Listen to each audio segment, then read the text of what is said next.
All right. My God, my. well. Shall we? My God, there's something wrong with my throat. I just ate and something. God. New game. Turnabout VC. Give me a sec, guys.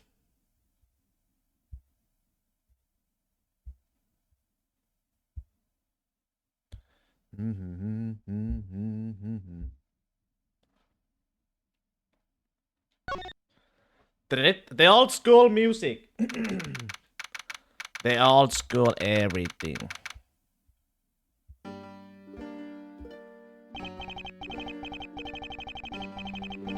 Give me a sec. Oh wait, that's the job of a prosecutor, after all. That may be true. But why? Why go this far? Sorry, maybe I wasn't clear enough. But a guilty verdict is all that matters to me. No matter what the cost. Well, shit. Who's the killer? This guy's the shooter. I'm a prodigy among prosecutors. Always have been, always will be.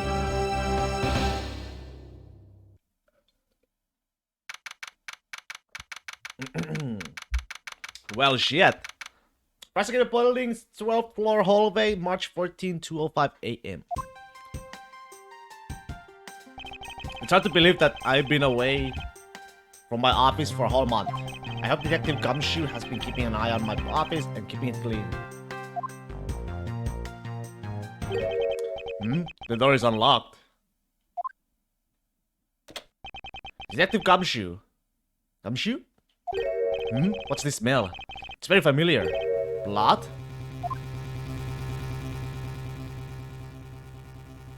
Well, shit. What the?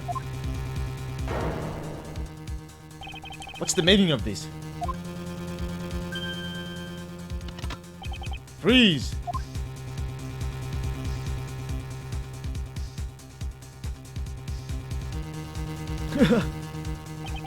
Identify yourself. Shut up. You got some nerve committing murder in a prosecutor's office. It's not a threat. Let me make one thing very clear. What? No one gets away with committing murder in my office. No one.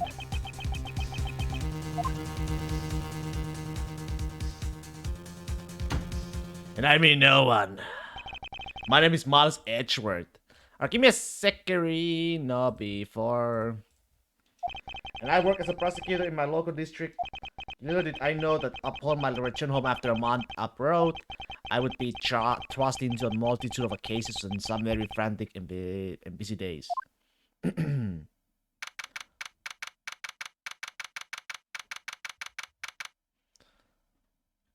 Organizer. For my profession, however, I prefer to keep it in my pocket. Prosecutor's badge. Profiles. Victim in this case, why was he killing my office?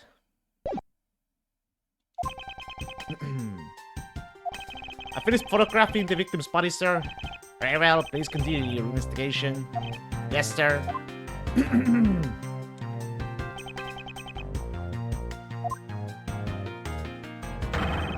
Oh! Mr. Edgeworth, sir, are you okay, sir? Keep it down, detective. This is a crime scene. When I heard that a murder had taken place in your office, I ran up here straight away. This is Dick Gumshoe. He's a detective in the local precinct. And the one they assigned to handle this murder case for the time being.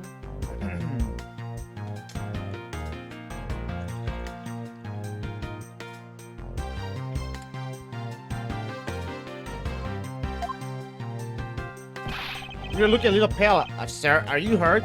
No, I'm perfectly fine. However... Oh, look what they did to your office. They stole it with trash. I'll say, the culprit solid my floor with dirt around the bell. No one gets away with tacking mud into my office. Well, sounds like you're getting really burned up over this whole thing. This crime was committed in my office, so it is my responsibility to solve it. Oh, that's just like you, Mr. Edgeworth. Okay, time to do some investigating. Agreed. Our first course of action is to gather relevant facts and leads. You must not overlook anything, no matter how small we are, to find the truth. So I keep any leads or information we find etched into the forefront of my mind. Speaking of things that pique my curiosity, why of all places did the murder occur in my office? Is it really a coincidence that the murder took place in my office? Crimes in my office. Logic. I get the nagging feel that this is something important to keep in mind. Yeah, I was wondering that myself, sir. I mean, you can't really say it's just a coincidence, can you? No, not really. Especially because of this. The key to your office. For security reasons, this office's door has a lock built into it. What do you mean, sir? If you think about it carefully and use logic, it should become clear to you. Logic. By finding the connection between two pieces of information and connecting them, new information is born. That is the end result of using logic. So how do you use it? First, I recall information through the logic button and then connect them together. Now touch the logic button and recall the facts.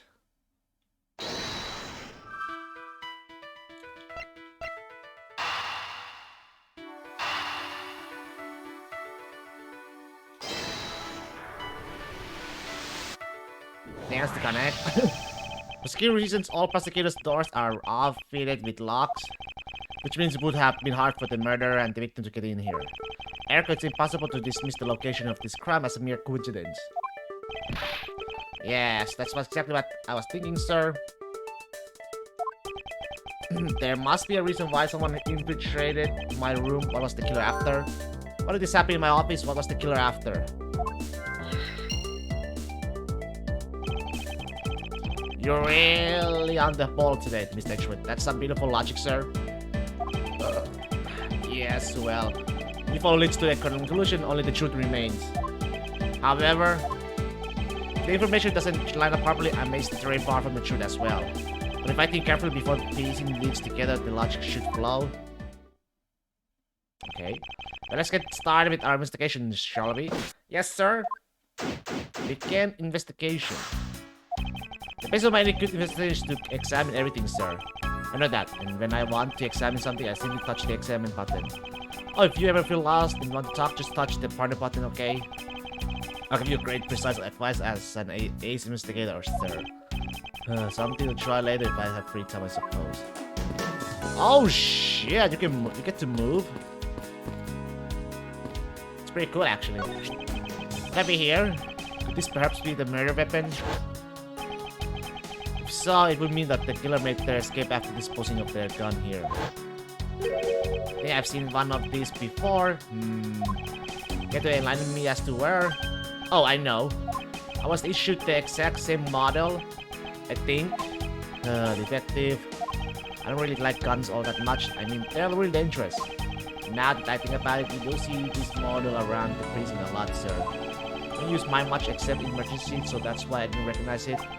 So it's the same type of revolver as the one used by the these precinct's detectives. Okay. Oh, I can run? Yo.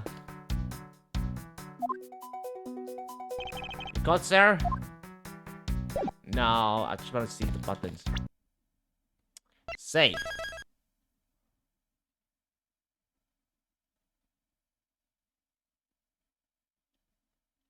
Saving.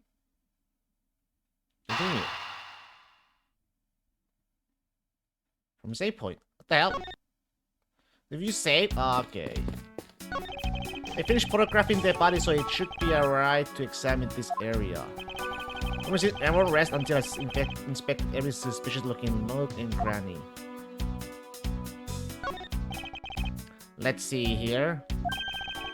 There's blood all over his lower abdominal area. Looks like the bullet passed clean through his stomach area, sir. In other words, he was shot. Yep, and until the autopsy is done, I don't think we'll know much more than that. Please have the body sent to the morgue once they're done processing the crime scene. Crime scene note. Okay, are you going to be okay with keeping track of the evidence? Be fine, sir.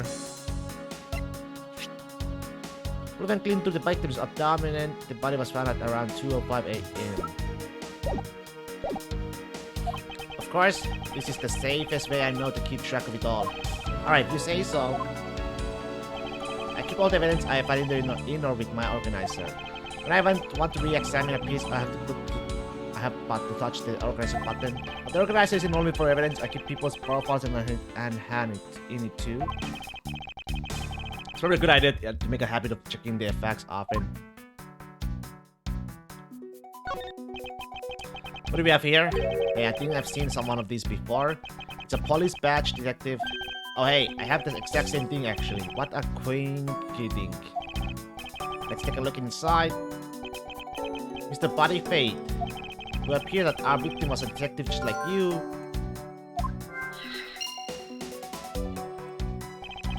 I seem to have gathered a few pieces of impertinent information. Now that I only use some logic and figure out if any of them are connected to each other.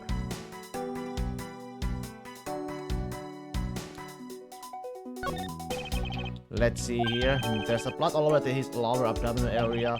Looks like the bullet passed clean through his stomach area, sir. In other words, he was shot. Oh, the same thing? The files all over the floor, sir. They probably fell during the struggle between the victim and his killer. My files are a mess, pointing to the struggle between the victim and the killer.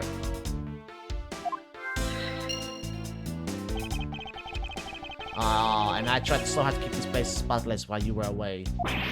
I mean, this just rendered all the time and effort I put in pointless. I don't recall ever asking you to clean my room. Well, I watered the flowers every day just like you had requested, sir. I just added cleaning to the list as a weekend special. For about half a day, every Saturday, I come in and clean this place until it sparkled. Does he have a life? Let's see here.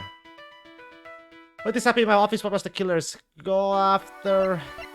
But at the crime scene, it's the same as those. This is...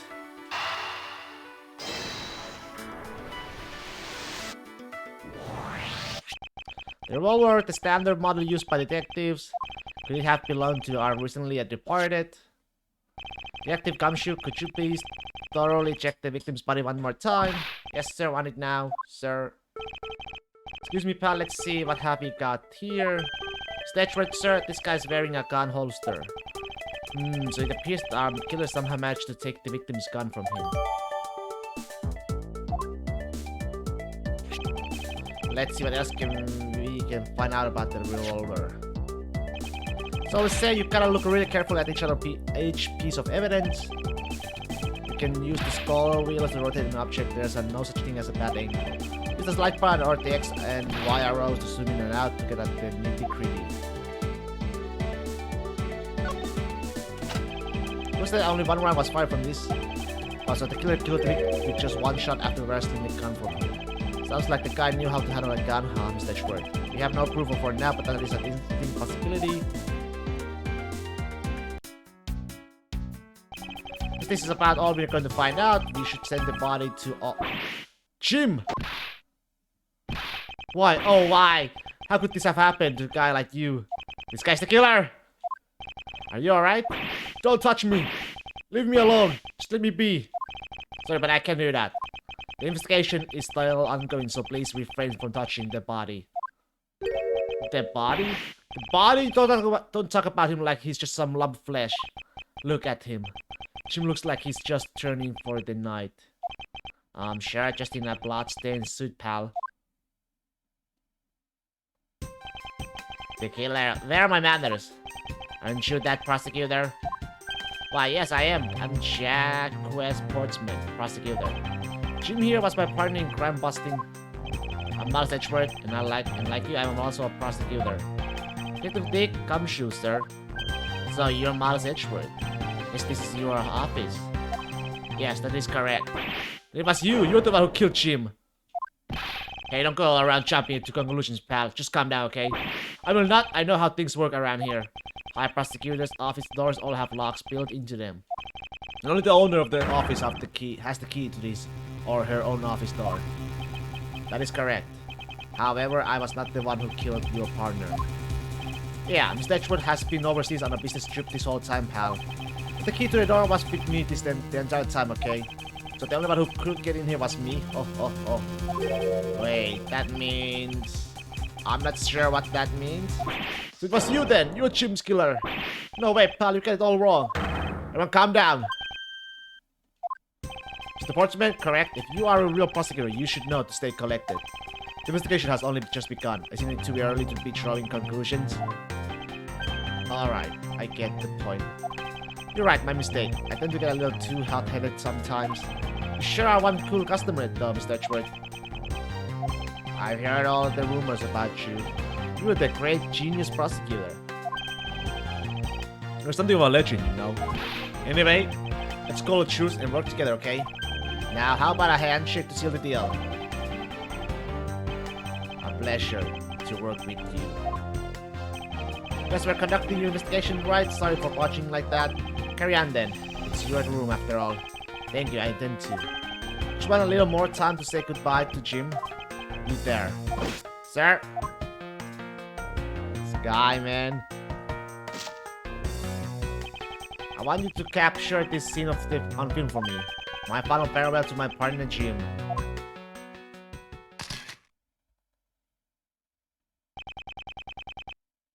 I should probably give them some space.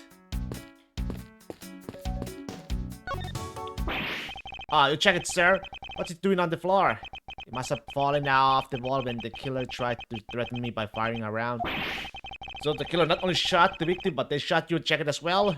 They dared to shoot the ultra special jacket that you made you prosecutors a debut in. What if they had shot through it? It would have been a disaster. It's not worth getting worked up over, detective, not when there's something more here. Oh, like what? I think you haven't noticed it yet, detective. There is a giant contradiction right here in front of us. 2 bullets, baby! Really? There's 2 bullets. Did I say contradiction? He must be rapping off on me. I'm starting to sound like him. I have my own methods, and I will conduct this investigation my way. When the scene before me contradicts a piece of evidence or seems off, that's when my deductive skills comes into play. First I have to find the spot that holds the contradiction. This is it, this bullet hole is where the contradiction lies. If I spot something that's off, I should touch the use button of conviction. And then I have time to prove the contradiction I presented. This is how I do things.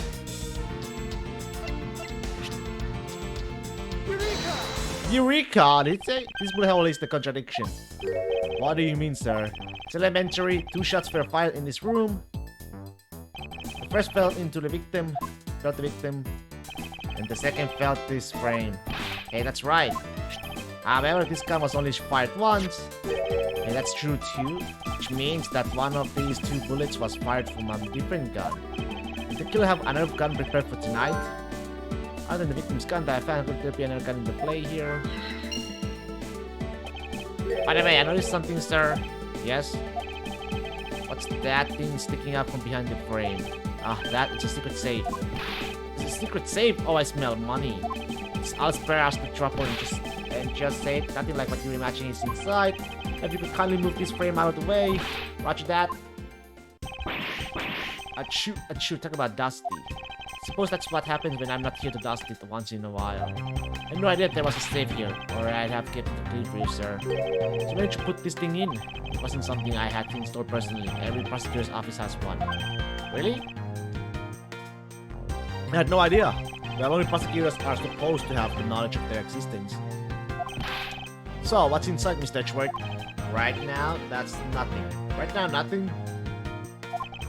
I only used them to store especially important evidence, and my trial is in the session. That's it? Think about squashing my hopes and dreams.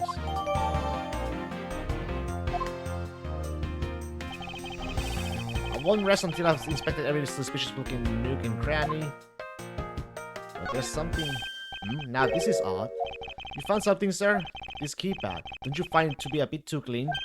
Yeah, there's a thick layer of dust all around it, but not on the keypad itself. Well. You there, the forensic scientist. Yes, sir. Could you please dust this area for fingerprints? You got it, sir.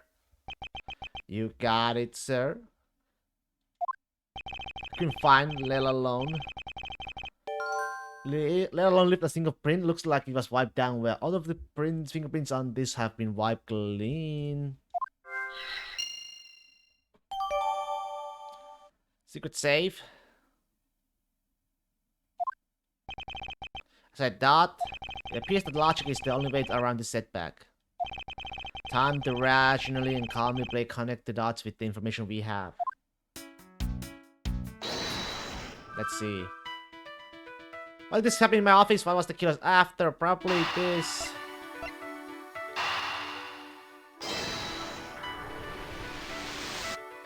Nice. We have figured out what the murderer was after. Yeah, what was it, sir? The fact that the safe was wiped clean of fingerprints suggests that the criminal had at least attempted to open my safe, making the culprit's motive for breaking and entering theft, I believe. I wonder if knowing that the motive behind this breaking was theft changes what the other piece of information can tell me about this crime.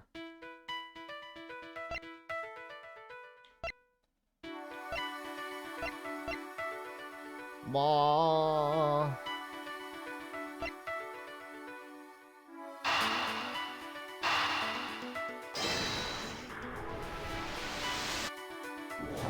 Nice. There's a possibility that the files played on the floor are not the results of a struggle between the victim and his killer. Oh, you mean like it could be from when the killer tried to find something, sir? Precisely, we need to figure out if any of the files have been stolen. Yes, sir, I'm gonna shelve files like you have never seen before, even at a library. Sure, let's give that a try. Why do all the good ones always die young? Surely you must ponder that every once in a while, Mr. Edgeworth. No matter how much we lament the dead, will not come back to life.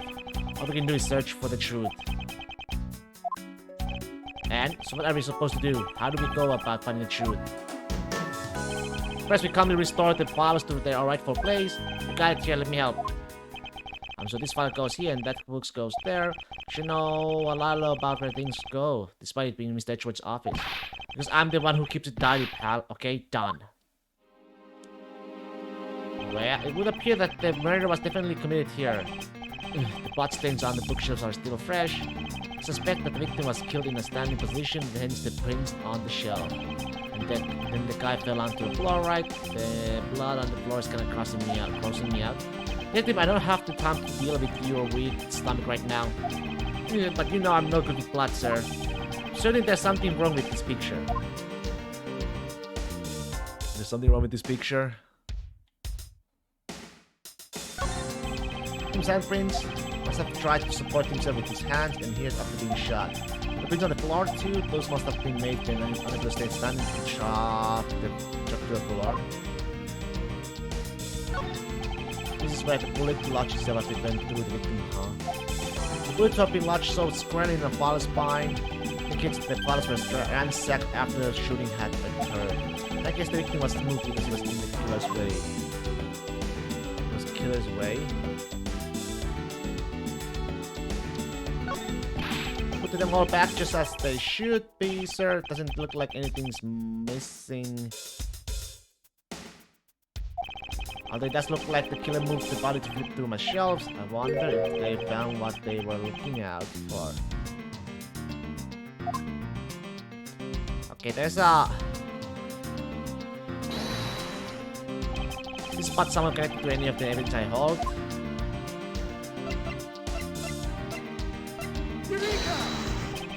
This is clear where the contradiction lies. I don't really see what's so wrong with that spot. Ha, you don't understand? You see that line is the contradiction. That's right, sir. It's really nice if you just admit when you're wrong. Oops. It's gotta do with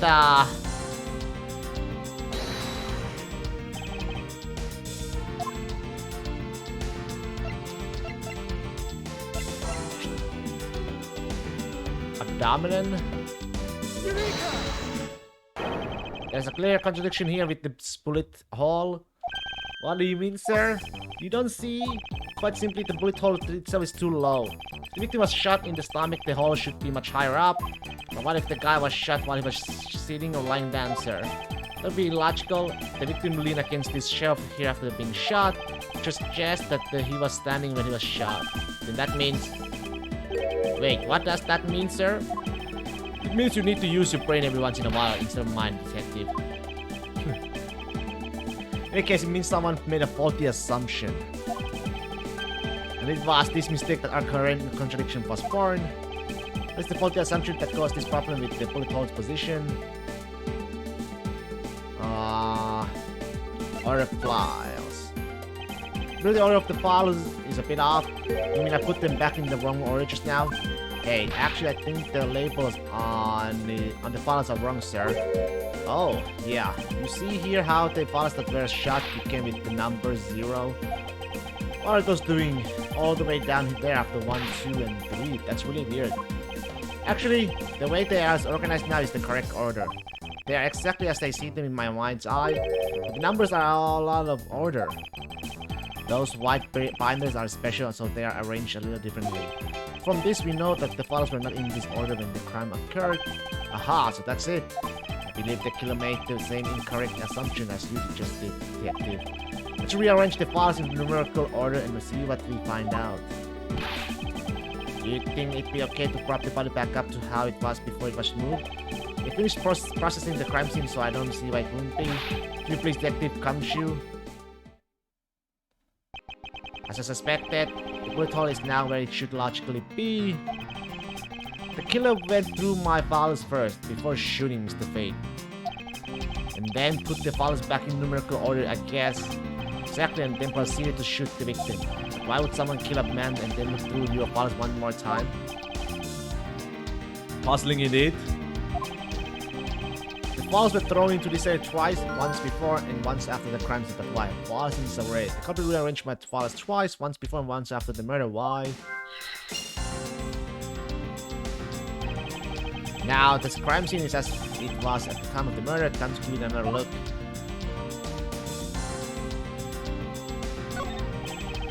Oh, SOS! I mean, sauce, right?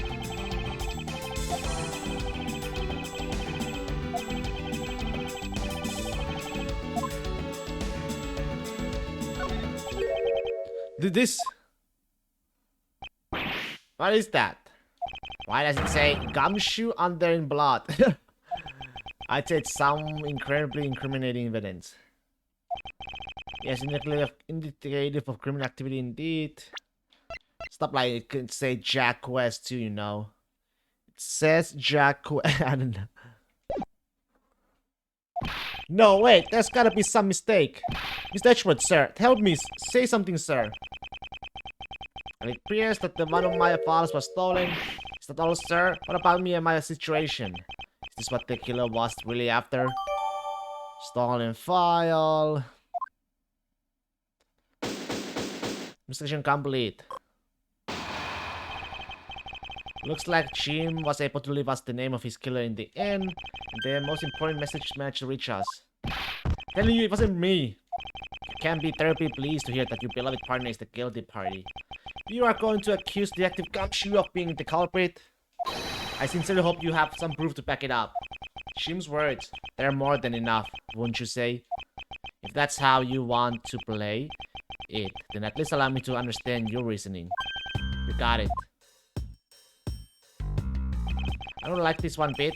There's something strange about this man's attitude. And there must be some sort of flaw into his logic waiting for me to dig out. Edgeworth, what are you going to do?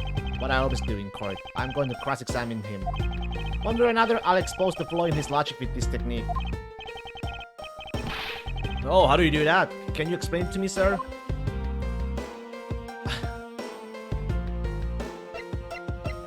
Maybe some other time? Mr. Portsman, if you are ready. If you don't have time, you could just say so, sir. Sorry, Gumshoe! Mr. Portsman logic. Detective Gumshoe, you stole Jim's gun from him and shot him dead. Further, you messed up the vials to make it look like you had committed theft instead. That's when you moved Jim's body that was sitting in front of the bookshelf. Thanks to that, you didn't notice the bloody letters his body was hiding. It will be by his final words that you will be brought to justice. You intend to argue that the victim's time message points to his killer. I can hear Jim's voice and he's calling for his killer's arrest. Yeah, you bitch. Are you sure you are not mishearing his words, Mr. Portsman? There is no way Detective Gumshoe is the culprit here. I will find a flaw in this man's logic. And expose it with incredible evidence. Okay, evidence.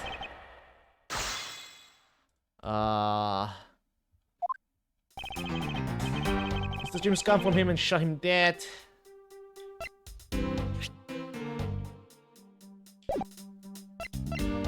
Okay.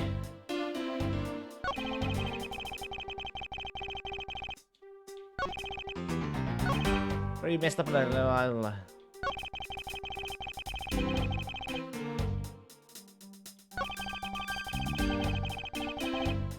Oi.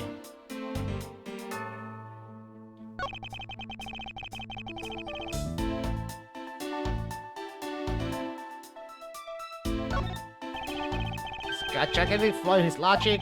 Gap so wide that even the good detective can spot it. That will clue Mr. Butcherman for presenting him with some evidence. Okay, let's see.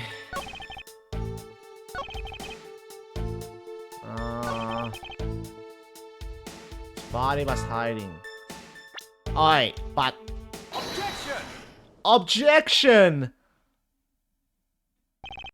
Perhaps you're not aware of Mr. Portsman, but there is a serious flaw in your logic.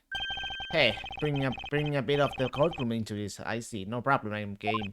I can't help but find it odd. Excuse me? Odd that a fellow prosecutor would be brought down by the power of his own office. What are you talking about? Oh, you're joking. I get it.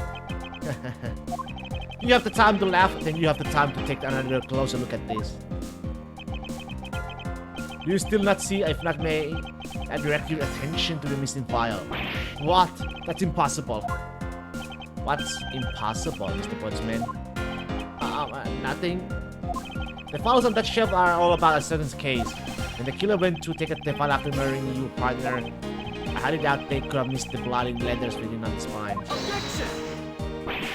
It's possible that they could have taken the file before committing the murder. I think it's pretty obvious that the file was stolen after it was written on. The missing letters in the detective's name where the file should be is proof. Yeah, I mean the S is gone. There's only half an H. Detective Gumshoe really was the culprit of this case. I highly doubt that even he could overlook his own name written in blood on the file. Especially as a detective who can't stand the sight of blood. Which means, what exactly? What does that mean? Make this die message.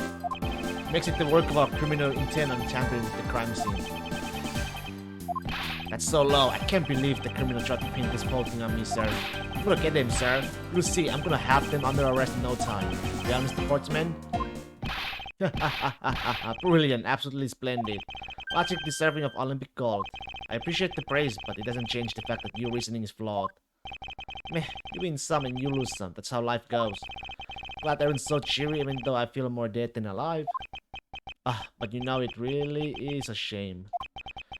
I really want to have to bring this up, however. What is this time? Are you still after me, pal? Humor me for a second. Who has the key to this office? That would be me. Mr. Edgeworth just proved that I'm innocent, pal. What the? That's absolutely right. Now I acknowledge your innocence. And why do I sense that you still have something to say?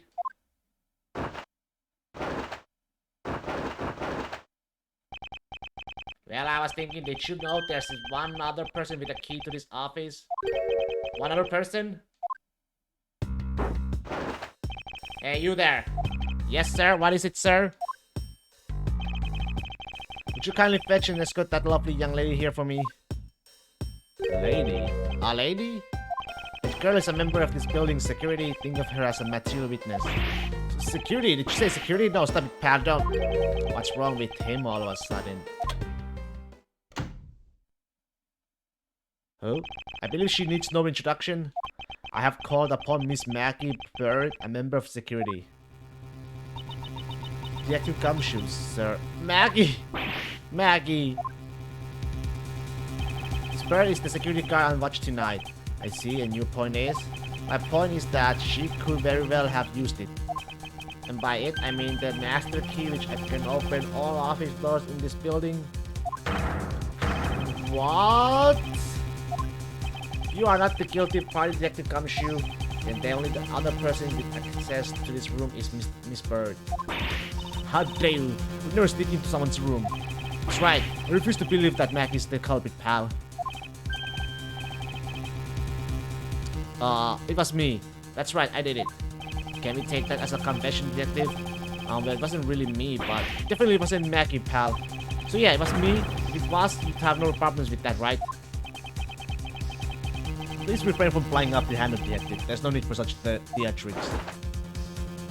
Listen to your boss, Detective. He understands what I'm saying here.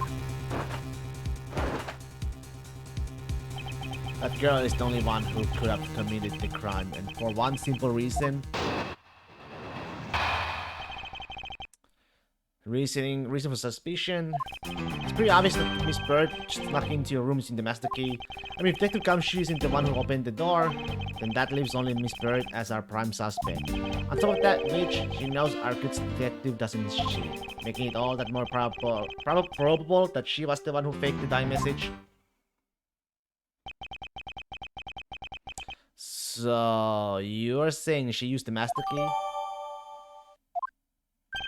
Incredibly incriminating evidence, wouldn't you say? That's what you claim about the evidence earlier as well. That was then, this is now. The flow of a good match always changes during a rally. It's all about your reflexes and reaction time, especially for an athlete like me.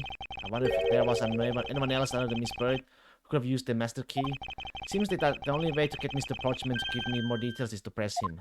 Press him. Okay.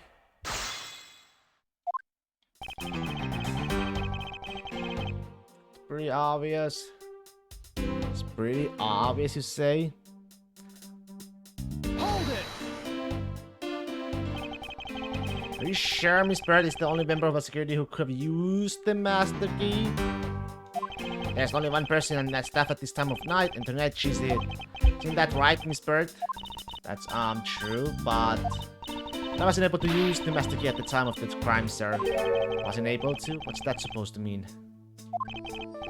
Yes, moving on. I had to get sidetracked by something unrelated. What do you mean unrelated? I want to hear what she has to say. How?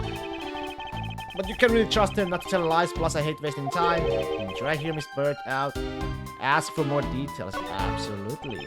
Not so fast, I too am interested in hearing what Miss Bird has to say. Didn't I just say it'd be a waste of time? We don't need to hear her lies.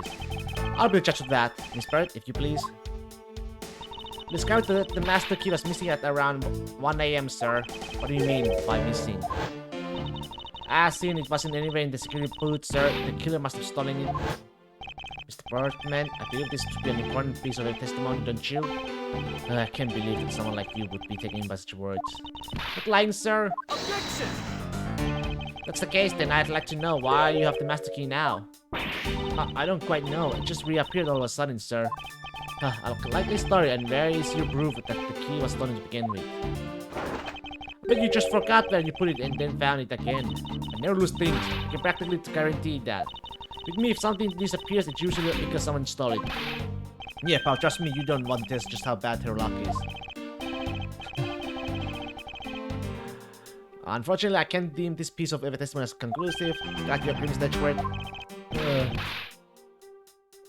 But, you still haven't established Mackie's motive for breaking into Mr. Edgeworth's office. The motive, didn't we already establish that it was theft? I mean, the culprit clearly went through the bookshelves and at least tried to save. This, as Mr. Portman says, detective can ignore the fact that all the evidence points towards a motive there. I'm done taking blows. It's time to counterattack with a few facts of my own.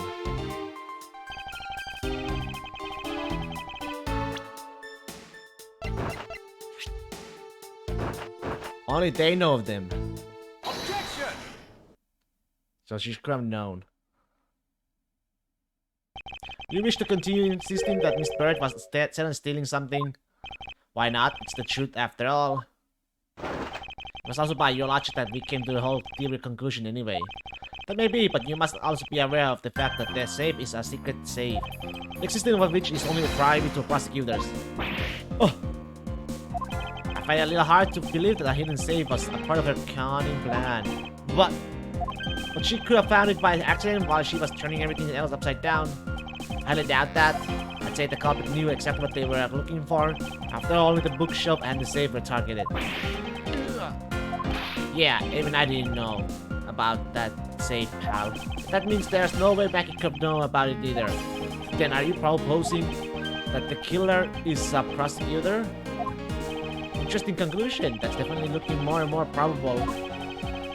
You idiot. What's wrong, prosecutor? Do you have a different suspect in mind now? Of course, why? What made you... What's with the angry face all of a sudden? It's all my fault. What do you mean? It's Jim. He knew about the existence of the secret safes. What did you just say? We were partners like inseparable conjoined twins. That's why I told him I filled him in on the secret safes. That means... Yeah, I know. I had only just told him to, obviously. What's wrong with me to tell him?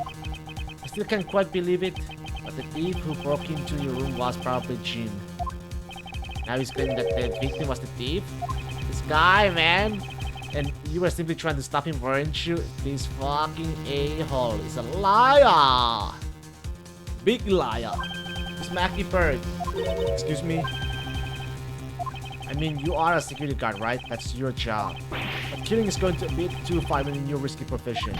What the? You still accusing Mackie of the murder? Yes and no. I mean, she had stumbled upon Jim, who had probably thrown his gun. Okay, it was a self-defense, wasn't it? No, I couldn't could never do something like that. Not even as a security guard, sir. Plus, even if he was the thief, he wouldn't have a key to his office. Which is precisely why he had to steal it, wouldn't you say? It's Jim who stole the master key. Pretty impossible for a supposedly stolen key to be here with us unless you retrieve it from Jim after you killed him. Mr. Watchman, are you honestly accusing your own partner of being a thief? I don't want to admit it, but it's the only way for everything else to make sense. Has he no honor? Now then, I think we are down here at the investigation waits for no man. Would you people be so kind as to see yourself out? You can't kick us out. This is Mr. Edgeworth's office. But I'm the one who's been assigned to this case.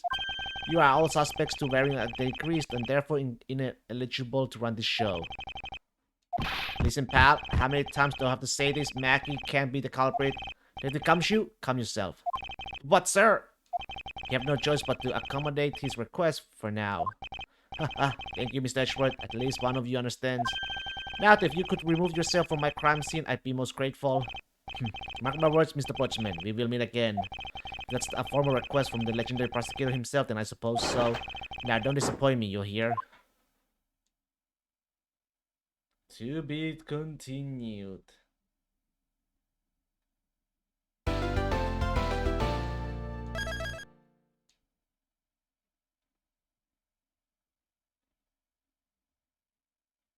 The saving is so slow. What the hell?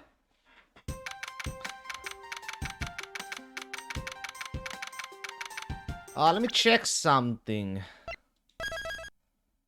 me save it right here.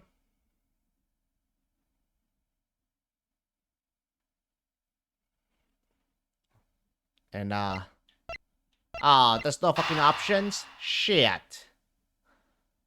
Why is there no option, huh? What is with that prosecutor? I can't believe how rude he was. It was unbelievable. Please maintain your professionalism, detective. I'm gonna find some real solid evidence proving Mackie's innocent. You will see, sir. You have been kicked out of the crime scene, sir. True. So then what now? Looks like my life's fallen into yet another gigantic ditch. Do not despair, Miss Bird. You can overcome this as well. There are many other places and things we should be looking into anyway. Really, sir? For example, this hallway. The lynching of his argument against Miss Bird is related to a master key. In that case, this hallway is the perfect place to look for more information. Regarding the mystery surrounding my door...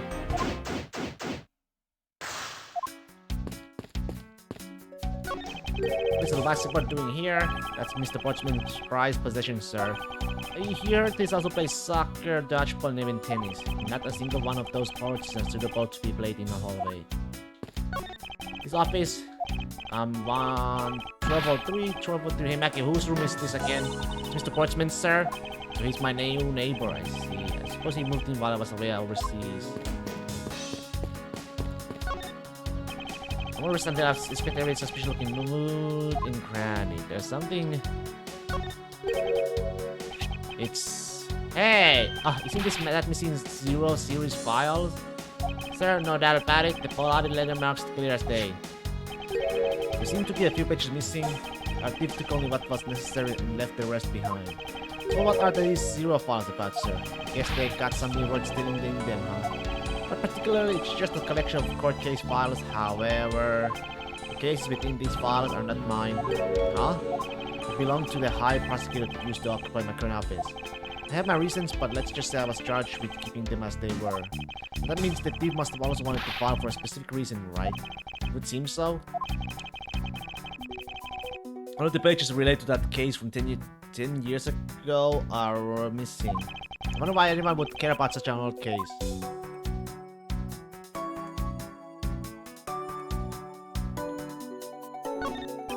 A welcome high quality solver for visitors. This teaching is excellent.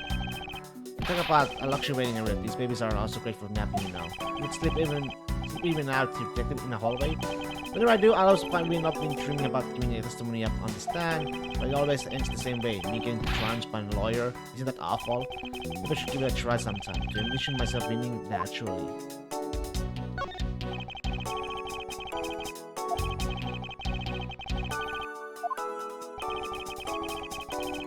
Okay.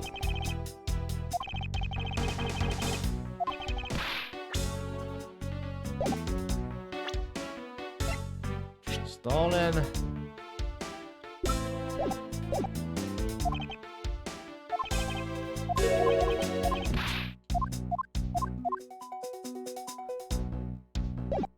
Okay. Yes, sir. Maggie. Sorry if I may speak with you for a bit of concern in this case. I've always been a big fan of the courtroom, but this is like a dream where I'm being cross-examined by the Miles Edgeworth. I can't let this chance pass me by. I must remember to ask her about the master key. She jog her memory by showing my notes onto her through the present button. Let's talk first. Have you ever met the victim before? Well, I've seen him a couple of times before when I had to go to Mr. Portsman's office. Mr. Fake was always playing basketball with Mr. Portsman, sir. It sounds like fun. Just once I have a love to play with them. Sounds fun, but the only person who ever taken a shot was Mr. Portsman. All Mr. Fake ever did was pass him the ball, sir. On second thought, I don't think I have fit in all of that well with them. Mr. Mackie Bird, correct? I think that you are an acquaintance of the detective. She was under my supervision back when she was still on the force, sir. One day she got caught up in a murder and things started going downhill, so she quit. I owe a lot to Detective Gumshoe for introducing me to my current employer. Or so I thought until a few hours ago, right before I was about to be locked out for the night. You got caught up in this whirlwind of a case, correct? Don't worry, my whole life has been nothing but a whirlwind of bad luck and failures. Since I was 6 months old, when I fell from the 9th floor of my apartment building, I've been hit by all sorts of vehicles, gotten sick from all sorts of foods. Failed at almost every test I've taken, experienced almost every kind of disaster. Now I've even managed to be a named criminal just when I become a security guard. It's a lot to go through in one lifetime. I know, and just when I thought I had finally found my happiness, I wind up getting you and Detective Gumshoe involved in my bad luck. You don't need to worry about me, Miss Bird, nor do you need to worry about yourself. I will solve this case and prove you innocent. All I ask in return is for your cooperation. Yes, sir, Mr. Edgeworth. You can count on me. I'll do all I can to help. Present the master key. Rachel discovered that the master key was missing.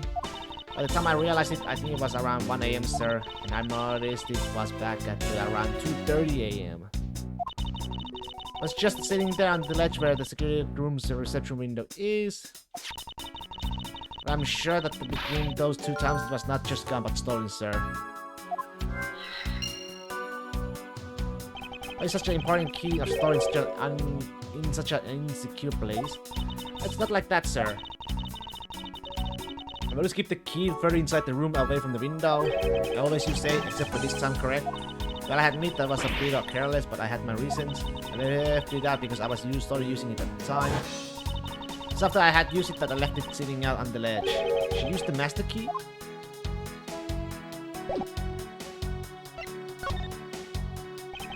What did you mean by you used the master key? Oh, I had to use it to open the door for this prosecutor who had forgotten his key. This prosecutor? And who is this prosecutor?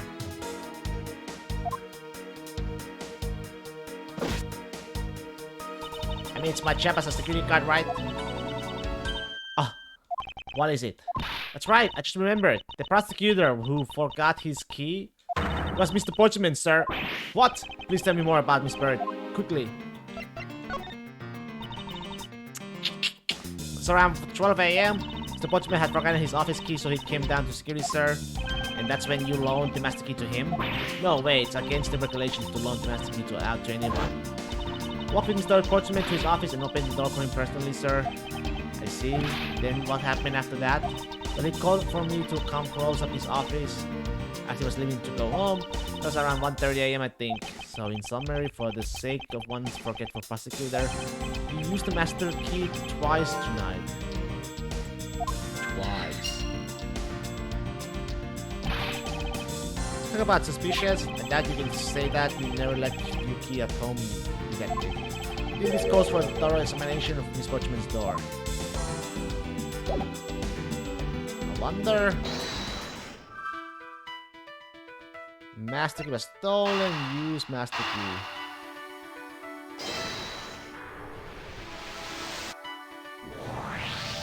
Miss Bird, I'm afraid there's a flaw in your story. What? No way, pal. I mean, sir. You said that you locked up Mr. Porchman's office at around 1:30 a.m., correct? However, the master key had already been stolen at that time. Wow, nothing gets me by you, Mr. Edgeworth. You saw that contradiction like a pro. I totally forgot all about that, but thanks to you, I remember it now. You're right, it was around that very time that I realized the master key was missing. And they are my security guards, sir. I couldn't just admit to losing the master key, could I? So I pretended to lock up his room, sir. You pretended? Yeah, I used my house key and made it look like I was locking up, sir. In actuality, you never did re-lock the door then. Yeah, I thought that maybe I could go lock it after I found the key.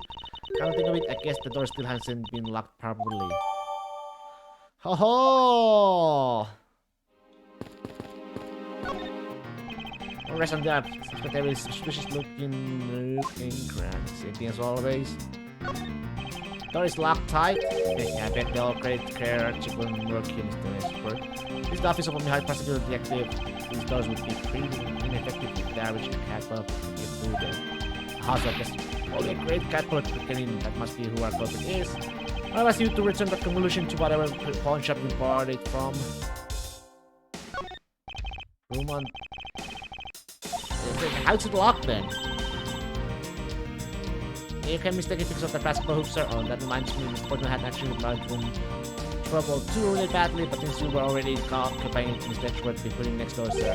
Why was Mr. Portman so particular about getting room 1202? Not sure, but I bet it's because of something like his birthday is December 2nd. Yep, that's gonna be it. I can't think of any other reason why. I can't think of at least 3. Why am I even placing something in front of me? Get used. Wait, oops. I don't know. How is this locked then, huh?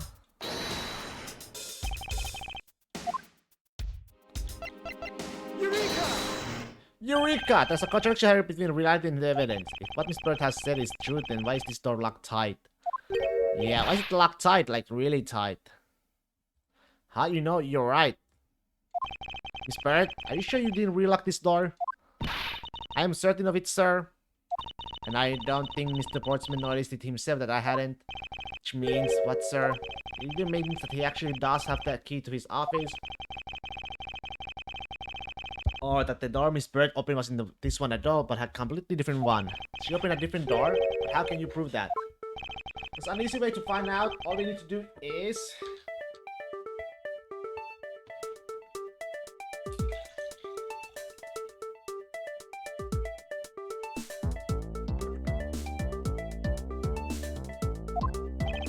to examine this.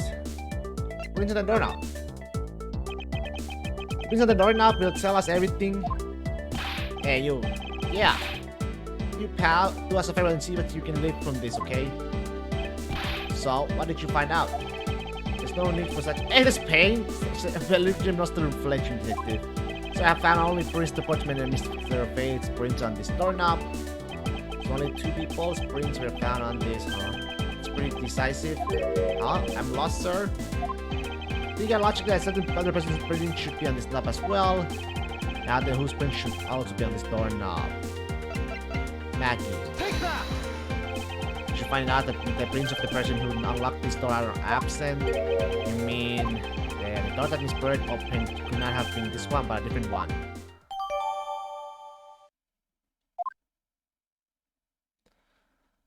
Okay, what have we here? Oh, I won't rest until after every single time. What is this? Looks like a scrap of paper. I'll get it, sir. Let's see. Oh, there's something written on it. I brought three pieces of evidence by just like we talked about on the phone, but it looks like you're out. Guess I'll catch up to you later, buddy. Looks like a note from the victim. Yeah, and it's for Mr. Portsman.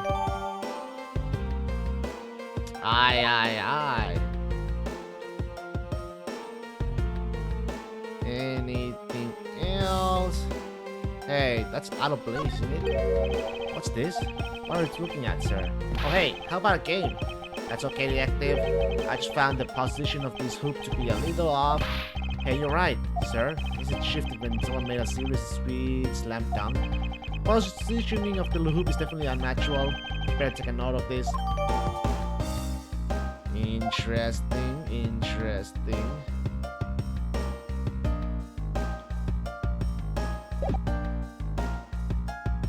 So if I'm correct about my theory, then it must be...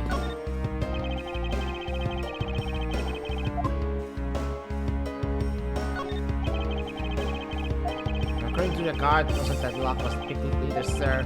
The door really was open with a key. Do you happen to ask if any prints were lifted from the doorknob? Apparently the doorknob's clean as a whistle of what they think. What this tip is the idea to check of not leaving any clues behind. Investigation complete. Walking around in this hallway has actually paid off quite handsomely. Huh? How so, sir? In a variety of different ways. I think it's time we had a little chat with the real culprit of this case. You know who the killer is? Wow, Mr. Edgeworth. Wow, Mr. Edgeworth. As long as my logic is sound, then yes. The master behind the murder is none other than Mr. Portsman. What? Mr. Portsman? I knew it. That's exactly what my logic senses were telling me too. I suspected it was him from the instant he accused Mackie of being the killer, sir. Is there anything but logical? Ladies and gentlemen, prepare yourselves. Come what may. It's time to knock on the church door. Pop, pop.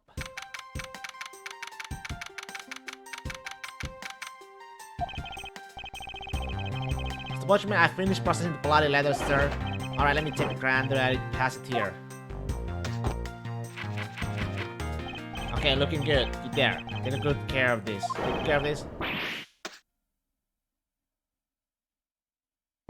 Well, if it isn't Detective Gumshoe. End of the line for you, Portsman. We got you now. Call off your dog, Mr. Edgeworth. Is this some kind of joke? It's no joke. We know, Mr. Jacques Portsman, that you are the guilty party in this case. Oh. You must be pretty upset getting chased out of your own room. I'd be mad too. So I guess you can stay. If you promise to stay out of our way. You intend to hide your crime under the guise of a prosecutor doing his job? I can see right through the unsightly paper-thin mask you wear upon your cowl. Who'd have ever thought it would come to this? Actually, come think of it, your mentor was Manfred von Karma, right? The legendary prosecutor who never lost a single case for 40 long years. But there was always this incessant chatter about forged evidence with that guy. It teaches me that I've got to stay on the lookout for the false accusations, you know. You're done trying to play mind games with me because they won't work. The only thing you should be using that mouth of yours for now is explaining yourself. Although that too will only hit you a hole deeper. Either way, your game is up. Aren't we full of ourselves, even though you have yet to prove anything? right? I have no idea what sort of harebrained idea you have in mind, but there's a mountain of evidence that points away from me being the culprit. Besides, how may I ask do you propose I unlocked your door and got in here? Easy. Look, I feel bad doing this to you, but I've got work to do, so we're done here. Sorry, but we are not finished yet.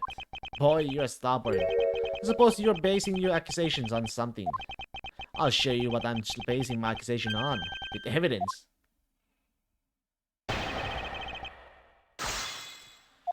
Okay, let's see. Where is it? Hold it! Fortunately, I believe I have already shown how earlier. Your speculations mean nothing, and as I still insist that I could not gain access to your room, what should I do now? Should I raise an objection? Erase? You claim to have had no way to open my door. However, is that really the honest truth? Alright, I'll humor you. Go ahead, shoot. Very well, then. I propose that you use this to open my door. Master key. You were able to open my office door with the master key, no less. Objection! Wait, hold on for a sec. I never laid a finger on that key, as you already know. Precisely, you were able to open my door without lifting a single finger. Well, maybe you did, but only to direct. That's right, you use your finger to direct this person to open my door with the key. Take that! You had asked Miss Bird to open your own office door for you, yes? Yeah, I kind of forgot my key at home. Happens a bit too often for my taste, you know. But then the room you had Miss Bird open at the time was not your own, was it? What? You have quite the imagination. But why don't we ask the girl herself whose door she opened, shall we? I'm certain that it was Mr. Portsman's door, sir. I checked the number plate to make sure I was opening the right door, sir. He moved the basketball hoop in. Miss Bird backs up my story, yet what if you had misled her to fool her into thinking what you wanted? Huh, and how do you suppose I did that? By switching the number plates on our doors, for example. That's right, they do slide out pretty easily.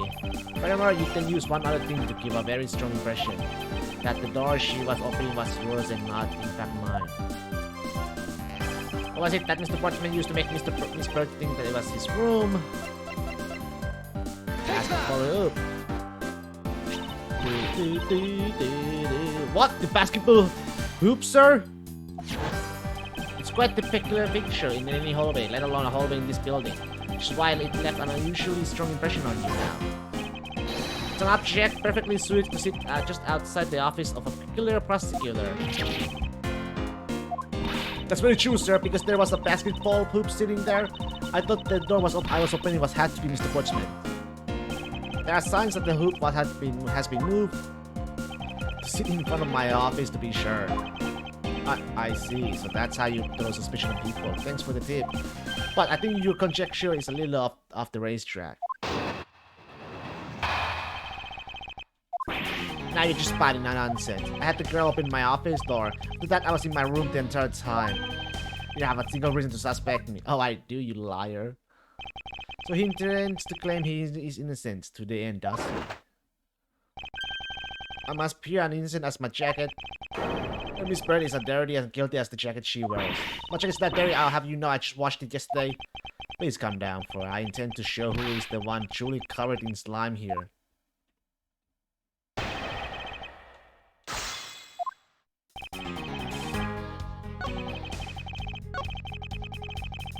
Right, if you were, then this wouldn't be there, right? Objection!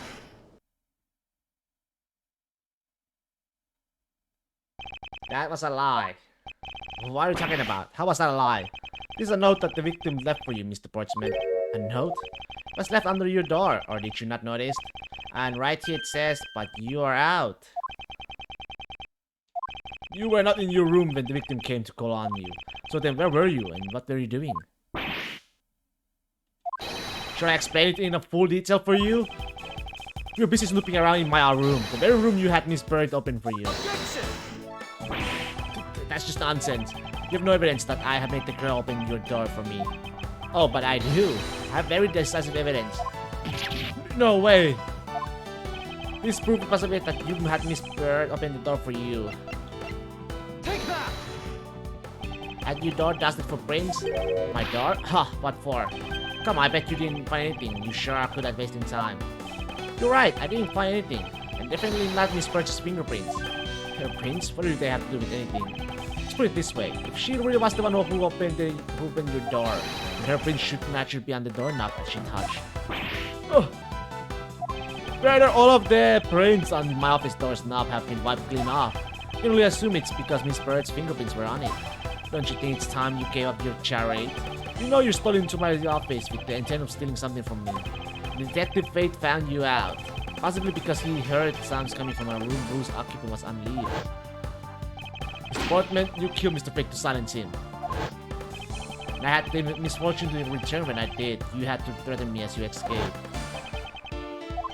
As I said when you had the gun to my back. No one gets away with committing murder in my office.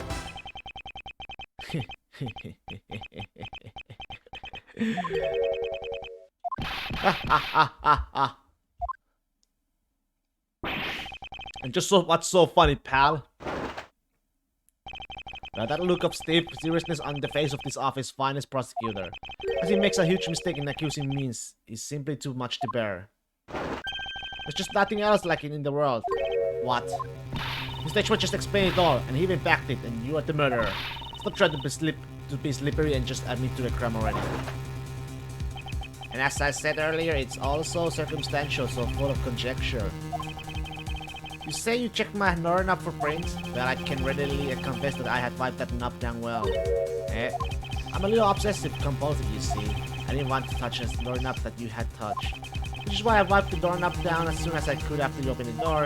After that, it makes perfect sense that on Jim's and my own prints would be on there. Phew, you made it up just now, didn't you? Furthermore, as for the note that Jim left for me, do you know exactly when that was?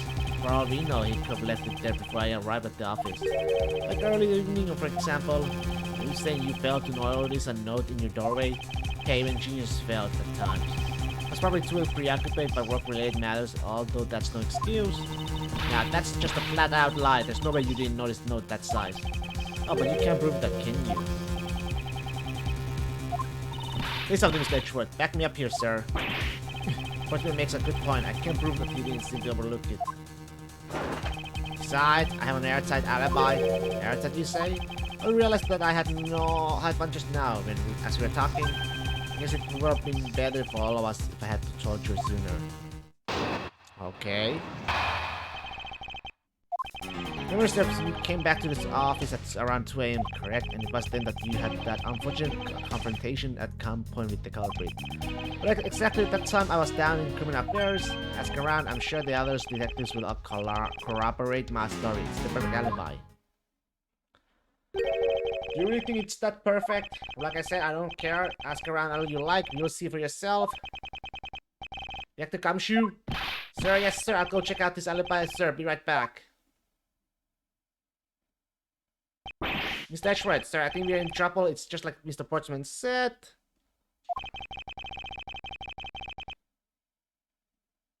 The guys down in the criminal affairs said they saw him at around 2 AM. You see? All the evidence points to him being the culprit. So there must be a contradiction point in his alibi somewhere.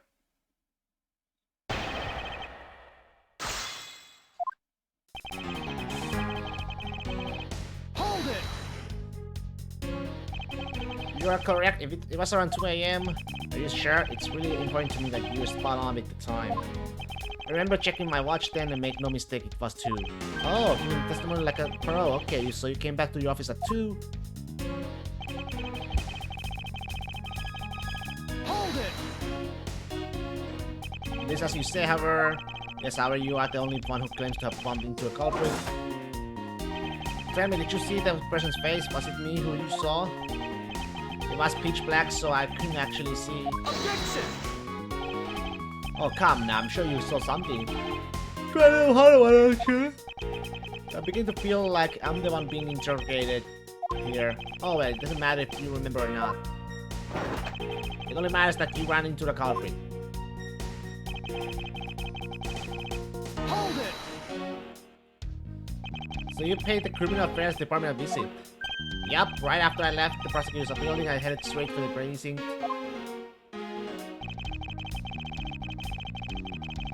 Hold it! Well, we did go and ask around to confirm your testimony. It was just as I said, right? Yes, sir. A number of detectives said that they saw you at around that time. See, I have the perfect alibi. That's the ace I had up my sleeve. Possible he actually does have the perfect alibi. What's wrong? Why the sudden sullen look on your face? Can you say something back, Mr. Edgeworth? I think we have reached the end of the line and it's time to get off this crazy train. You there. Sir, the ace escort the young lady out, but remember, be gentle. Maggie? Detective Gumshoe! Is there nothing I can do? There must be a way to turn this situation around. If I only had a clue, did I miss something that can help me cast doubt on his alibi? The dude I met could not have been Portsman, then who could it have been? I need to calmly think this through one more time and with logic. With logic? The dude I met could not have been...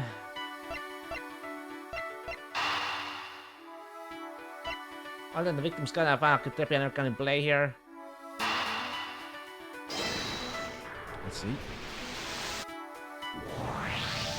There were 2 bullets left at the scene of the crime. One that robbed Mr. Fate of his life, and one that nearly robbed me of my jacket.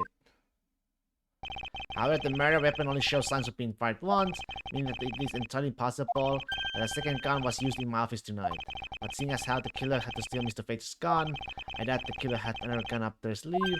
Therefore, the second gun could have been the property of an entirely different person, which could mean that there was another person who paid a visit to my office tonight. Another visitor. Okay, and then falls in the say another visitor.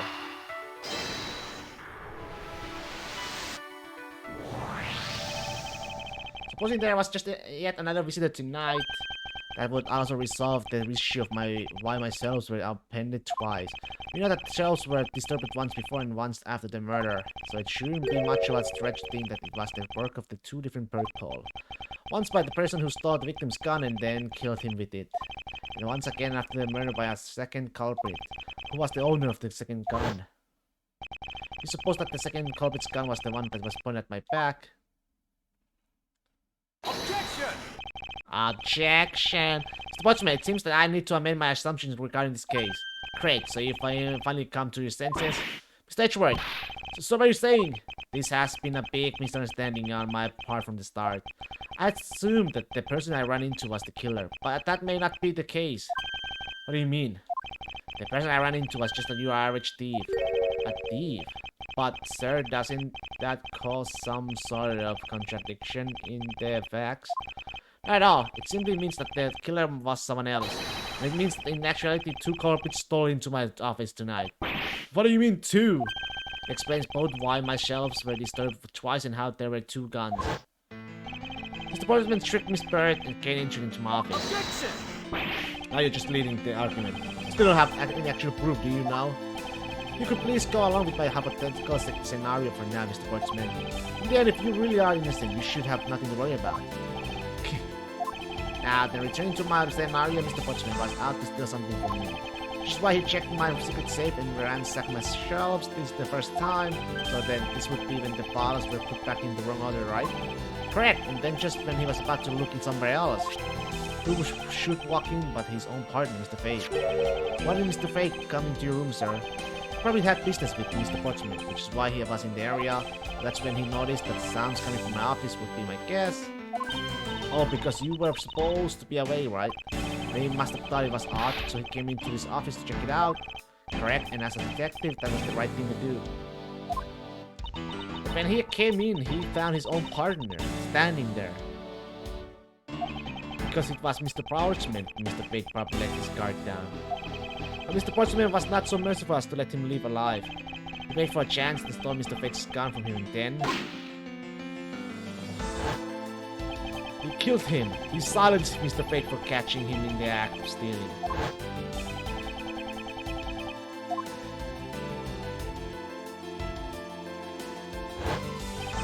This was the moment in which the first shot was fired, the only one that landed in my files. Following that, Mr. Portsman wiped the gun down and left it behind as he made things exit. He could afford to do that because he had also left a big time message behind. You're such a complicated troublemaker, you know that. If things were as simple as that, then all would be solved. However, there was yet another visitor to my room. This is where it gets complicated. There's another visitor, sir? Yes, and this other person's objective was also to steal something from me. Now then, even after Mr. Portsman left, the door to my office remained unlocked. However, this new visitor had no way of knowing that, and so they stole the master key from the security guard's room. And they entered my room and searched through my shelves. This was the second time they were disturbed, and it seems that they found their prize. The stolen is 05, right, sir? Correct. Only just as the thief was about to leave with the file I have here. The thief then threatened me with their own gun and made their own escape. Made their escape? The second bullet was fired during that brief encounter. So their shells getting messed up twice and the 2 bullets? It's all because 2 different people were doing those things at 2 different times. Precisely, so now do you see, Mr. Portsman? The person I met was just a thief and was not in fact Mr. Page's killer. Your alibi for the time frame in which I ran into the other person is now irrelevant because we now know that the murder took place during the first culprit's visit. Objection!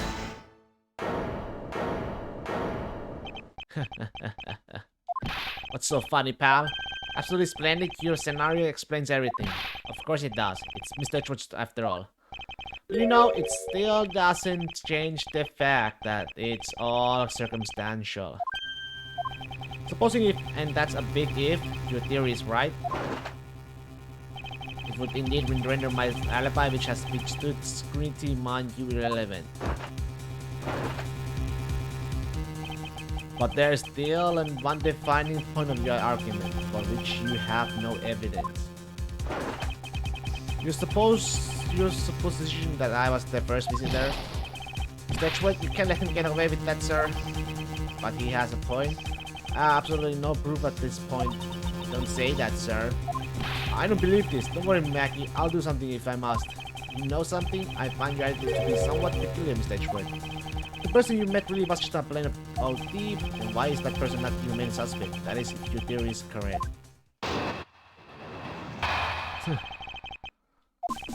If you run into should be your real suspect when you say you should be out there looking for that thief right now. They might still be nearby.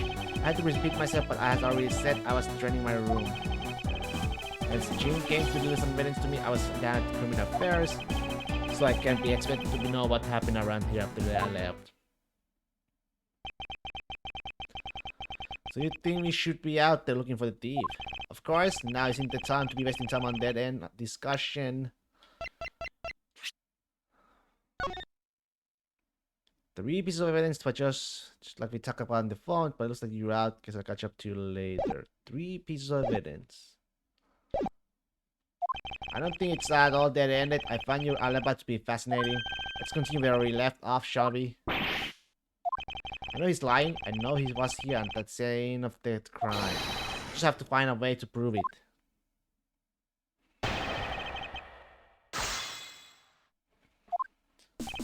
If you run into shit tray, your real suspect when you say.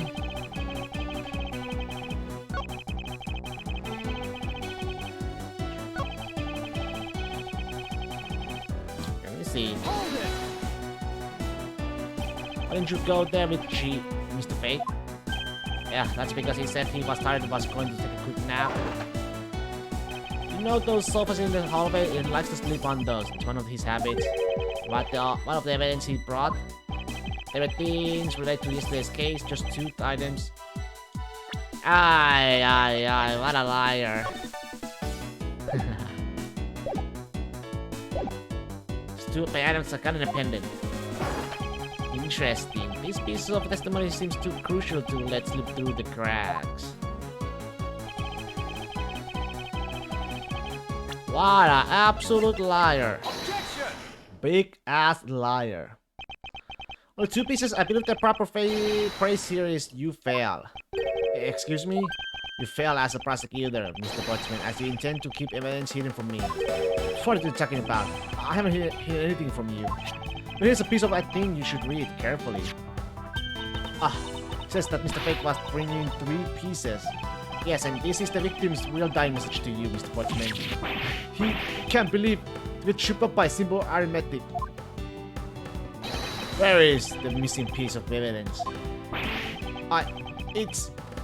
You have it, don't you? Oh, the guilty would make such a face. Get the gumshoe. You don't have to say it, sir. I'll pat the guy down from head to toe.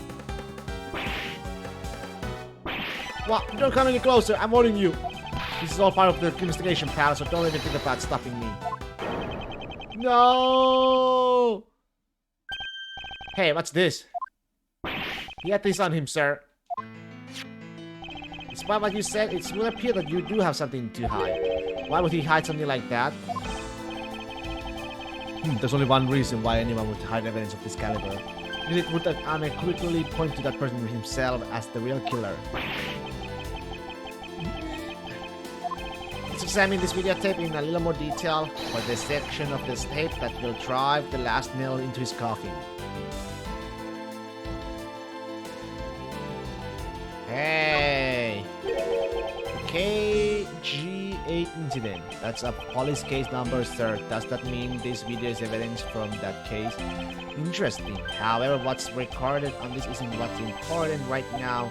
Let's give the casing a thorough once over. Oh, this is how it works. That's blood, isn't it? Yes, and I believe this is what the good persecutor was trying to hide from us. This blood is still fresh. You mean this might be Detective Fate's blood?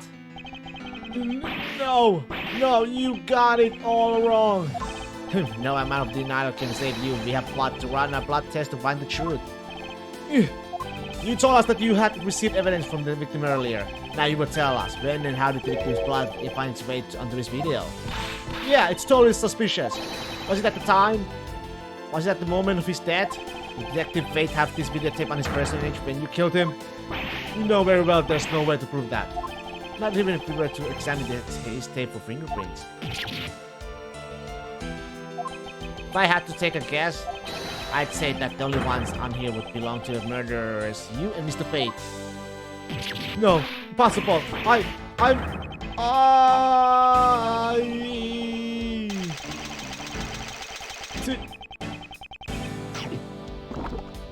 He swallowed it. Damn. He swallowed it.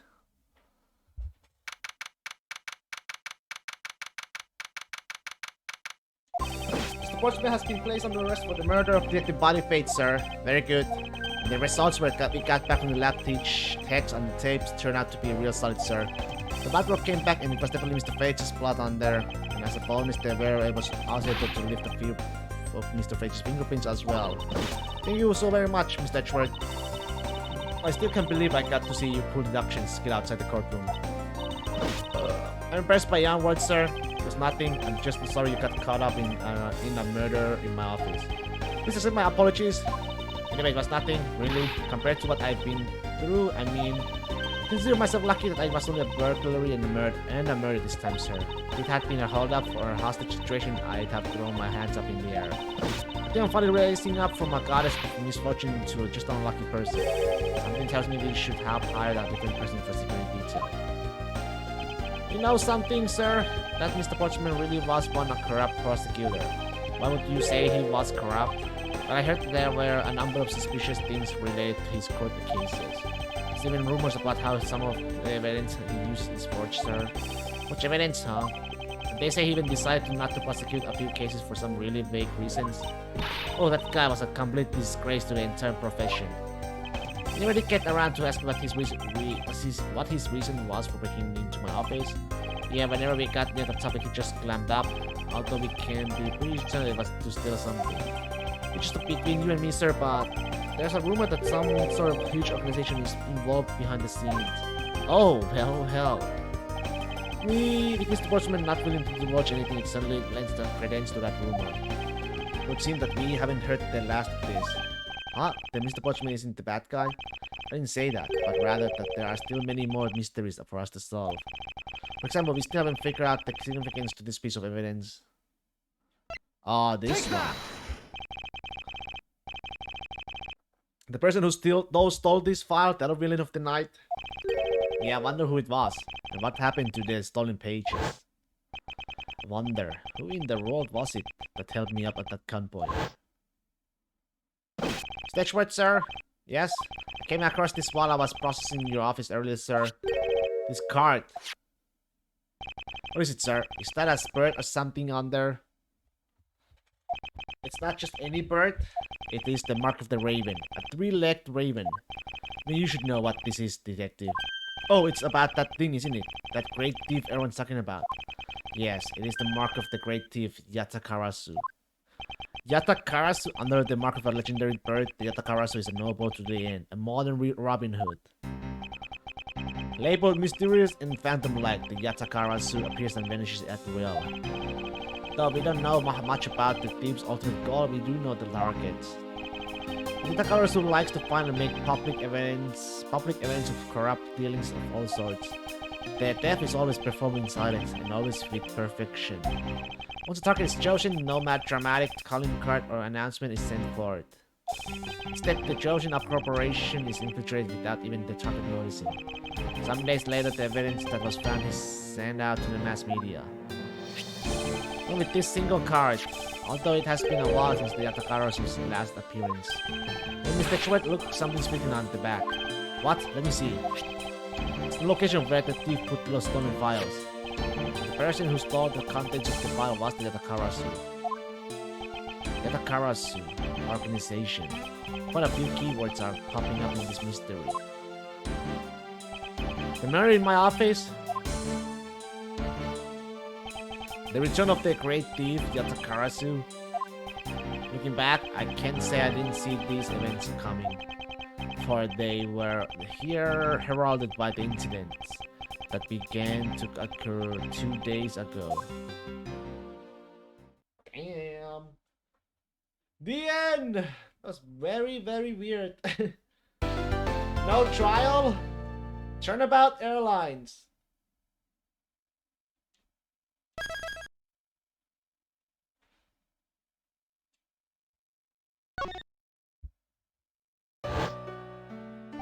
The murder that occurred in my office. The return of the great thief Yatakarasu. Thinking back, everything began on that fateful day 2 days ago.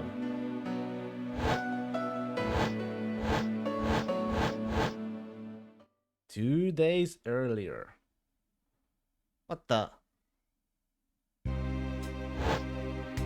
It's wine?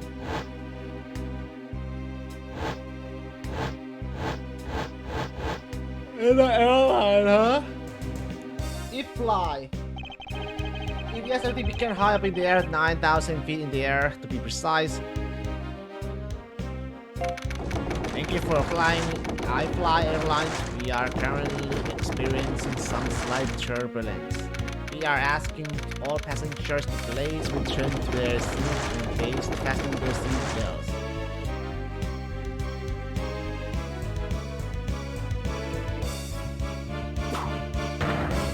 And somebody's dead.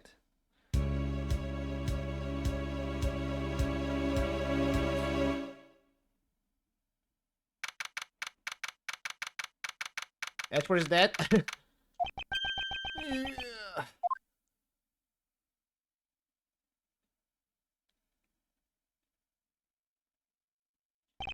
Why do I feel like I just woke up from a horrible nightmare?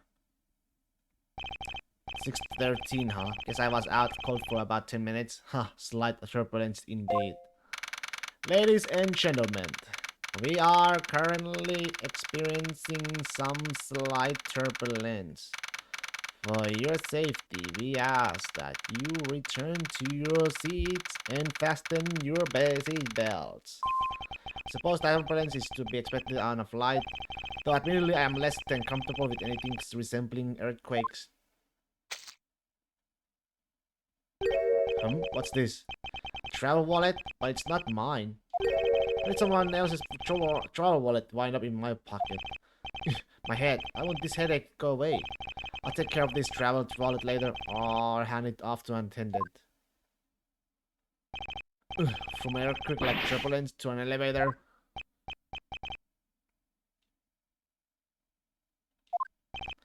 What am I doing, hesitating like this? Actually, I know full well why I hesitate. It was when I was still but a young child. I was caught up in a murder that happened in an elevator. How long am I going to let my past haunt me? Just an elevator? I'm a grown man now. I need to behave like one. What? What the? What in the world happened?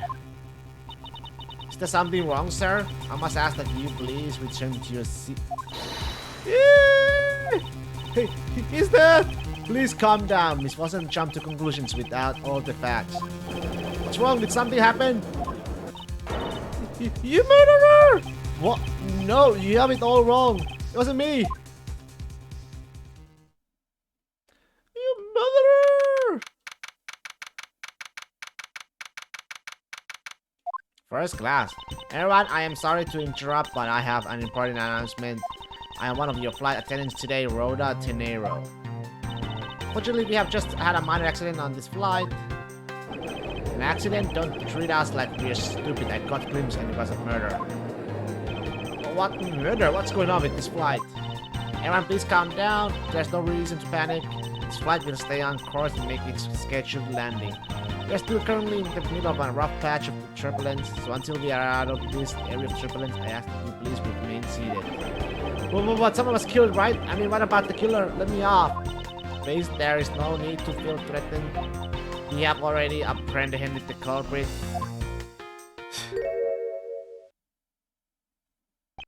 I ask that everyone please remain calm. What the heck is he talking about? Why should we remain calm? My name is Miles Edgeworth. I'm a prosecutor and I assure you I am not the killer. Huh, being a prosecutor doesn't make you incapable of murder, buddy. Now you listen here, I am not the killer. I simply found the body.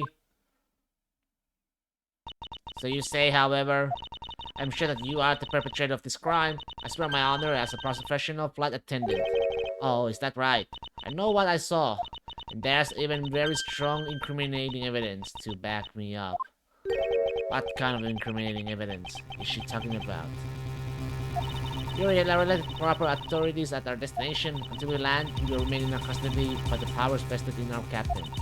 Very sorry, but please understand our situation. Your situation, I'm more concerned with mine and the direction it's going in.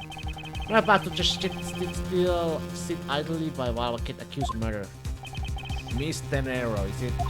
Yes. Just wondering if you might give me a chance. A chance to do what? A chance to plead my case. A chance to ask what you meant by incriminating evidence just now. To accuse a passenger of such a grave crime without allowing him to give a proper defense. Can the professional flight attendant inside of you really call this action righteous? You have a point. Very well, I'll listen to what you have to say. But be wary of what you reveal. I'm afraid you only look even more suspicious if your explanation fails to satisfy. I also don't have the time to deal with you all day, so please make it quick. Of course, as you wish. Good. Very well, then. Let's get started. I know for a fact that I didn't kill that man in the elevator. What I don't know is what sort of evidence she has up her sleeve. But I'm certain it doesn't fit with how the crime really occurred. Okay. I swear to tell the whole truth as a professional flight attendant. Fortunately for you, Mr. Edgeworth, I am certain you are the killer. Who I have? Travel wallet. Is it mine?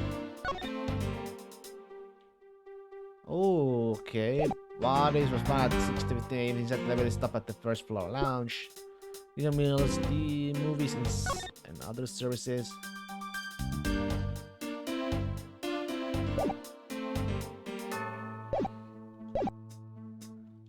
The scene I saw in front of the elevator, it was you standing there with the fresh blood dripping off the murder weapon. Murder weapon is a wallet! If you are both please cooperate, we'll turn you over just as soon as we land. Wow. That's it? That's our evidence? I don't think you could ask for a more perfect fitness testimony. Would you agree, Mr. Edgeworth? Not really. It's hardly a perk when there's a gaping hole in it.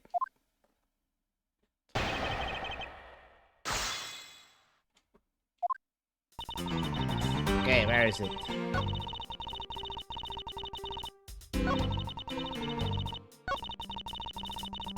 This one. You sure about that? Come on, lady. Objection! Mr. Arrow? What is with the yelling all of a sudden? Force of a habit. Well, it doesn't matter. Mr. Arrow, you say you saw the murder weapon dripping with blood. Is that correct? Yes, all that blood. Drip, drip, drip. Just recalling that scene sends a chill down my spine.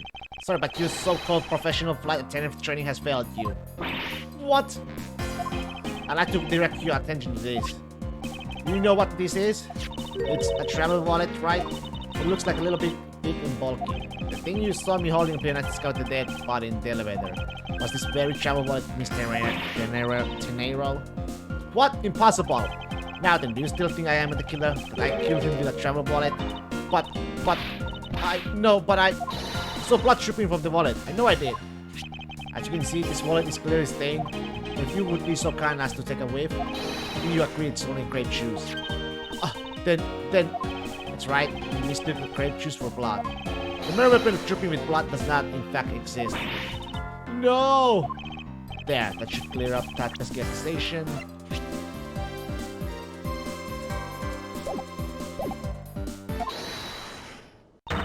Wait just a sec. That is... I mean, even a wallet could be deadly if it was wrapped around something heavy. I demand that you show me what's inside, please. Just trembling and tacked on, please, at the end. Sounds like I got her. There's no need to look inside, given you can tell from its appearance that it's light. No, I can't be sure of anything until I see the contents of that wallet for myself. She's a persistent one. I suppose we have no choice but to see what's inside. Mr. Arrow, if you would be so kind as to open the wallet and check its contents for me. Alright, I usually don't pry into passengers' belongings, but we have no choice here.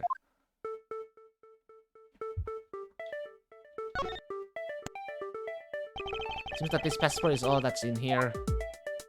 You say, oh, there's nothing but a passport inside. This renders your wallet was the murder weapon agreement mood. Would you agree? Please hear me out, Mr. Edgeworth. What is it now? Well, I was wondering, whose passport is it exactly? Can I take a look? Why not? I'm rather curious myself. This is... P. Hicks Act B, Republic of Virginia. Just as I thought, his travel wallet belonged to Mr. Acby Hicks, which makes it the victim's property.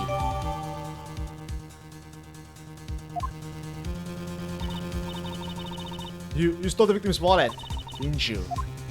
How dare you? Say it yourself. You claim to be holding this wallet in your hands when I found you. Perhaps I did misconstrue the wallet for the murder weapon, but it seems that I wasn't wrong about who the culprit is. Well, shit. What do we have? You see the money down there, though. Money, the statue, card, right? As you can claim, the murder weapon is not the travel wallet. However, it is something you stole from Mr. Hicks after you were done with the wild date. I found it hard to believe myself, but your motive was very simple. You were out to steal Mr. Hicks' money, weren't you? The money's really literally down there, lady! So even though I didn't have the murder weapon on me, you still suspect me, I see. You stood up at the crime scene with the victim's wallet in your hands. How can I turn a blind eye and not suspect you of foul play?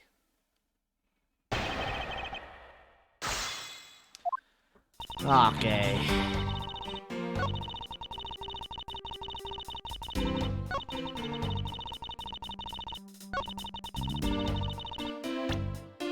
Bro! I mean, sis. What if I might get a word in Mr. Nero? What is it now, Mr. Nero? I wonder if you noticed the contradiction with your own testimony. What are you talking about? It's simply impossible that the motive for this murder was monetary theft. One glance at the crime scene should have told you that. What about the scene would prove that the motive for the murder was not the money? Well, Take that! If I may direct your attention to the things strewn all over the floor. Oh, that's right. The floor is covered in bills and coinage. By your rational, these were the very things the killer was after. Oh, I think we can assume that the wallet fell to the victim's struggle with his killer. I would think that the killer would have noticed something like money scattered everywhere. Furthermore, as you can see, there was no effort made by the killer to gather the money. But the wallet. Objection! Yes, the wallet. You will also recall that the only thing in it was Mr. Hicks' passport. You are really insisting that it was a crime based on greed. You're claiming that it was all for an empty travel wallet? I... Forgive me, please! Hey, what's the heck? Are you saying the attendant's wrong? That guy's in the killer? Huh, don't believe it, everyone. It's a trick. Yeah. Will you all please be quiet? Mr. Nero. Yes? You lost your cool when you saw the dead body. Plus, the lounge was dark and looking into the light from the elevator. It's easy to see how you mistook the wallet in my hand for the murder weapon. I take no offense that you thought that I was the killer. Mr. Edgeworth.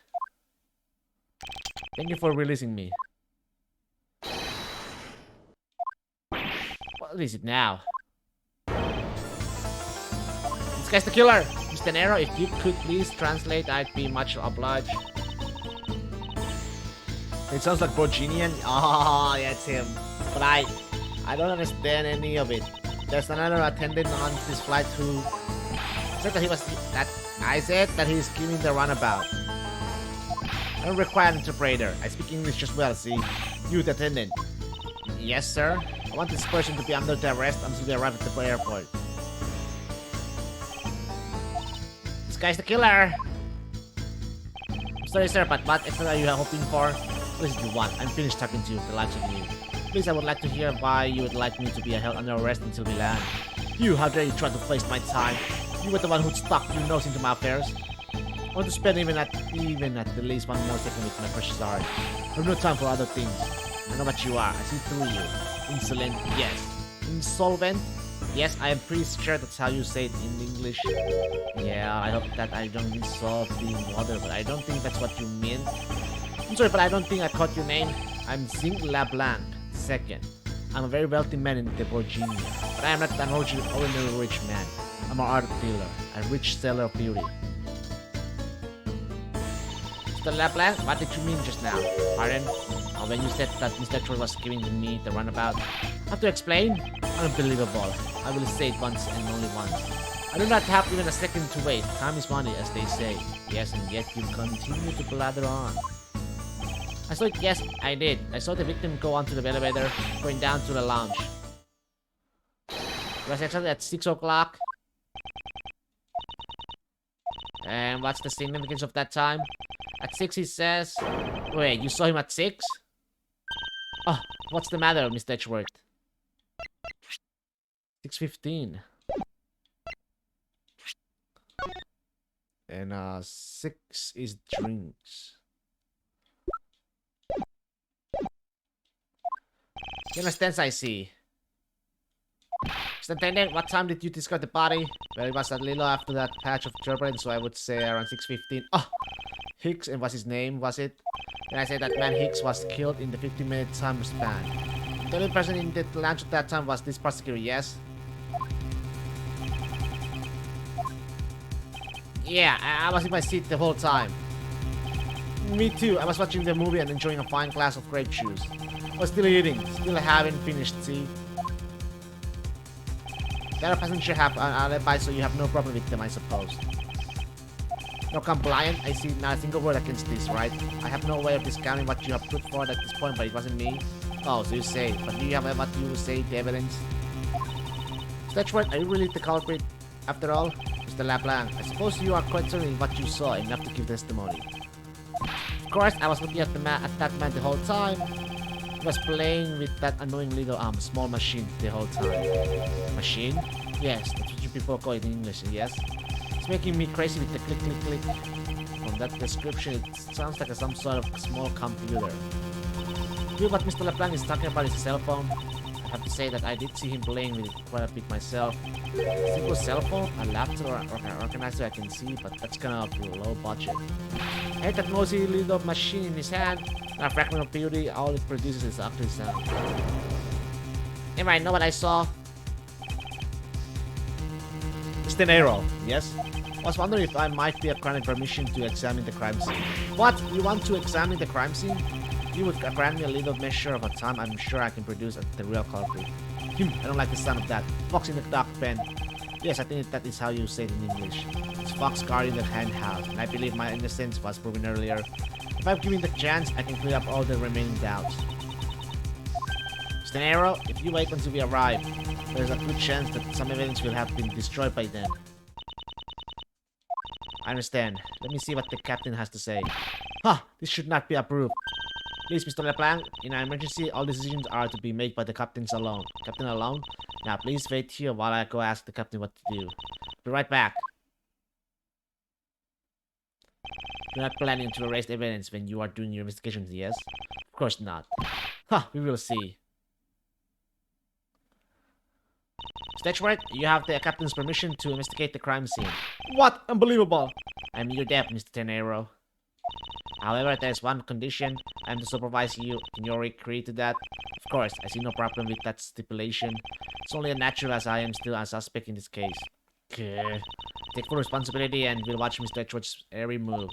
I hope this is reassuring enough that there will be no foul play. Now then, Mr. Edgeworth, shall we proceed? You should need my help with anything, please feel free to touch the partner button. It's time to head to the scene of the crime, the first floor lounge. Wait, how do I leave? Oh, first floor lounge. Here we go. I want to thank you for your help back there, Mr. Tenero. There was nothing. You should thank the captain for granting your permission. And just so everything is perfectly clear, I still don't trust you to that extent. I don't want you to think your standing with me has changed. I see, I will bear that in mind. I received an order from the captain earlier and he wanted you to know that. We reserve the right to stop your investigation if we feel you are not making progress. When we do, he asks that you please return to your seat at that time. When time runs out at his and his crew's discretion does it. I have to find a way to discredit Mr. LeBlanc's testimony before time's up. I understand. By the way, is there any place you can think of where the killer might be hide on board? I don't think so.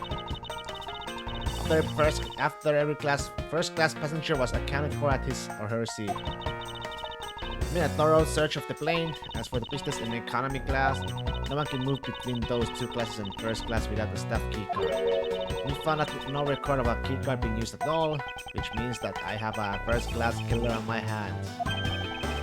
I already know who it is. At least I know that much for sure.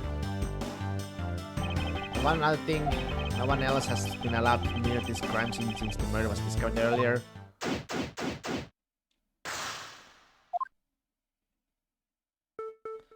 Now then, let's get started. But where should we start from? Let's start with Mr. LeBlanc's statement. The crime occurred between 6 AM and 6:15 AM. During that interval, the only person in the lounge was myself, which would make me the prime suspect. However, since I did not kill Mr. Hicks, it means that the killer was around somewhere. You have to believe what you say is true, then yes? The first order of business will be to gather information to win your trust. What floor does this elevator service? Only the first and second, though it can also go down to a cargo hold.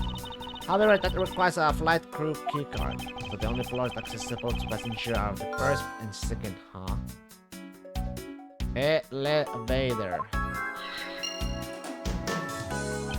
I won't rest until I've... Okay.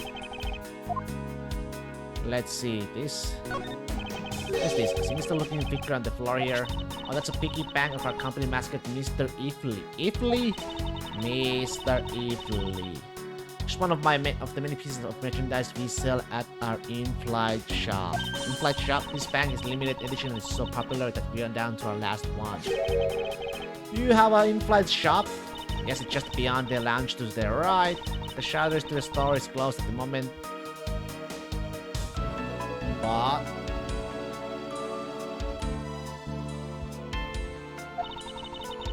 It was open the whole flight up until Mr. Hicks's body was discovered. It's blood on here. Could this have been the murder weapon? Okay. Oh shit.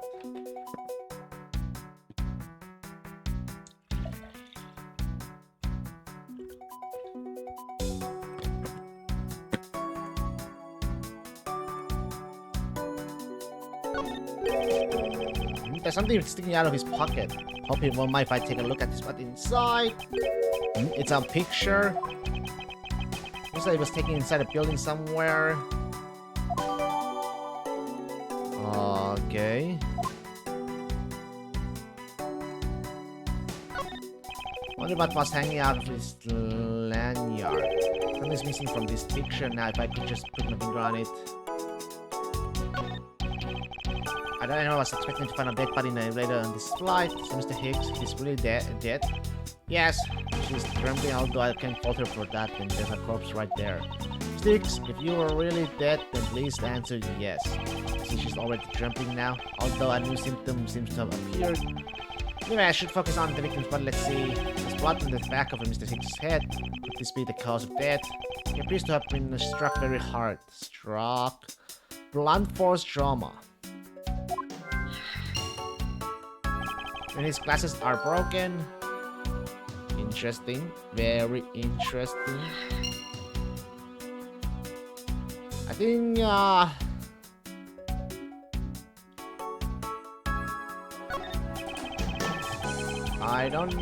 doubt anyone was expecting to find a dead body in an elevator on this flight. Mr. Hicks is really dead. Oh. Same thing. Creepy. Wait. The picture he has, the cell phone.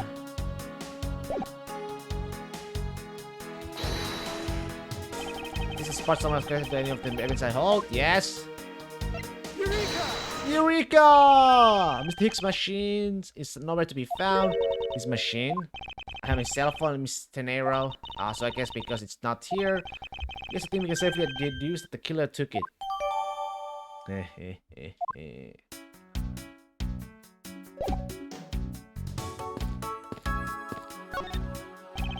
Some spilled grape juice in front of the elevator. I assume it was spilled during the turbulence. Oh, we must clean that up or someone might get hurt. What is it, Mr. Edgeworth? I found some very important evidence. What's the important piece of evidence in the scene? Take that! Not sure what's so important about that, Mr. Edgeworth. No, wait. Well. Wait, are those footsteps? What is it? They are a little smudged, but I think we can both agree they are a set of footprints. So I think, yes, these belong to a killer. Oh, then maybe we should check the shoe size of everyone in the first class. I don't think that will be of any help to us. Unfortunately, the prints are too smudged, which will make it hard to get a definite match. Oh, I see.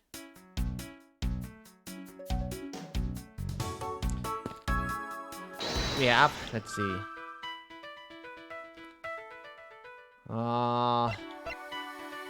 Broken glass, blunt force trauma. With the... It's gonna be with this.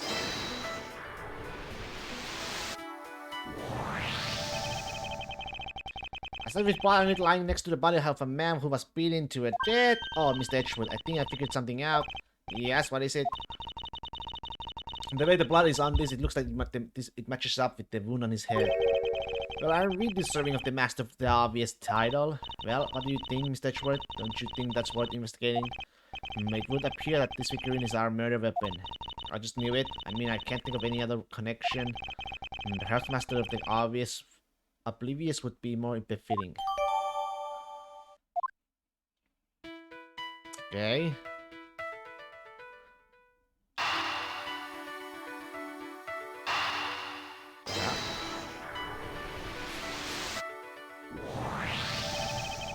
True, there wasn't anyone else in the lounge other than myself right before the turbulence. If the killer was in the elevator along with the victim, then that's a different story.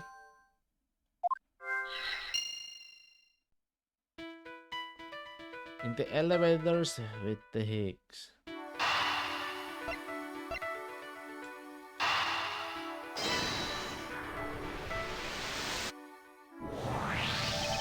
I have it.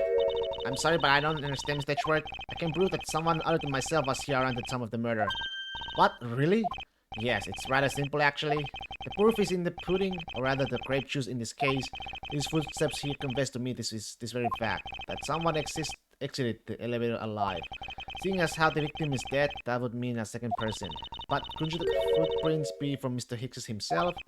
But if you take a look at our victim's shoes, you can see the soles are spotless. Which means Mr. Hicks wasn't alone in the elevator. In fact, it's quite the opposite. There was actually one other person inside the elevator.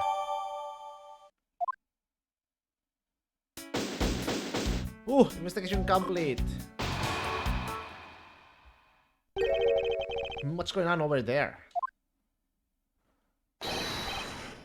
LeBlanc, LeBlanc. Unforgivable, this is unforgivable. You understand what I'm saying? The movie is late. It is the same level of a badass the plane arrived late. But the movie...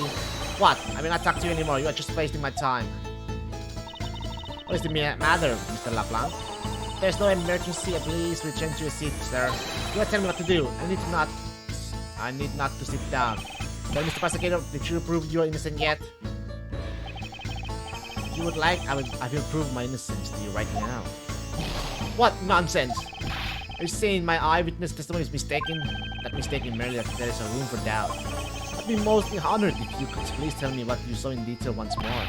Fine, suit yourself. This guy's clearly the killer, man. Let's clearly. I saw Mr. Hicks under the elevator. It was when the needles on my pocket watch pointed to the 6 and the 12. The body was discovered 15 minutes after that in the lounge. Yes, then you, the only person in the lounge at the time, must be the criminal. Mr. LeBlanc's conclusion seems to make logical sense. After all, the only person in the lounge at the supposed time of the murder was me. So, my eyewitness testimony, if you think you can destroy it, then come, let me see. Harry, do I look like a man who is having the time to wait for you? Why is he so irritated? I'm the one accused of murder here.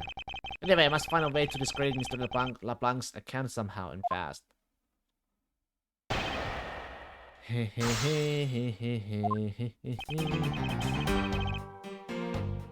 it! Mr. LeBlanc, were you able to get a good look at the inside of the elevator at the time? Of course I saw what was inside. You are sure that the victim was in the elevator alone? Yes, the only person inside was that Mr. Hicks' man. This is last outburst a bit too important to let go. No, no, no, no, no. Objection! You goddamn liar.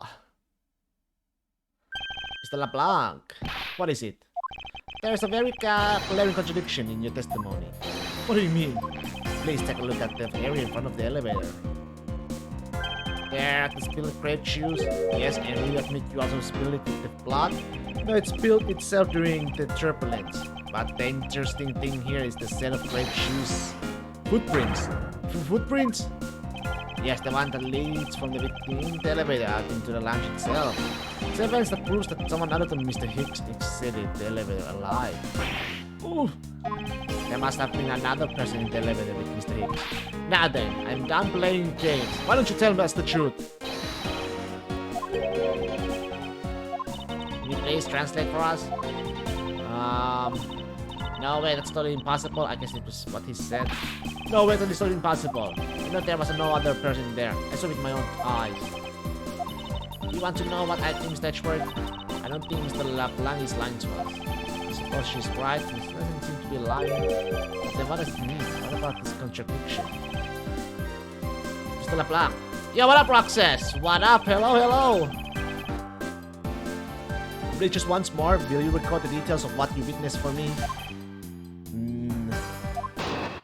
So what do I think of this game? Very different. Very different.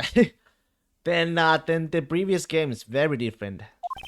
I was very upset with Mr. Hicks passed by my seat, but I like it. The exploration. I like this kind of style. Not gonna lie, you get to walk around, run around. I like it. I was always checking the time over and over again. I happened to follow that man with my eyes when he passed me. Oh, and I saw clearly into the elevator he was entering. But I swear there was no one else inside. No one. No one, huh? No one, you say? Mr. LeBlanc, if you would please calm down. What? Did you two have an issue with my eyewitness testimony? No, not at all. Please forget I said anything. And again, he doesn't appear to be lying. But I can't let this testimony stand as the truth.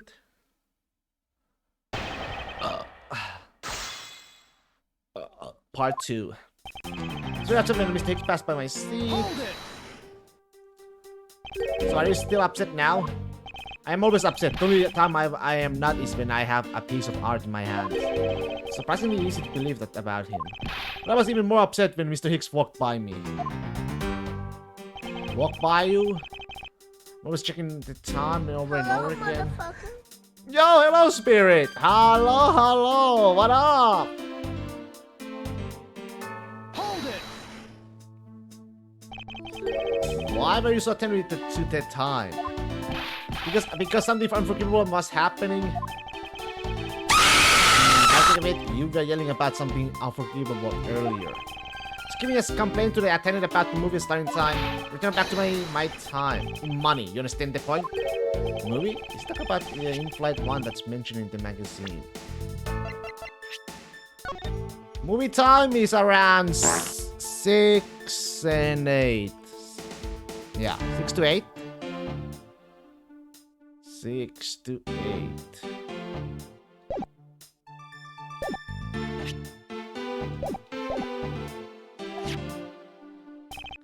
A summary of the plot and the start of time.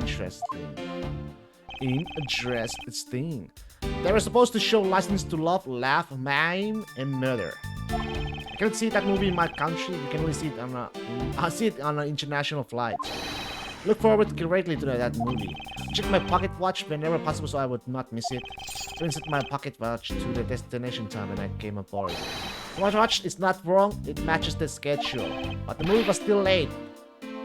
Very, very late. Hold it! How is it late? Your pocket watch? I'd like to ask you a little more about it, if that's alright. The movie I wanted to see would not start, so I checked my pocket watch many times. What? Hold it! So this movie you mentioned, is it the one listed in the Sky magazine? Yes. I was so looking forward to watching. Yeah. Mr. Nero, was this movie shown on this flight? Yes, it was shown at the scheduled time. Hey. Isn't it possible you simply slept through it by accident? Nonsense, you doubt me? No, stop pointing at me like that. How did he miss a movie that he was clearly hoping to see? Checked my pocket watch a great number of times, that much I know for sure. My watch set to my destination time.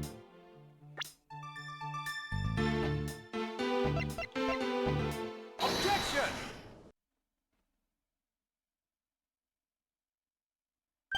Mr. LeBlanc, you said this just now in your testimony. Now, if your watch has been set to our destination's time zone, it would mean that your watch is displaying the time of our destination. Yes, and the correct time is worth 6 cents. I would like you to take a look at this. You believe the Sky magazine? Clocks on this flight run in accordance with the time of our departure time zone. Of course, the movie schedule was also created with that in mind. Mr. Nero, for confirmation's sake, what time zone is this flight aligned to right now? Then we made a short stop at a transfer point. That's right, it was in that small Asian country, the Republic of Zhengfa. But we readjust our onboard clocks at that time. So right now, we are still running on a Virginian time. What? The time difference between Virginia and our destination is 9 hours. In that case, it's only natural that your watch would be out of sync with the schedule. What? Further, with your analog watch set to our destination's time. would appear to be running at 3-hour fast when compared to the flights on board's clocks. It also changes everything about your testimony. And you can bet 1 million cents on that. 1 million cents, huh? In light of this information, it means you saw Mr. Hicks 3 hours prior at 3 a.m.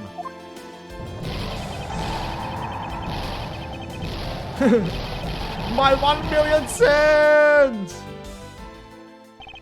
Yoo-hoo-hoo! This should clear up all of the remaining accusations. So this basically widens the time frame for the time of death, right?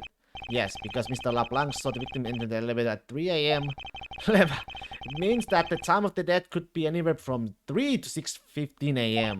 The question is now is where was Mr. Hicks during that span of time and what was he doing? I got something to say. You are? This lady could be the killer? Yeah, I'm Cammy Meal. I'm a flight attendant. What is it you wish to say? Well, I think your story is a little different from how I remember it. What do you mean, Cammy? I saw Mr. Hicks sitting in his seat at 5 a.m., you know? What? How can you be so sure of the time? Oh, that's right. He pushed his call button while we were parked at the transfer point.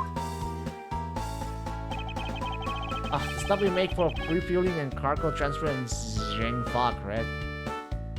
This flight will be making a brief stop to refuel and transfer cargo in the Republic of Zhengfa. Between 4 and 5 a.m., we asked that all passengers remain on board at that time. Thank you for your cooperation. Yes, it was from 4 to 5 a.m. according to our clocks.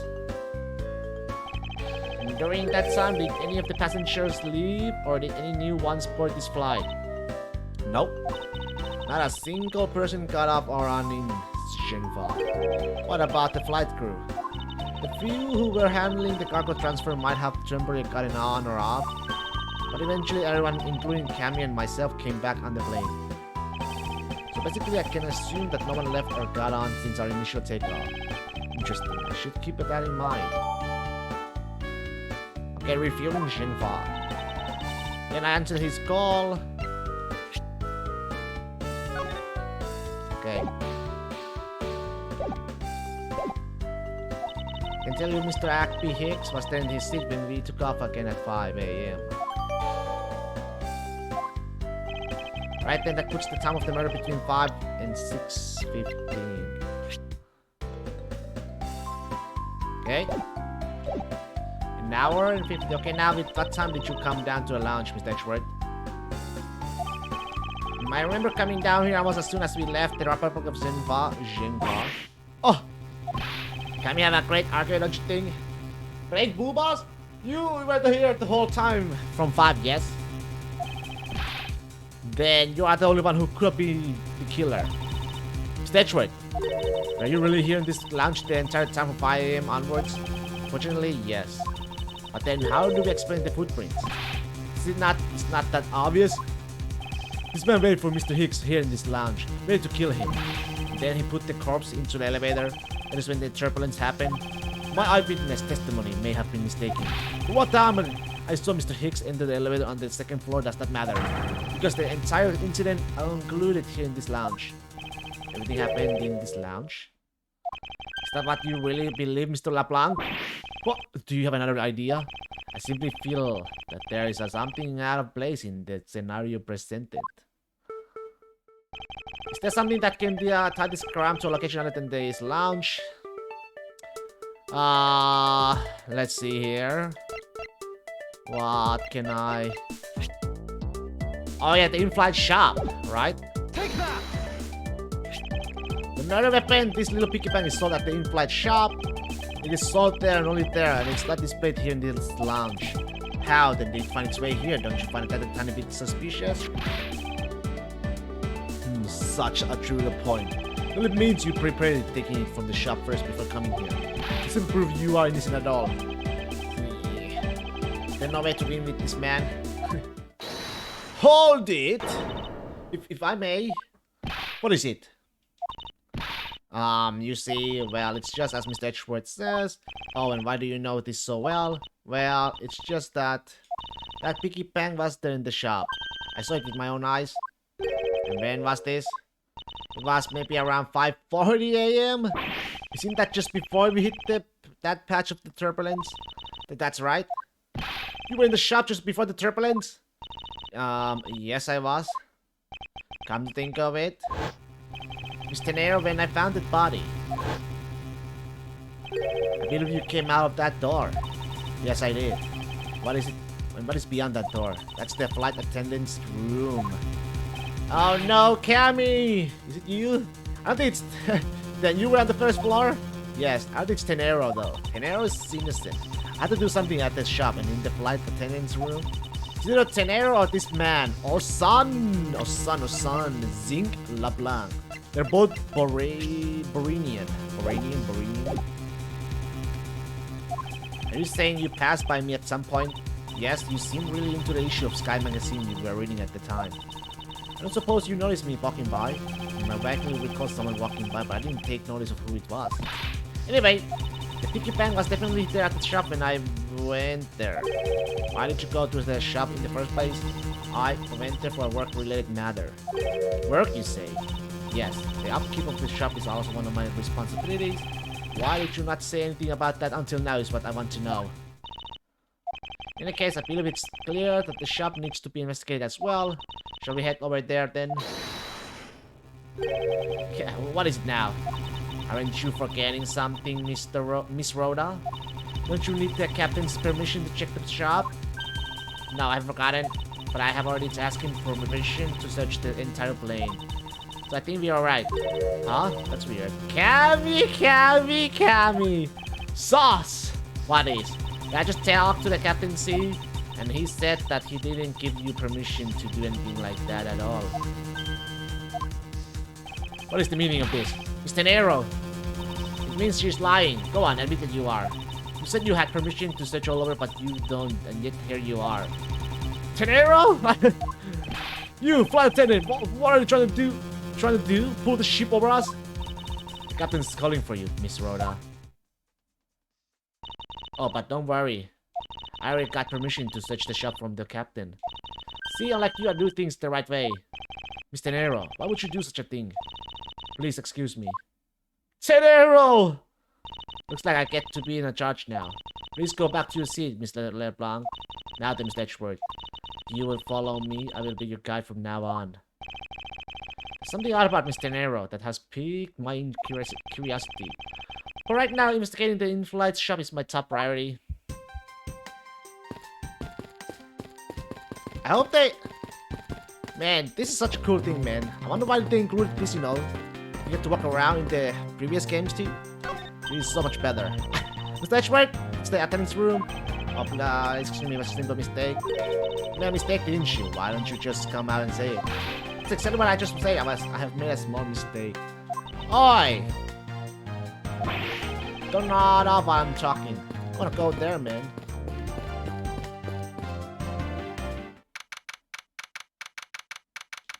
Flight, first floor in flight. So this is the in-flight shop. It's quite a mess in here, you think?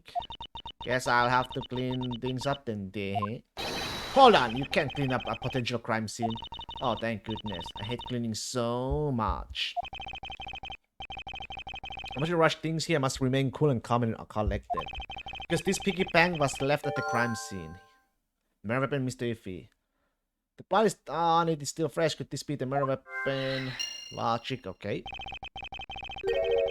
There is a very good chance that the killer had paid this place a visit. Okay, we got some suitcase. What are these? Those are our company's completely original line of suitcases.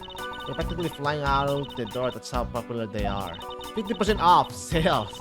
You should buy one and see how you like it. You won't regret it. Perhaps that's how things work on this flight, but in the real world, you try then buy. No way, but either way, it doesn't really matter. True, either way, why would anyone buy a suitcase after they have boarded the plane? Anyway, see that?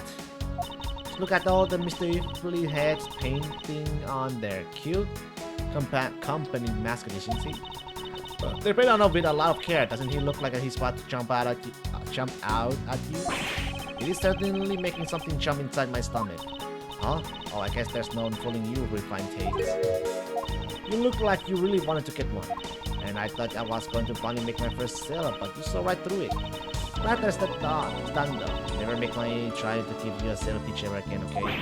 I never showed any interest in it to begin with. It really is pretty horrible, isn't it? You want to know something? This suitcase was designed by Miss Rhoda. Miss Tenero designed this? Yeah, it was a company-wide contest. Well, it does have a very sharp design sense. Haha, sharp. Like stinky sharp cheddar, maybe? I really have no idea why the big wigs decided to go with it. So, bleh. Miss Tenero designed this, did she? It's definitely not what I would have expected. Oh! You okay? I'm fine. Please watch yourself, Miss Mealy. Mealy? Any a suitcase freely roll on has got to be a safety violation. Yeah, put it back. Okay, let's see here. The glass from this display case's door is shattered all over the floor. It looks like there's nothing on display inside either. Wait, actually, I think there is something. What's this? A mini captain's hat? Oh, it's a tiny captain's hat. I swear I've seen one of these before. It's literally she's holding the freaking doll. See? She literally, it's her.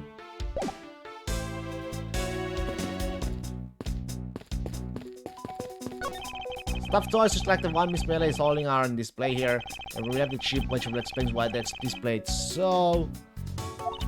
How about it, Mr. Edgeworth? You know you want one too. You're grateful when you're stressed. Why do I envision stop animals abuse when she says that? Why indeed? Okay, let's see. I haven't checked. Study Captain's hat. As I've seen this one before.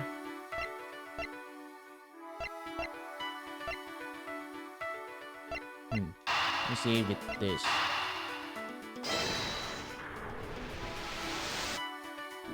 Oh, nice. The hat probably used to be one of the biggest Bang's head. Let's give it a go and see. I believe this Piggy Bang was forcibly removed from this display case. Does it mean that the killer broke the glass to get it at it? Really? While the crime scene, Kerber must have shattered the display glass to take it. Don't tell me you don't know what things go where in this shop. Well, I don't. Miss Rhoda's in charge of displays, so come on, how should I know anything?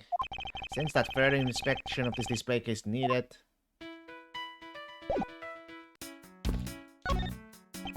Well, rest in okay, same thing as always. Let's see here.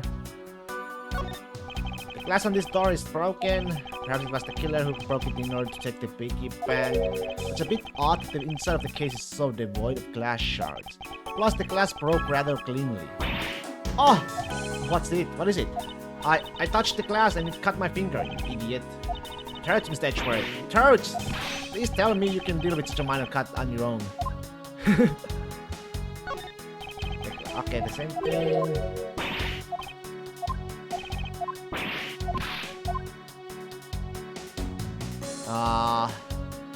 Probably the same thing, right?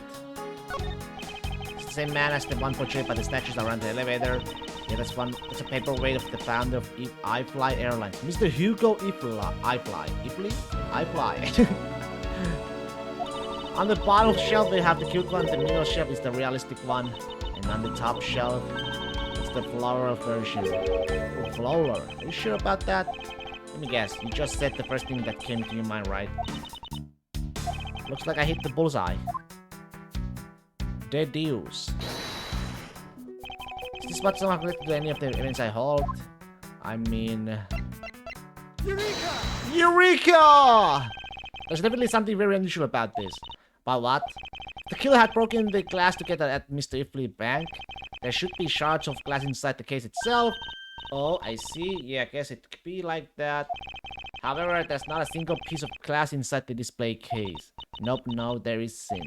Which means that the glass was broken from the inside out. The Piggy Bank must have fallen outward from the turbulence and right through the glass. Yeah, that's for sure. There's so much glass all over the floor. willing to bet that this hat was knocked off its head at that time too. That's nice. Which leads me to believe that the killer took the mysteriously from the here after turbulence. Turbulence, okay?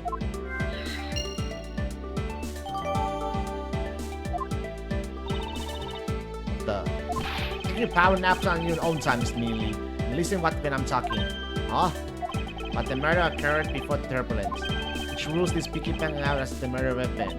Do you mean the bangs? Not the real murder weapon, it's a fake? Yes, at this point that is a very real possibility. But what if when the killer went to take Mr. Ifuli, he broke the glass by accident? This fake case is locked, so that's highly unlikely. Yeah, but there's one person who could have. Oh, and who would that be? Miss Rhoda, of course. I mean, she's the one in charge of this place, so she has the keys to everything. Miss Rhoda Tenero, huh? Miss Rhoda Tenero.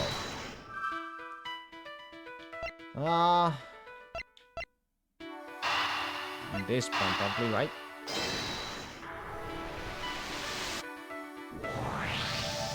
Yes, there's definitely something wrong here. What's with them sudden yelling? Tell me, Miss Mealy, don't you think there's something strange about these suitcases? Oh, well, sure, they totally ooze strange, like the color and the such. That's what I'm talking about. Now pay attention. You're scaring me, Mr. Edgeworth. Sorry. These suitcases are lined up a bit too prim and proper. Yeah, they look a bit uptight, don't they? I guess they take after their creator. Again, that's not what I meant, Miss Mealy. Don't you find it unusual that these cases are the only things undisturbed by the turbulence? Never mind, I'd sooner find an answer by inspecting these suitcases myself. Suitcases myself, let's see here. Upon closer inspection, they really are quite hideous. Oh, I see it. I wonder how Miss Rhoda would have reacted if she heard what you just said. What's wrong? She makes a good point. It would be wise of me to watch what I say out loud. Which is, I spied something that's not quite right. What's so unusual about this suitcase? Oi! Take that! Something very special about these wheels. Huh? As in, there are no stoppers in place on these. Without stoppers, one would think that the turbulence would have sent it flying, and... so it's very likely that this suitcase was placed here after we hit that turbulence. Let's take a closer look at this it, shall we?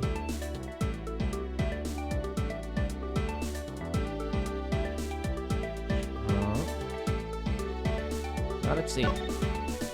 This was apparently designed by Miss Tenera herself. The design has a certain je ne sais quoi. Yes, perhaps that is the best way to put it.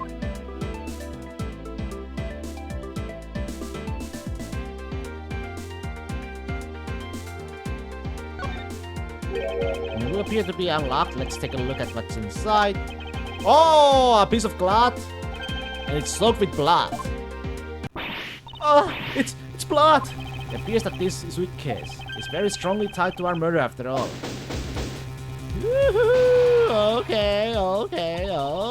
Okay. So explain this to me. What does this suitcase have to do with the murder? I believe it's pretty safe to say that the killer used this suitcase in some manner. Such as to move something, perhaps. But aren't you just talking about the cloth then? That alone is too small. A larger item would be needed to move what I'm thinking of. The thing I believe the killer used this suitcase to transport is the body. Something that would fit inside a suitcase that is also covered in blood. Sounds like a dead body, doesn't it?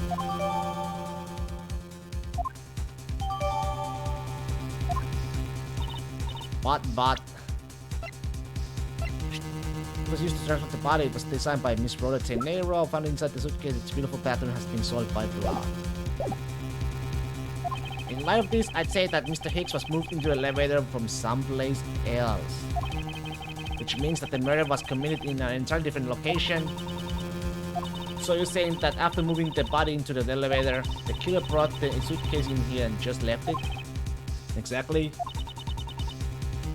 What is it? Nothing. Just that I was thinking about what Miss Rhoda said about coming here for something. Excuse me, Mr. Edgeworth. Miss Rhoda herself. Let's see. I wanted to give you a bit of more time, but I'm afraid I wasn't able to convince the captain. I'm very sorry, Mr. Edgeworth, but the captain feels that he has allowed you as ample time.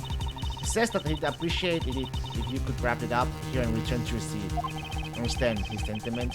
However, if I'm not allowed to complete my investigation, the crime scene may become contaminated by the time we land. If I must stop, then I insist I be allowed to oversee the preservation of the two sites. Under your supervision, of course. That's your only condition, then I believe we can accommodate your wishes. I'm here to assist you in any way that I can, Mr. Edgeworth. Sounds like fun. We can camp out and watch over everything together. Man, Edgeworth, you so lucky, man. 2 girls, 2 beautiful ladies. I found proof that the real crime scene was not in the lounge. And I have enough evidence to prove myself to be innocent of any wrongdoing. And yet, regarding what Miss Melee reminded me about Miss Tenero, I can't allow my investigation to end here. Truth must come to light.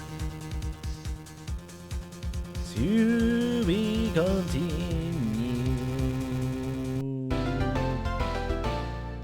Save the game. Saving. It's so slow. Okay. Now that once we had landed, I'm supposed to let the local police take over. Thanks to Miss Tenero and Miss Melee, I was able to preserve the crime scene. I just can't shake it. I wasn't able to talk with Miss Tenero in private. So I'm left wondering, just what was she up to? Why did she do what she did? There must be a way for me to continue my investigation. I've been expecting you, Nas Edgeworth. Hey, isn't that Franziska? I thought you were still in Germany.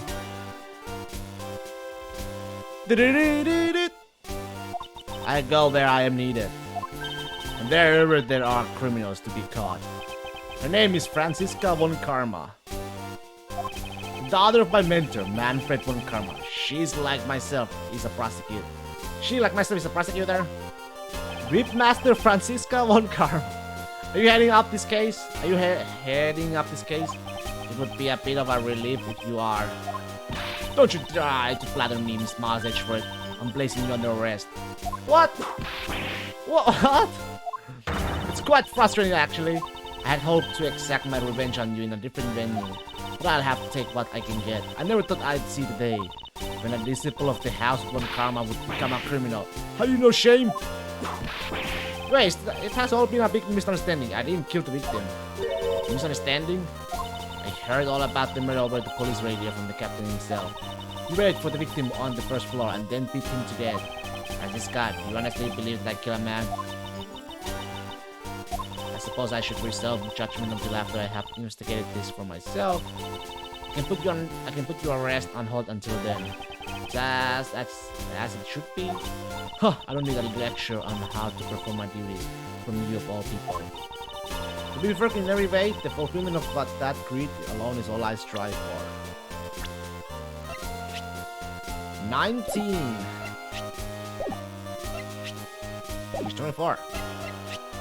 24 to 62. Well, I have my own creed which I must fulfill, so why don't we solve this together? Have to get going. The crime scene awaits. Don't you dare leave town. Trust me, I had no intention to. Let me count you. Yes, sir. Too slow. Ow! Listen up, I'm leaving you in charge of watching this man. Don't mess up, understand? Mr. Edgeworth, I'm supposed to guard him? Simple yes or no, detective. Oh, yes, sir, understood, sir. Just leave it to me.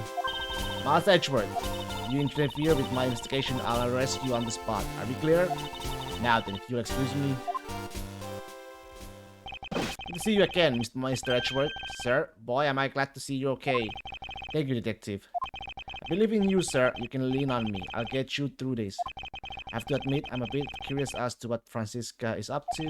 Maybe I should ask the good detective. Very well. In that case, I have a few questions for you.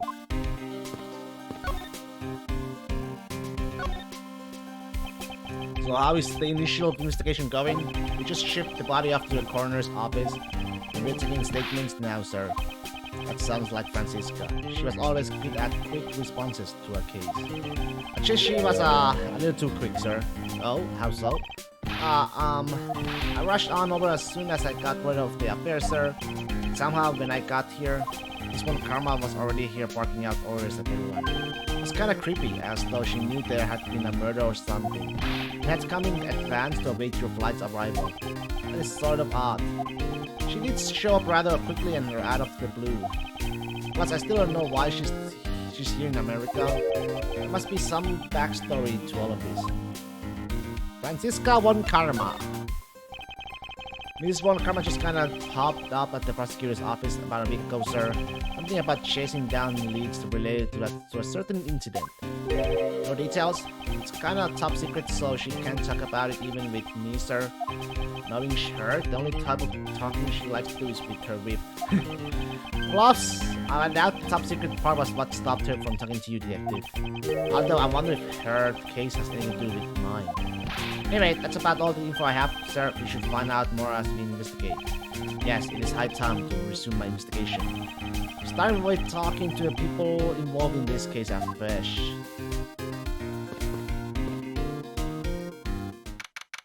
Oh, he's back here. Or, yeah. Oh, the second floor. He must be the captain. Oh, he's the captain? Why, yes, I am. And who might you be? I'm the prodigy, Prosecutor Francisca, who Von Karma, and I have a few questions for you. Don't you dare, Captain. Getting friendly with another woman. I'll never forgive you if you do. What are you talking about? I only have eyes for you, my dear Cammy. Well. I wouldn't bet money on our dear captain to be much of a reputable person. Sure you don't want to ask the captain some questions, sir? He was in the cockpit the entire time. I highly doubt he would know anything of the use. Anyway, I'd like to leave that type of witness to Francisca and her whip.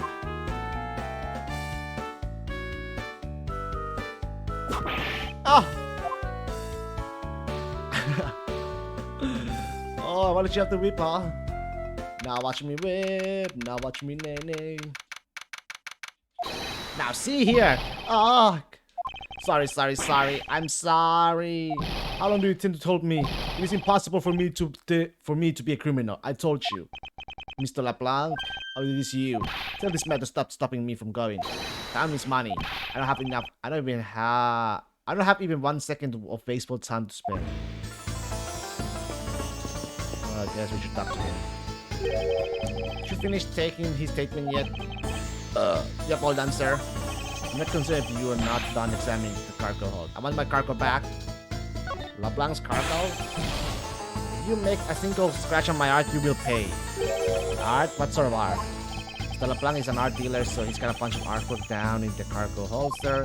There's practically a mountain of them, large and small. From folk costumes to stone statues, I sell all kinds of art. Folk costumes? Speaking of which, Mr. LeBlanc's hat. Wait, am I? No way, right? It is the same. Oi! Oi.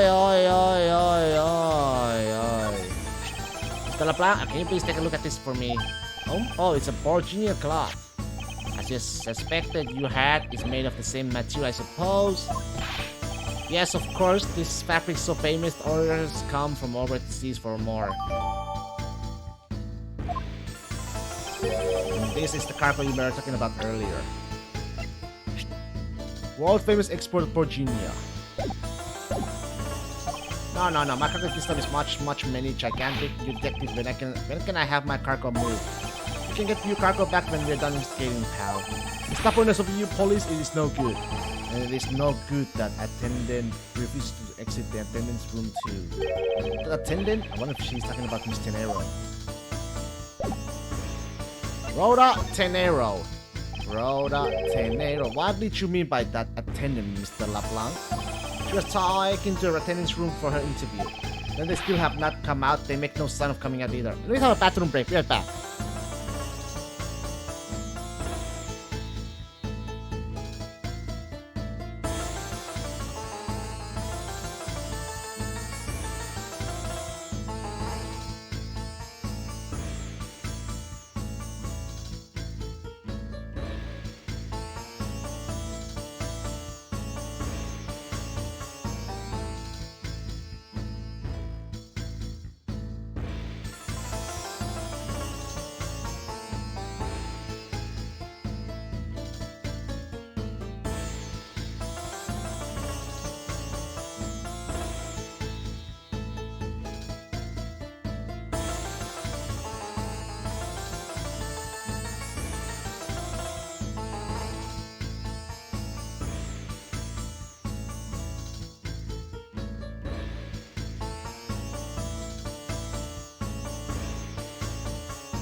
I was finished with my own interview much earlier, quicker than her. Was Mr. Nero interview the only one that's taking up so much time? Master Edgeworth, you were given free rein to examine the plane, weren't you? Yes, I was able to obtain the cooperation of the flight attendants. Speaking of attendants, I'd like to speak with Mr. Nero. I wonder if you might grant me permission to enter the flight attendant's room. Before I do, you still have to clear up a few issues surrounding your own circumstances. Understand? You may have tricked those attendants with your sophisticated talking, but you can't pull the wool over my eyes, Miles Edgeworth. Okay? Let's not complicate things and go with the most obvious conclusion. The scene of the big crime was here in the very lounge the body was discovered. From the time the victim was seen calling for an attendant until his body was found. The only person in this lounge in the entire time was you, Miles Edgeworth. This unmistakably makes you the likeliest suspect. Aye. The likeliest suspect, Francisca. You have a problem with that? No, but it's not like you to do such a vague wording. You are usually a bit more absolute. I'm simply trying to watch out for you. Or is my kindness too hard for you to comprehend? Thank you, but your leniency is unnecessary. For I will prove my innocence soon enough. If I want to continue my investigation, I'll have to break her line of logic fast. Alright.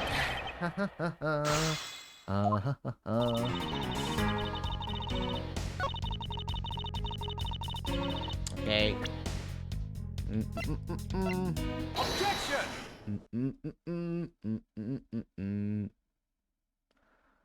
It will appear that you did not have all the information you needed after all.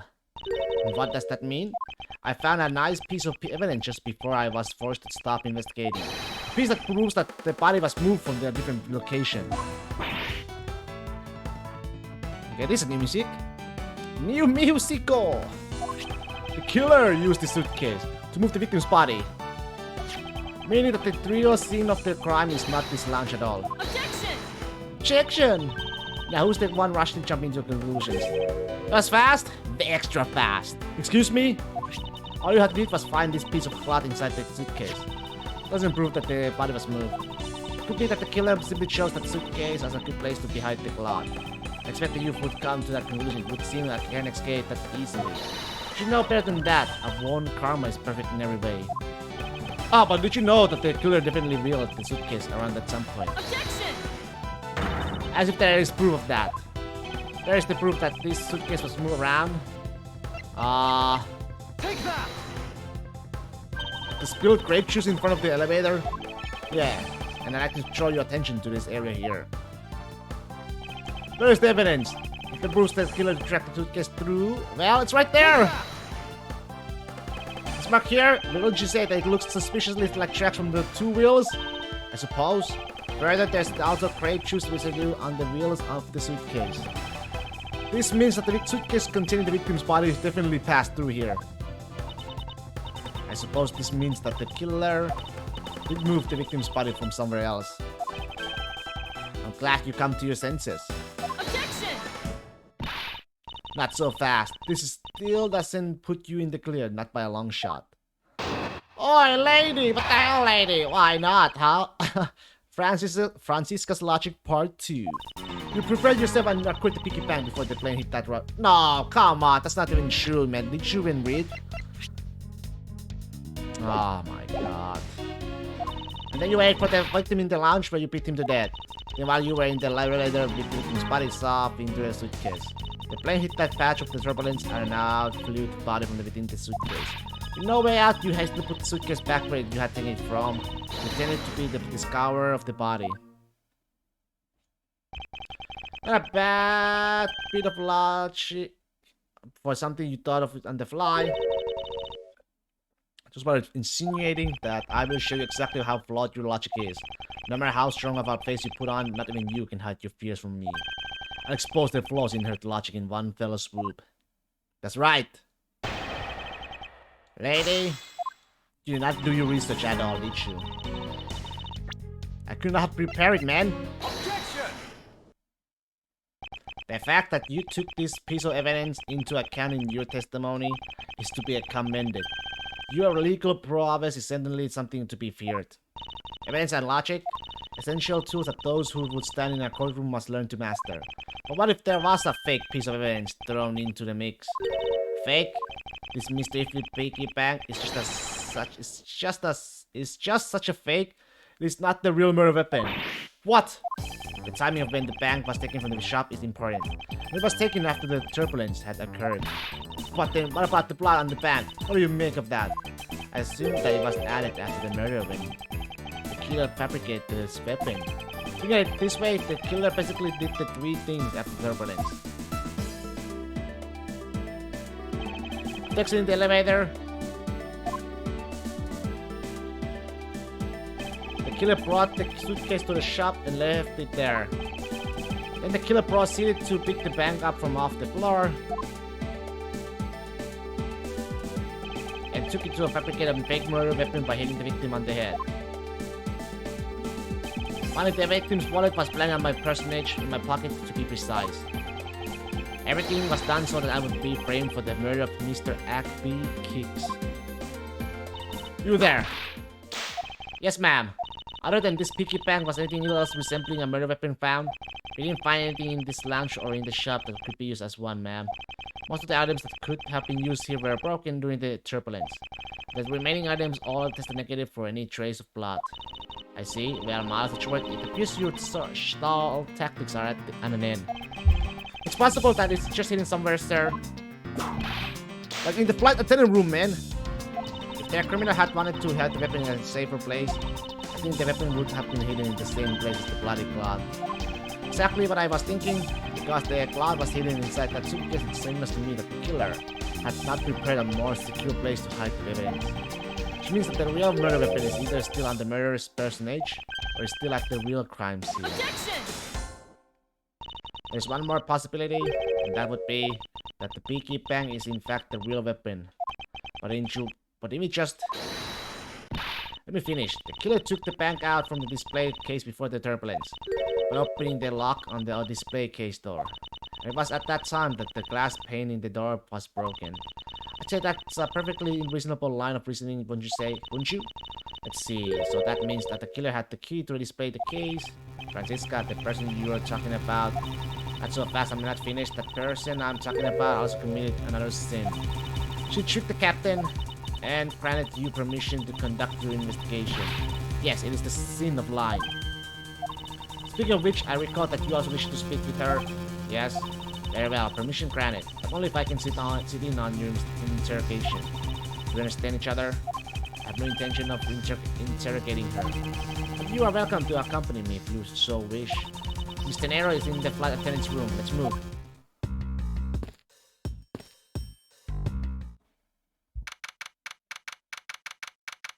Alright. Alright. So you're the one that poked around inside this plane without the captain's permission. Deviating from the flight attendant's manual is very unbecoming, you know. What were you hoping to accomplish by doing that? Mr. Nero. Ah, Mr. Edgeworth, you're here too? Can you please help us and shed some light on why you did what you did? Alright. Captain's permission?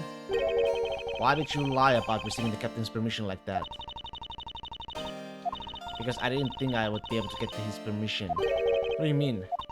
Captain, he only has ears for Cammy. Ah, I spoke with the captain a little earlier myself. He definitely seems to be rather taken in with Miss Mealy. Mealy? Yes, and on top of that, I had mistakenly accused Mr. Edgeworth of being the killer. I wanted to make him amends. In that case, please allow me to thank you for what you did. Thanks to you, I was able to clear myself of all charges. Really? You were able to prove your innocence? Oh, that's thank goodness. Mr. Nero, is it? There's one more thing I'd like to ask you. You were in the in-flight shop just before the turbulence, weren't you? Please answer honestly.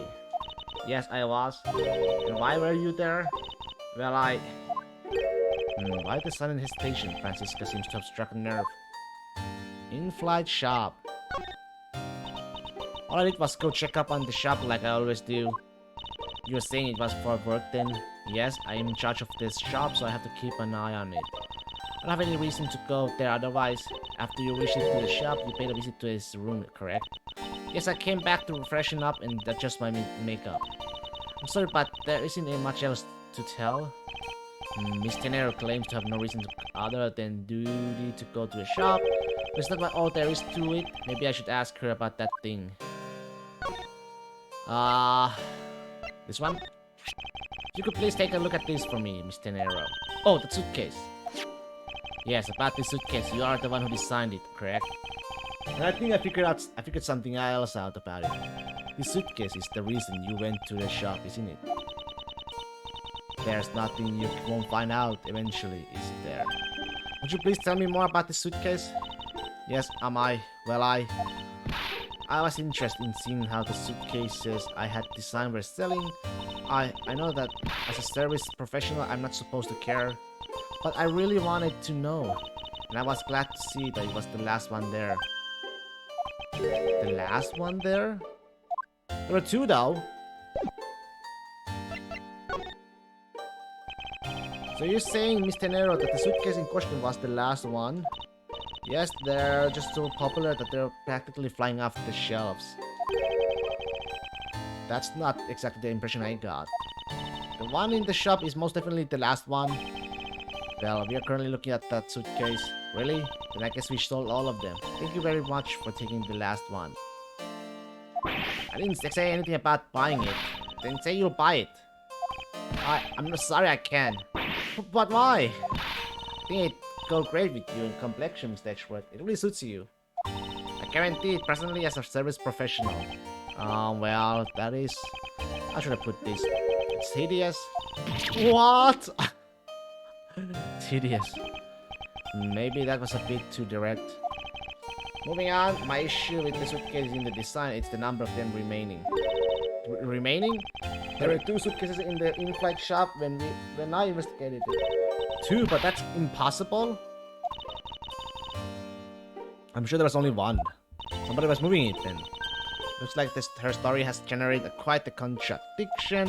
When I left the shop, I'm positive there was only 1 suitcase left. Something is missed here. What could be the meaning of this inconsistency? By the way, Mr. Nero, what is one of those suitcases doing here? I thought you said there was only 1 left. That one is, it's mine. I used it for a very long time now. She's used it for a long time? I think not. There's a... Mr. Nero, I'd appreciate if you wouldn't lie to me.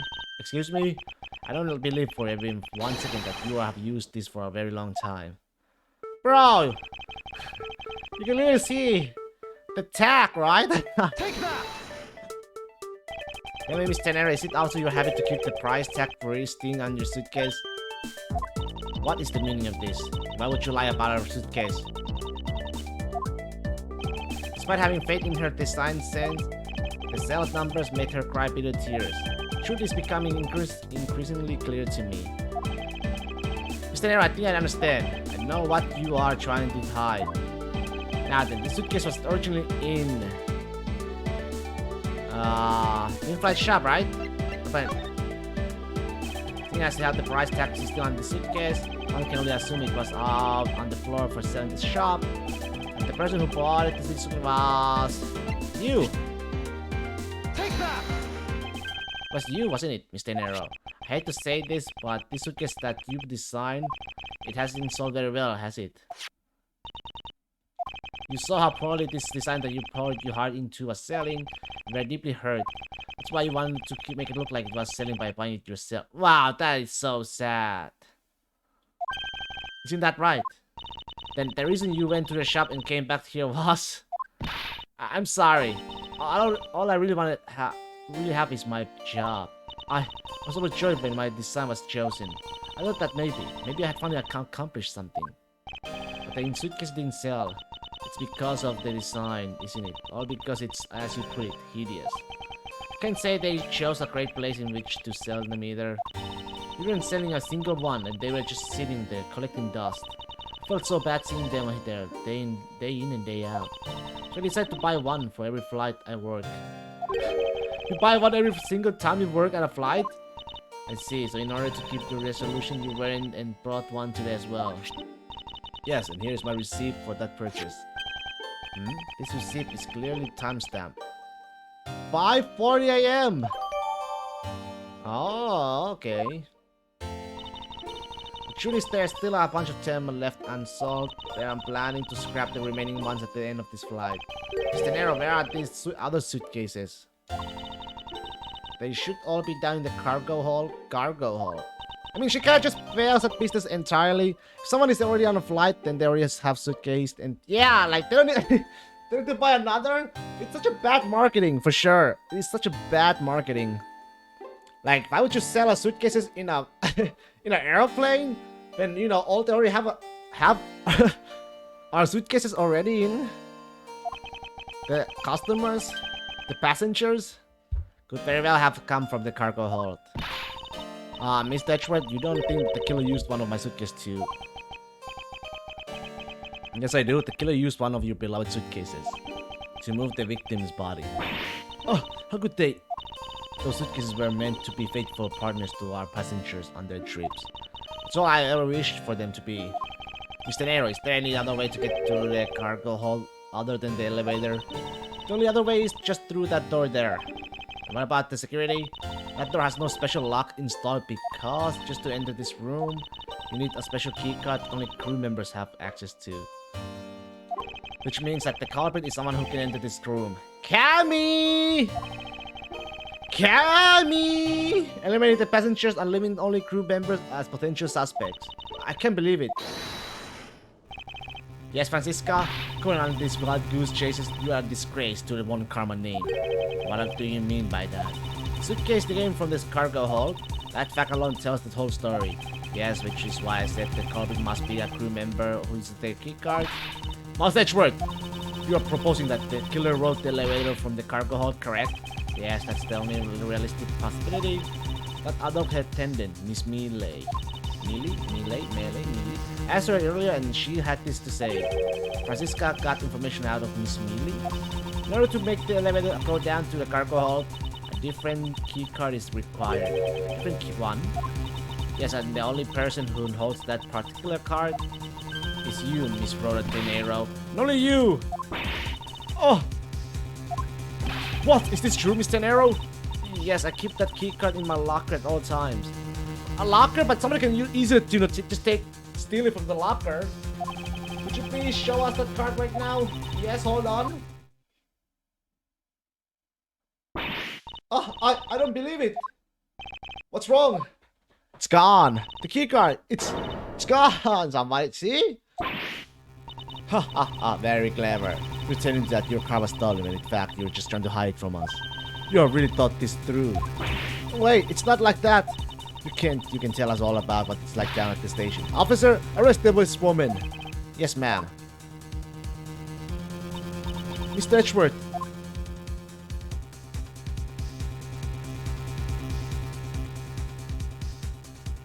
I'm not a defense lawyer. We need Phoenix. What's wrong? There's a disbelief written all over your face. Francisca, I know that you are the lead investigator on this case. However, Holly, don't even think about wasting any more of my time. You know the rules as well as I do. Evidence speaks louder than their words. Even if this isn't a courtroom, that basic tenet still applies. I intend to investigate the cargo hold now. What will you do, Miles Edgeworth? I intend to do likewise. To be continued. To be continued. I wonder if this game has any trials at all. Probably no trial, right? Since the like the first episode didn't have any trial.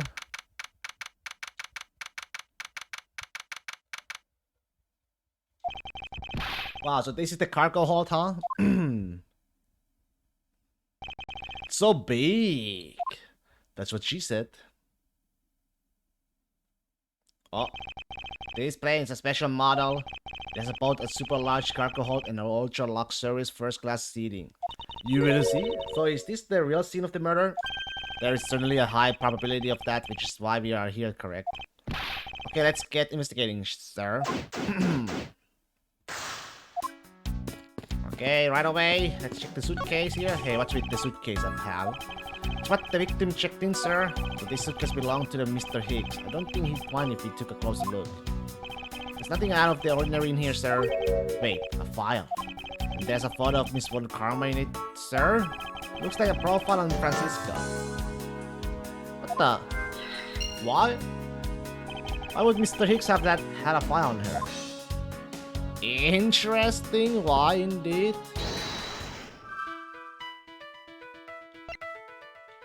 Broken glass profile Francisco.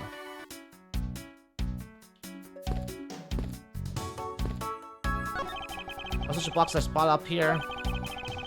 This one says flammable, and this one it says pharmaceutical. This one it says for exorcism use only.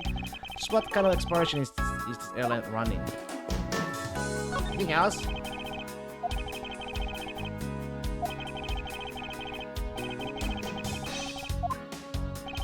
Same thing?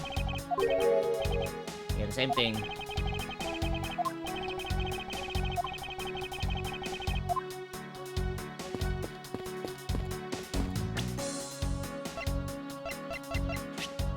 Wait, oh, it's the logic thingy?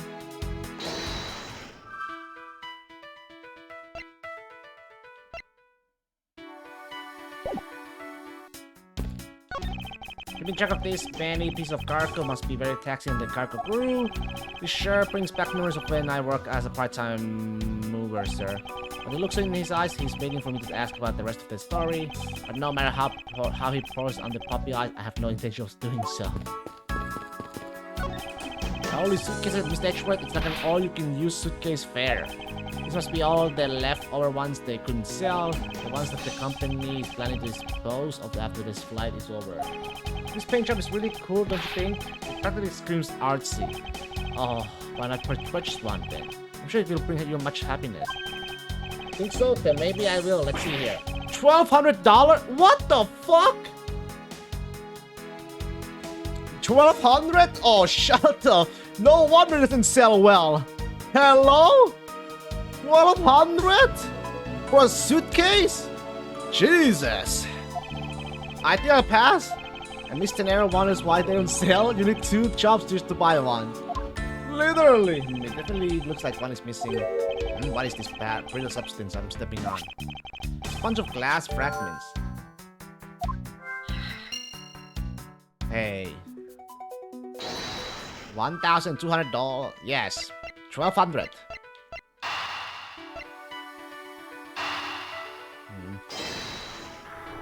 I have better use of this money. I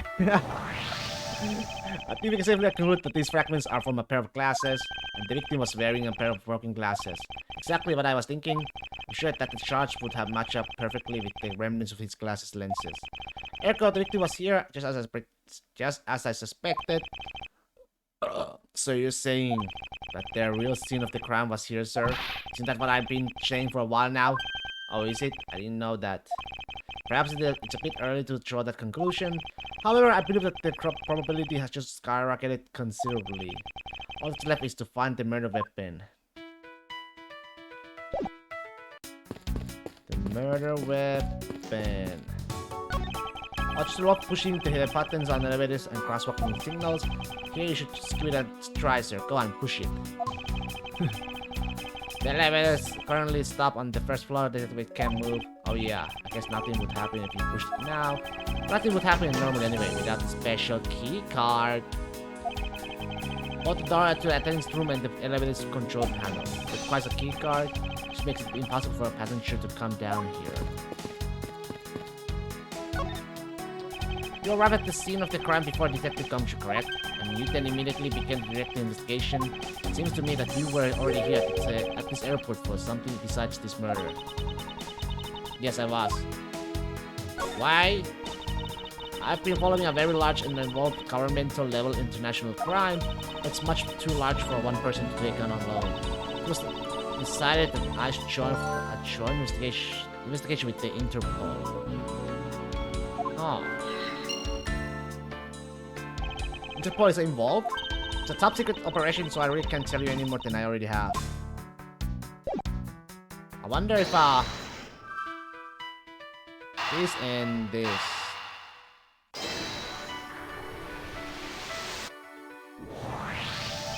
Now, why would Mr. Hicks have documents profiling Francisca? Oh, I know. I bet he's a big fan of Miss Von Karma, sir. Francisca said that she had come to this airport as a part of an Interpol investigation. Or maybe Mr. Hicks had heard she was coming here and he followed her. Detective, I think it's more likely that Mr. Hicks was in actuality Interpol agent Hicks. I think Francisca has some explaining to do.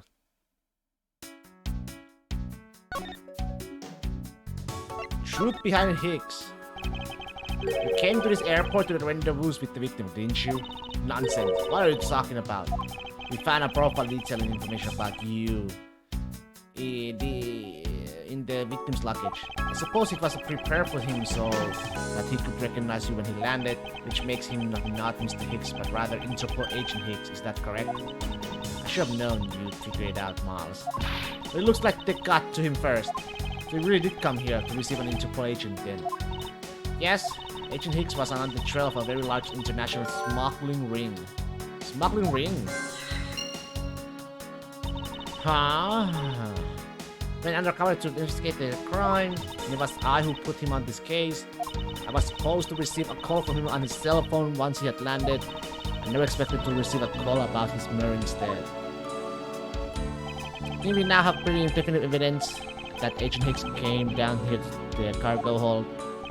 But what was he doing down here, sir? There's nothing but luggage. Oh, I get it. Maybe he forgot something in his suitcase and came down to get it. Ow! Agent Hicks came here for a work-related reason. Of that, I'm sure. Yes, I'm sure he was here to investigate the smuggling operation he was observing. Francisca, do you know exactly how he intended to pursue his investigation? No, unfortunately, I was going to find out from him after he landed. I see, but this raises another question. A normal passenger can't access to the cargo hold on their own. Agent Hicks must have identified himself to a member of the crew. They entered the cargo hold with that person who had let him in. Yes, and he was murdered here. These glass fragments in his broken glasses are a testament to that. And then we could put Agent Hicks into one of the spare suitcases and they entered the elevator, but while they were hiding it up, the plane hit that patch of turbulence. Because of the intense shaking, the suitcase popped open and Agent Hicks' body was flew out. At the same time, his wallet fell out of his pocket, spilling its contents everywhere. Which explained why there was no money money scattered all over the elevator floor. Investigation complete. I think it's pretty easy to say who the culprit is at this stage. What? Really, sir? I know what you're thinking, Miles Edgeworth, but the killer can't be none other than Miss Rhoda Tenero. Oh, here we go. Here we go. If it was a crew member, any of them could have shown Agent Hicks to the cargo hold, but the point is to keep in mind is the keycard that allows the elevator to come down here. The only people with such a high level access is Miss Rhoda Tenero. I'd say that it's a pretty decisive piece of information, wouldn't you? I know what she's trying to say, but I'm not certain it's as simple as that.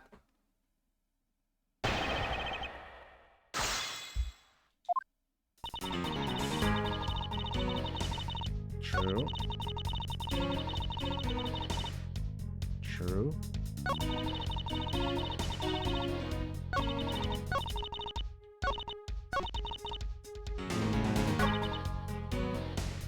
Just pressing all, I guess. It's unlikely that the keycard was stolen from Mr. Nero. It's highly likely. Is that possibility the best you can come up with? And you call yourself a past disciple of my father? Yes, well, while I don't have any evidence, Be quiet, you are a disgrace. There's more evidence pointing to Miss Rhoda Tenero, you know. It's not just the keycard that gives her away. Are you talking about the murder weapon in Mr. Evelyn piggy bank? Right, Fly? Yes, she's also the only person with the key to open that display case.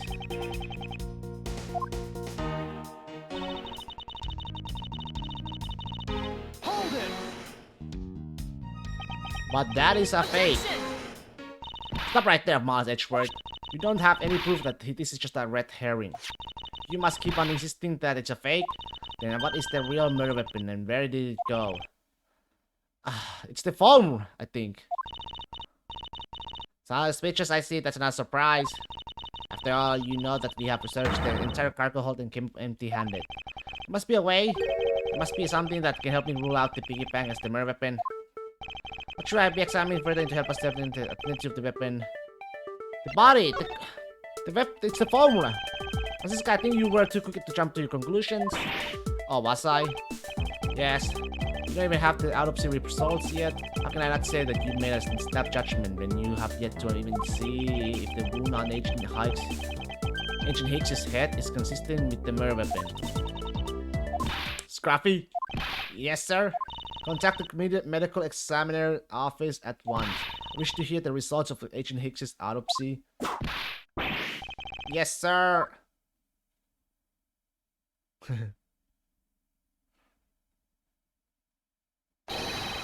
We got a big problem, Mr. Edgeworth, sir. Big problem? What is it, detective? They're still doing the autopsy, but they have said that they already noticed one thing for sure. Report now! Doc said that it's one giant bruise from a beating from his shoulder down to his mid-back. From the victim's shoulder to his mid-back, he was beaten over such a wide area? I'd say maybe it's a sign that the killer had grudge against Agent Hicks. At least the phone, you know, the phone was hanging on around his, you know, neck with the, and you know, so just his head. The killer went all out and hit him multiple times, sir. Scruffy, what is a had a grudge against Agent Hicks supposed to mean? Aye, well, that's was the wound on the victim's head consistent with the murder weapon, detective? Oh, but that's it. They were still looking into that, sir. You're completely useless. Yow! So I told you already, you can't go down there. No, you remove yourself from my way. What is all that racket? Oh no, it's that guy again. It's not my luggage, my cargo, they're mine, and I demand you return them to me. You're still investigating the cargo hold. Please understand and have a little patience. Suppose there's no choice. Finally, I think he gave. Hey, what are you? You've left me no choice but to use strong force. You won't get past me. This is wait, that's it. So that's what this whole thing has been about.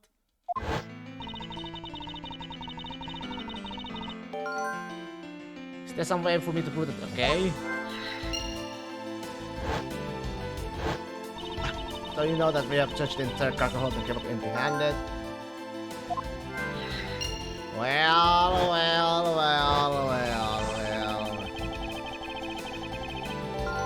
Extensive bruising from back to head down to mid-back as if severely beaten.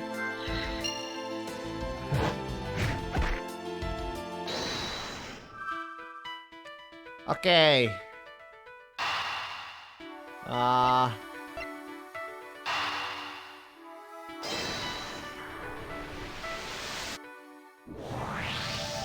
Actually, the killer struck the victim many times over, which is why there's extensive bruising over such a wide area. But is that really the correct conclusion to draw from the evidence?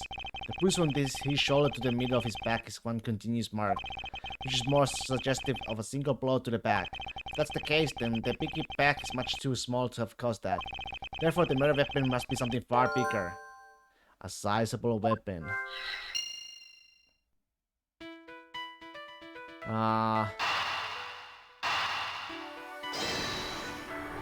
Sizable weapon. If you're looking for a rather large weapon, you'd think it would stick out, but so far we haven't found anything that resembles a weapon of any sort. Perhaps it's something they all overlooked from the very beginning, because normally it's too impossibly big to be taken into consideration. What was that all about? Was he trying to jump his way down here? Francisca? What? What do you want? I found it, Francisca. I found the real murder weapon. You did? He really jumped. We didn't realize it until now, but the answer has been right in front of us this whole time. He might be hurt. We should go check up on him, sir. There's that front.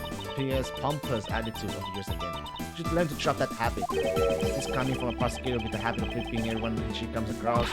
Anyway, if you really are a prosecutor, then you will back yourself up with evidence. You aren't listening at all, are you? Come on, then show me this real murder weapon you speak of. There's no evidence.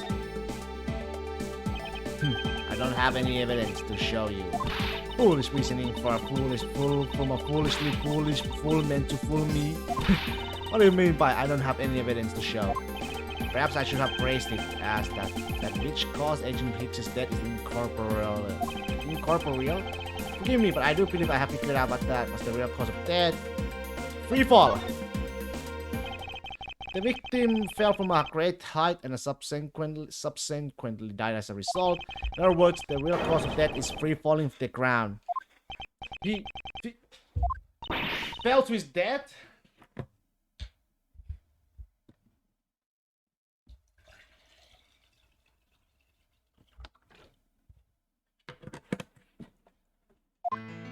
Yes, this is the only possible possibility. The victim has extensive bruising on the back of his head and his back.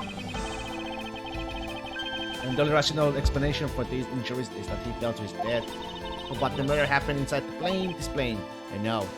Are you claiming that there is some place in this plane from which he could have fallen from? As I said earlier, the answer has been right in front of us the entire time. You can't mean... Yes, I do. The victim fell from the top of the stairs. This very cargo hold. What? Then you're in trouble. We may have a second death on our hands, sirs. Hey, you tell me you aren't dead, pal. Quiet, why are you screaming? He's alive. And there you have it, Miles Edgeworth. It's not possible that Agent Hicks fell over the railing to his death. That man is living proof of that. I suppose it's true that it's not possible, given the current circumstances. The current circumstances? What is that supposed to mean? Suppose that large piece of cargo wasn't there at the time. What would have happened then? It would have been a Borginian pancake for sure, sir. Suppose that man over there wouldn't still be breathing. But the reality is that the cargo box is there. So there's no point in entertaining you or what. Hey, no. Where was it? Where was it? This brief feelings, yeah. They made a brief stop, man. Transfer cargo, refuel at transfer point. It may be there now, but there's no proof that it was always there. Huh, as if there could have been a window of time when that giant box was not there. Oh, but there was! What? What can I use to show her that it's possible the box was not always there now? Take that! You refueled in the Republic of Shenhua? Yes, this flight had a short layover in Shenhua in order to refuel. But that wasn't the only reason for the layover. We also transferred some cargo. Or if the box in question was only transferred onto a plane at that time. To further prove my point, let's take a look at what's next to the box in question. It's labeled Shenhua Express. Correct, meaning it was loaded onto the plane in Shenhua. Now, what if the box in question was also loaded on at the same time? Would mean that the box is not here in this cargo hold during the Europe's Shenhua leg of the flight, making a clear trap from which Agent Hicks could have fallen to his death. Entirely possible. But your theory is still very far-fetched. How is it far-fetched, huh? Then allow me a chance to prove how very likely my scenario is. My first order of business will be to examine that piece of cargo in more detail. Boom. Well, let's examine then. This is a rather large piece of cargo. There's a tag on it, sir. Let's see. Olive red statue. Never heard of it.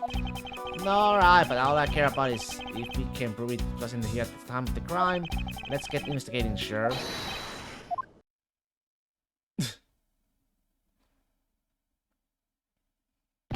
Look here, do not go about touching my possessions without my permission.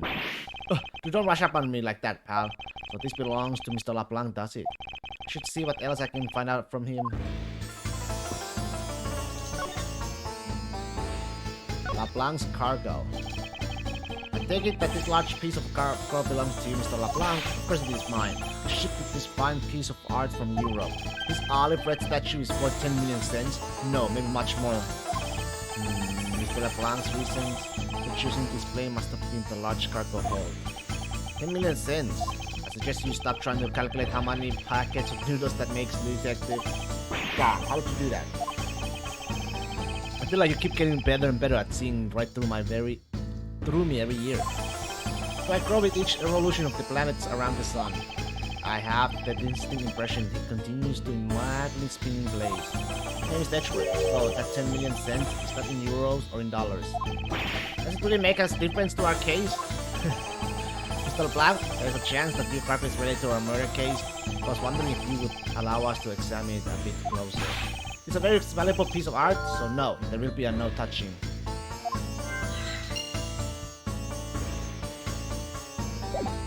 Interesting. Smuggling? What if? Oh no. Mr. LeBlanc has something to do with the smuggling ring, then it's possible this fake statue was brought on board in Zhengfa. I think I need to question him a bit further.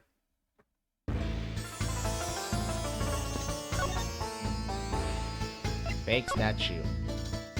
But your statue, Mr. LeBlanc? I wonder if it might be a fake. What? How dare you say my art is fake? I suspect that your statues might be the target of an international smuggling ring. Those are such a fantastical things. Those thieves wouldn't have there. I have the certification of my cargo right here. You mean the cargo certification document? Mr. Singh LeBlanc, why didn't you say so earlier? Please show it to us at once. Can you read this? What does it say? It says as late as day the cargo was put onto a plane in Europe. There you have it, Miles Edgeworth. Too bad for you. This statue was brought on board in Europe just as it states in this certificate. No, which means that there never was a window of time in which the statue was still in there. Respectfully disagree, we can discount the theory until I see the statue myself. Then you can have your wish. Look at it yourself and see am I right.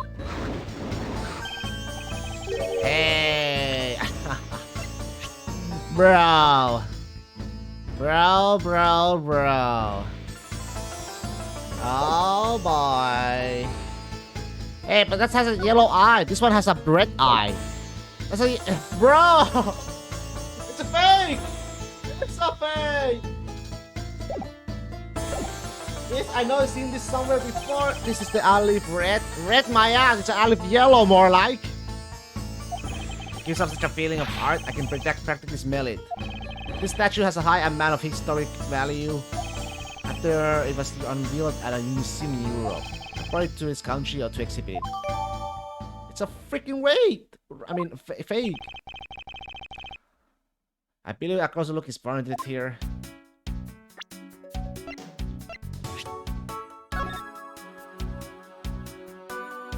Come on. The statues looks like they're made of jewel-like stone. Those gems are pretty, and look at that fiery orange color, sir. According to the Mr. LeBlanc, this whole thing is worth a pretty penny. Oh, I just got a really great idea. I can probably find some rocks down by the river I can polish up to look like a real jewels. I think I'll try that out and give one to Mackie as a present next time. I wonder if he's serious, and I wonder if I should try to stop him if he is.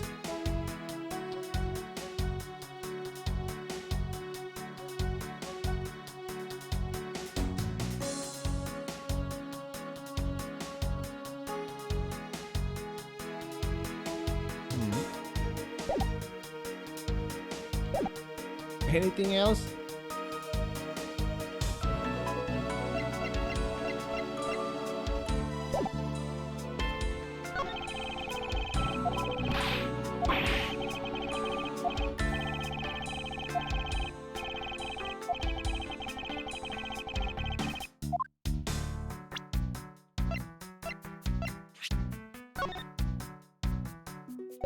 Pretty sure.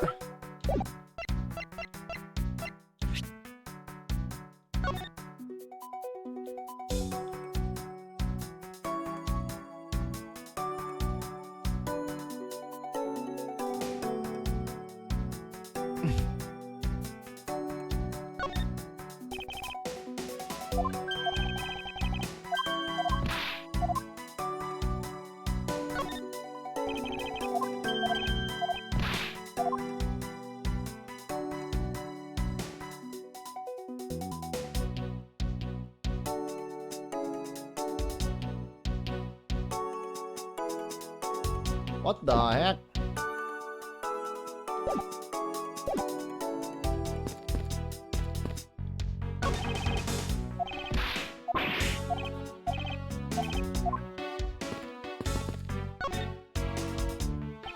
This is the infamous Alfred statue. This is Mr. Edgeworth. Did you find something? There's something wrong with this picture. We should examine it in more detail. Oh, come on. It's literally... Diffuse. It's not someone connected to any of the evidence I hold. Yes. This one. Eureka, baby! These eyes are awfully orange, don't you think? Yeah, and pretty. They remind me of something when I was in grade school, sir. I don't think you see what I'm talking about. No, I do. It's really like the color of the sun when it's setting, sir. The memories. I remember standing out in that field spinning with my arms out until I fell ill. I don't care about the sunset. Focus, detective. What color are the eyes in this photo? Huh? Oh! Sir, they're red! As I thought, this statue is a fake. Mr. LeBlanc! What do you want? Do you not know I am a busy man? I'll allow you 2 seconds for your answer. The alley ref. I suppose this is your pride and joy, is it not? It is the biggest trophy on this European trip. Do you know why I wanted to possess this statue? The trick started 17 years ago. Better grab a chair, sir, since like this is going to be a long story. Mr. LeBlanc, I regret to inform you, and you have my heartfelt sympathy, but where is that? Sympathy? For what? You see, I like to use to compare the eyes. That large fellow there has very bright and pretty eyes compared to you. I wasn't talking about the two of us. I meant the eyes of the statue in front of us, and the one in this photo. All of a sudden yelling, now then, oh! It is a photo of the statue on display at the museum in Europe. Now do you see, Mr. LeBlanc? The statue before us is a fake. Oh, fake! I believe that even further examination will be required. Now that we have confirmed that this is indeed fake, there must be some sort of proof that this was brought on board in Zhengva. And I will present to you evidence that will resolve the remaining contradiction.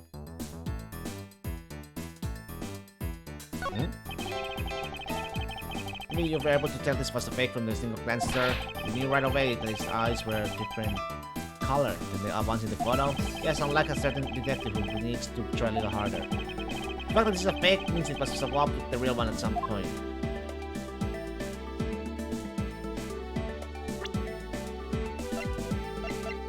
So...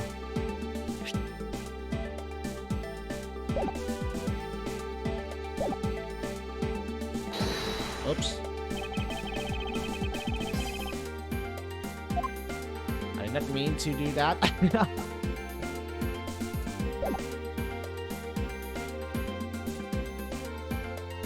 Why?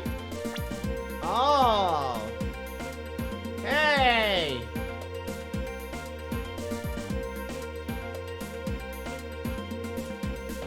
Me? Oi! What's this? The statue looks like it's stepping all over its neighboring cloth all cover. It can resemble its owner and attitude in a sense. You, what did you say? Now, further, my clothing's hem is not being swapped on by anyone. It is too expensive for me to allow that to happen. Please forgive me the trespass of my shop on it. Why should I forgive the trespasses? As it is an expensive dress you're keeping.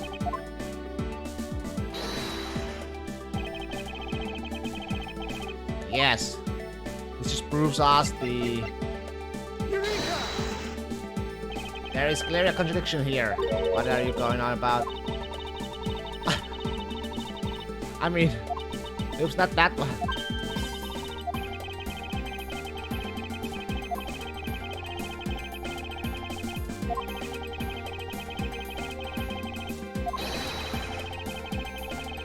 Geneva, but then what about the cargo certificate? Me asking Richard what about Agent Hicks? Wait, they got it right? Will he come down here in the middle of the flight? There is only one reason why to secure proof of smuggling activity aboard this flight. So you say, but I don't believe that he had to do that mid-flight. He could have just as easily inspected all of the cargo after the plane landed. That may be true, however, you have it backwards, Francisca.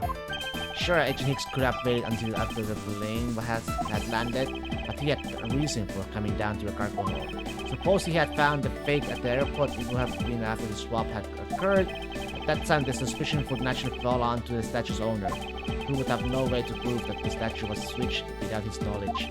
Which means there is someone involved who is forging or modifying cargo certificates.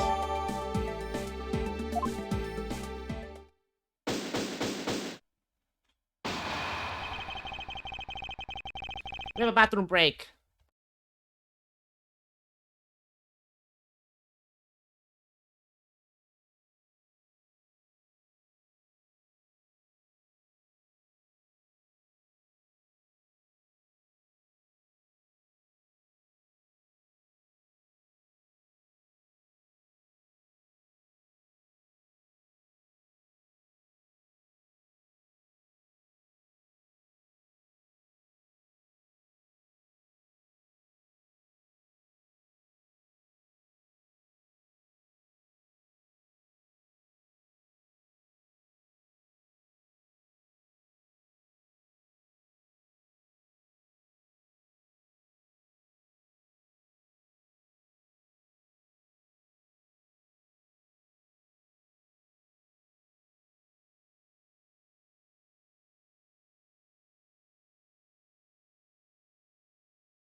Okay. I guess the victim knew the real version of this was gonna get napped, huh? Yes, while this photo could be seen as nothing more than a simple souvenir, it was in fact taken to be used as a reference document later on. Next, Agent Hicks had to secure proof that the smuggling had taken place. Again, I'm here to take a picture of the cargo hold, another empty one at that, right before the fake statue could be loaded on board. Photo of the hold missing a valuable piece of cargo would have been proof enough. After that, all he had to do was hold the Zhengfa cargo crew and arrest the smuggler. Exactly, this only goes to prove my theory.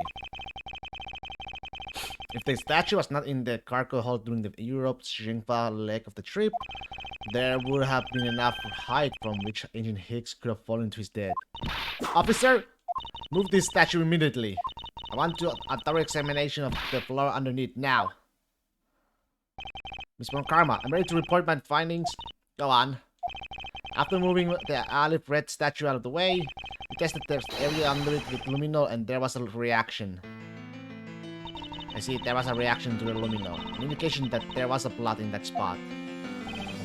Can we stop looking at it now, sirs? It would seem that my deductions were correct after all. I suppose it would appear that way. The culprit cleaned the blood up well. And how do you think the killer did that? How did the killer clean up all the blood? Ah, the Porcinian cloth. The killer used the bloody cloth I found inside the suitcase to clean up the mess.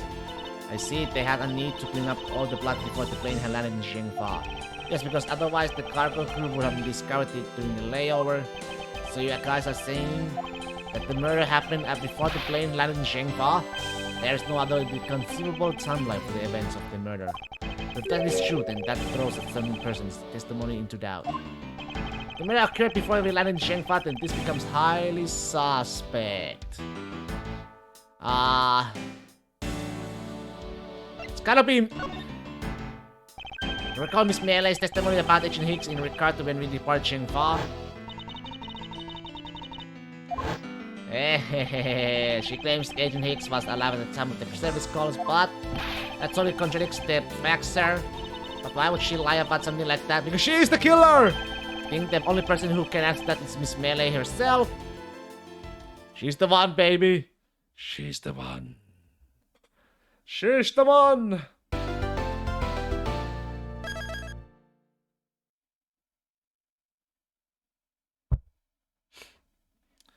She is the one. She is the one.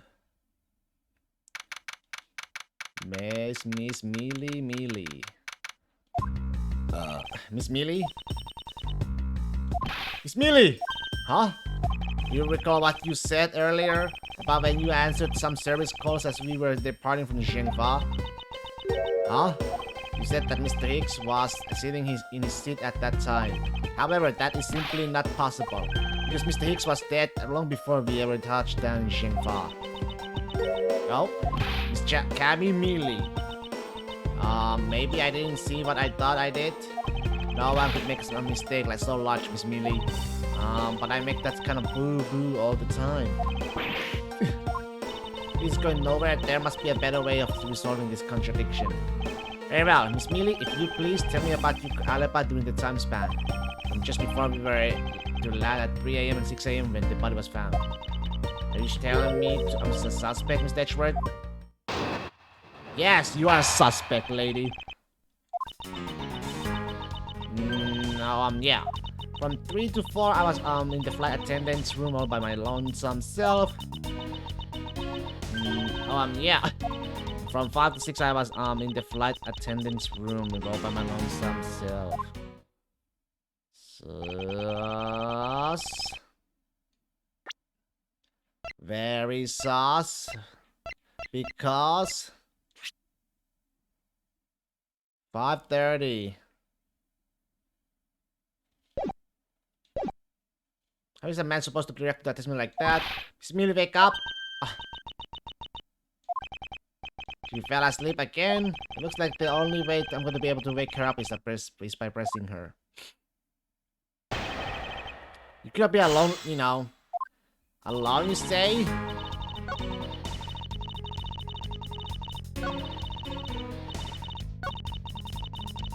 This one. 5:40? There's no way you could be alone. Objection. Wonder if you would be so kind as to take a look at this receipt, Miss Mealy. Huh? A receipt? For what? It's for the suitcase Mr. Nero bought. Now if I may direct your attention to the timestamp. As you can see, it clearly says 5:40 AM, Mr. Nero. Yes? Huh? Why is the killer here? I thought you have her locked up by now. I request that she be present as a witness so that we may straighten out your complex lie. Now then, Mr. Nero, between the hours of 5 and 6 AM, you took a trip from first class down to the first floor in flight shop, correct? Yes, I went to the shop to put a suitcase, after which I went straight to the attendant's room to drop it off. And did you see Miss Mealy there at the time? No.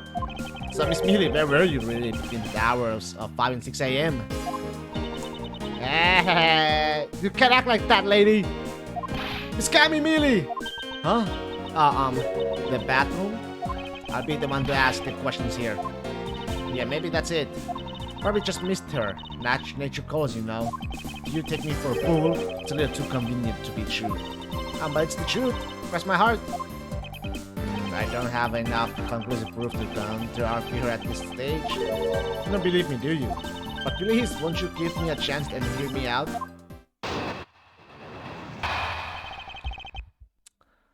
Okay. Look, I know you are suspecting me because I'm one of the crew, but you think then maybe you should also suspect Miss Rhoda too? She's the one in charge of the elevator key card in the shop, you know. If you ask me, that makes her super suspicious. Please leave Mr. Nero out of the conversation, only you are under suspicion for now. Forgot to check this one. Document Robot Genius says the statue was loaded in Albert in Europe, but statue is fake.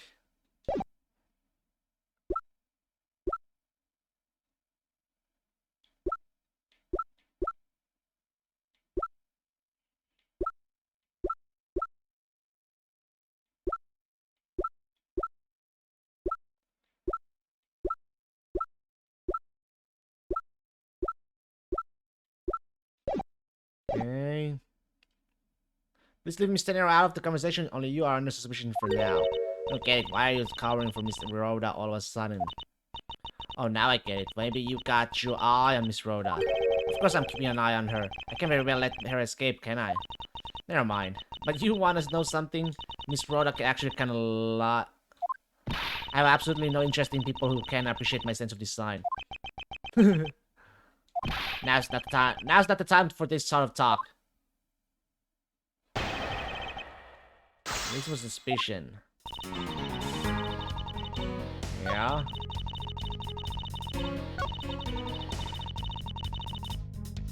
Hold it! Why are you in charge of Miss Millet? I take care of the attendance room. Doesn't count. Oh, but I spend so much time in there. It might as well be my responsibility. Miss Edgeworth Cammy is very talented in languages, so she assists passengers who may not speak English. Especially those who speak Porginian. She is the only one who on this flight who is fluent. Oh, you mean that kind of what am I in charge of? Why didn't you say so in the first place? What else could I have meant? Yeah, so I'm really good at Porginian. She's fluent in Porginian? And I suppose you're in charge of processing documents in Porginian. Yeah, take care of anything that has to do with Porginian. Very interesting. You ask me, that makes her super suspicious.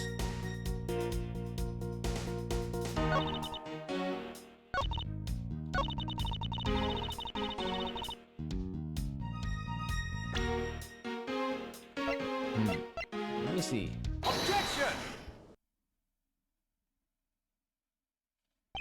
So you are the only one in this flight crew that speaks Porginian. Is that correct? Oh, yeah, I guess so. I studied as a part in Porginia for a while. If that is the case, then the signature on this document belongs to you, doesn't it? Hey, this is a falsified piece of documentation with only one purpose. To lead anyone who read it to believe that Mr. LeBlanc's statue was loaded in Europe. The only person who could have either prepared or processed this document in Porginian is you, Miss Millie. Without your participation, the smuggling of the alley perhaps could not have been occurred. Don't sleep, I'm pointing my finger at you. Oh, now she's mad. I wouldn't dream of falling asleep on you, Mr. Edgeworth. It is exactly as you say. Are you confessing to having participated in the smuggling? No, far from it. It's true that I was the one who signed off that document. You can use that fact alone to make your allegation of smuggling stick. There's no direct correlation after all. All you have to do is my signature on a piece of paper. Really? All you did was sign it? Neglected to check it if the cargo had been loaded onto the plane properly. So sorry about that. Seems that she's finally woken up. It's going to be one tough fight. Suppose, and this is just a supposition, even if I was involved in the smuggling, you can't throw the charge of murder on me just like that. Objection! If you were involved in the smuggling, you would have a strong motive to kill. Agent Hicks was in the middle of an investigation regarding a smuggling ring. Just when he was about to close in, he is killed by a member of that ring. But did you ever stop to think that maybe Rhoda is the smuggling ring member? After, unlike me, Rhoda has access to the many things on this plane for work purposes. So perhaps there is some element of a setup at the play in this case. What are you talking about? Don't worry, I wasn't talking about you, I meant the killer. First it was myself, and now it's Miss Tenero who is under the microscope.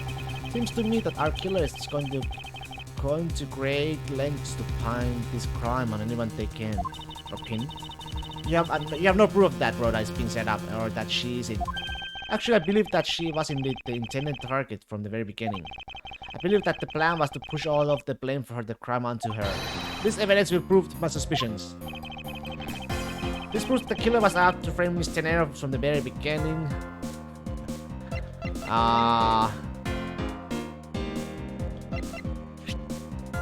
Probably. Take that! Killer could have hidden the body anywhere, and yet they chose the suitcase. Why is that? Perhaps it was to move the body from the lower deck to the first floor.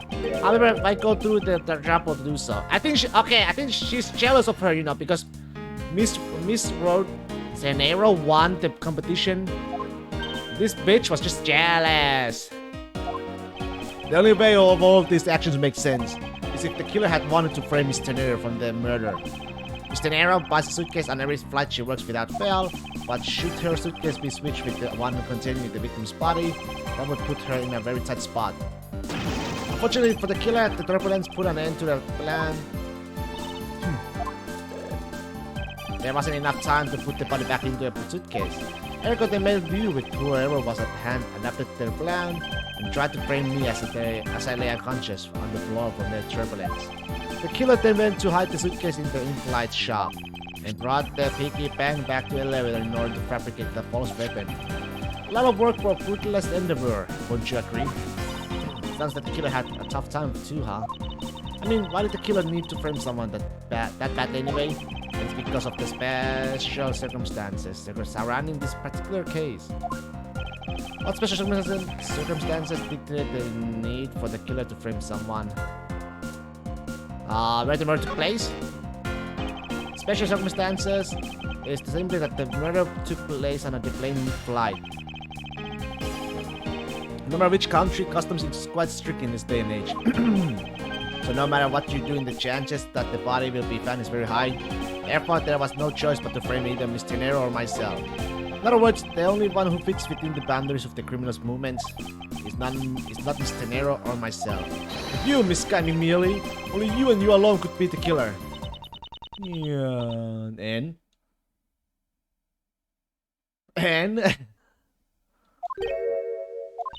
Are you done already? I was about to fall asleep again. Anyway, let's be honest here. You don't have anything on me other than a whole lot of circumstantial evidence. I can see the outline of how the murder occurred, but I have no definite evidence. And isn't there a place of evidence that's still unaccounted for? Something that I still can't quite fit into the big picture.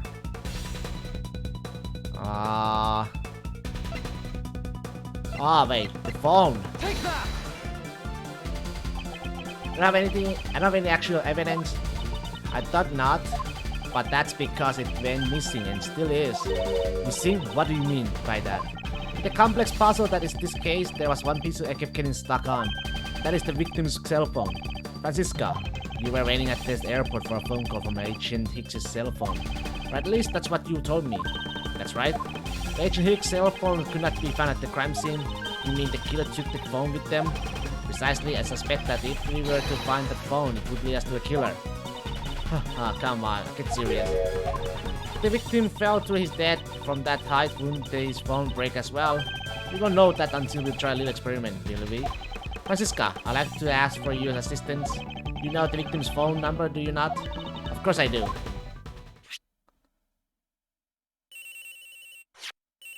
Well...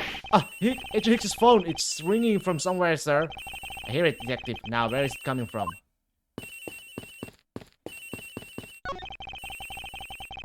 Up in the flight attendant's room? You better hurry to the flight attendant's room, sir.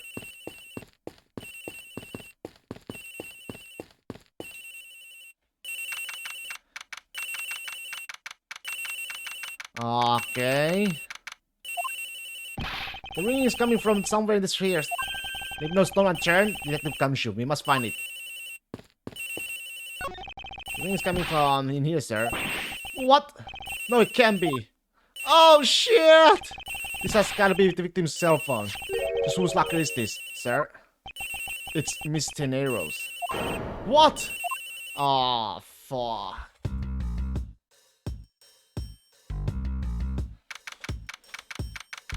Well, shit! So, Mr. Edgeworth, how did it go? Where did you find the phone? I found it in the flight attendant's room, in Miss Tenero's locker. What? But... Rora Tenero! I don't know anything about the phone. It wasn't me. It wasn't me. Miss Rhoda Karma, is it? I suggest you arrest Miss Rhoda Tenero right away. Wait, I have a theory. This is related to the incident with the key card. When the killer went to steal the key card, they conveniently stashed the cell phone in Miss Tenero's locker at the same time. Objection! This is related to the key card, right? In the same way that we have zero proof that the killer did just that. The only voice that sings the truth is evidence. That is the one bird we cannot ignore. What should I do? Francisca's right. I can't offer baseless conjectures at this point. Alright then, why did the culprit take the cell phone from Agent Hicks? Must have something very incriminating honor in it. Hold it! What now, Miles Edgeworth? It's not over yet. We have yet to figure out why the killer took the phone. What? Inside this phone lies the final piece of incriminating evidence that will point us to our killer. We need to examine this phone in more detail. Oh, there's a crack. Ah, it's a camera lens. Come think of it. I wonder how exactly was Agent Hicks planning to preserve this crime scene of smuggling. Francisca, I need you to confirm something. This cell phone, can it take pictures? Mr. Edgeworth, I can't believe you don't know about this kind of basic stuff, sir. This looks like a very similar model to my own, and mine can take photos just fine. Do you think Agent Hicks could have taken some pictures with these particular pictures as evidence for his smuggling case? If so, I'd say there may be some very inconvenient photos in here for a killer smuggler. But the phone's all busted up, sir. I mean, a super prosecutor can repair a broken phone. I'll find a way, don't you worry about that. Yeah. May I go back to sleep now? Objection! The LCD screens on the inside and outside are broken, that's for sure. But that's also reason enough to believe that the killer wasn't able to erase the data. What? What do you mean by that, Francisca? It looks like our killer isn't very familiar with electronics. This phone is still rang when I called it, meaning that only the LCD screens are broken. It's possible that the photos are still there inside, waiting to be accessed. All we need to do is transfer the data to my phone. Francisca, your phone if you please. Very well. It's transferring. Alright, displaying it now. This is... Agent Hicks was most certainly trying to obtain some evidence for his smuggling case. Hey, the Aleph threat's nowhere to be in this picture. But this has no meaning as a piece of evidence in this murder case, right? Oh, she's right. There's no much we can find out from this about Agent Hicks' killer, sir. Is this it? Is this the end? Is this the end?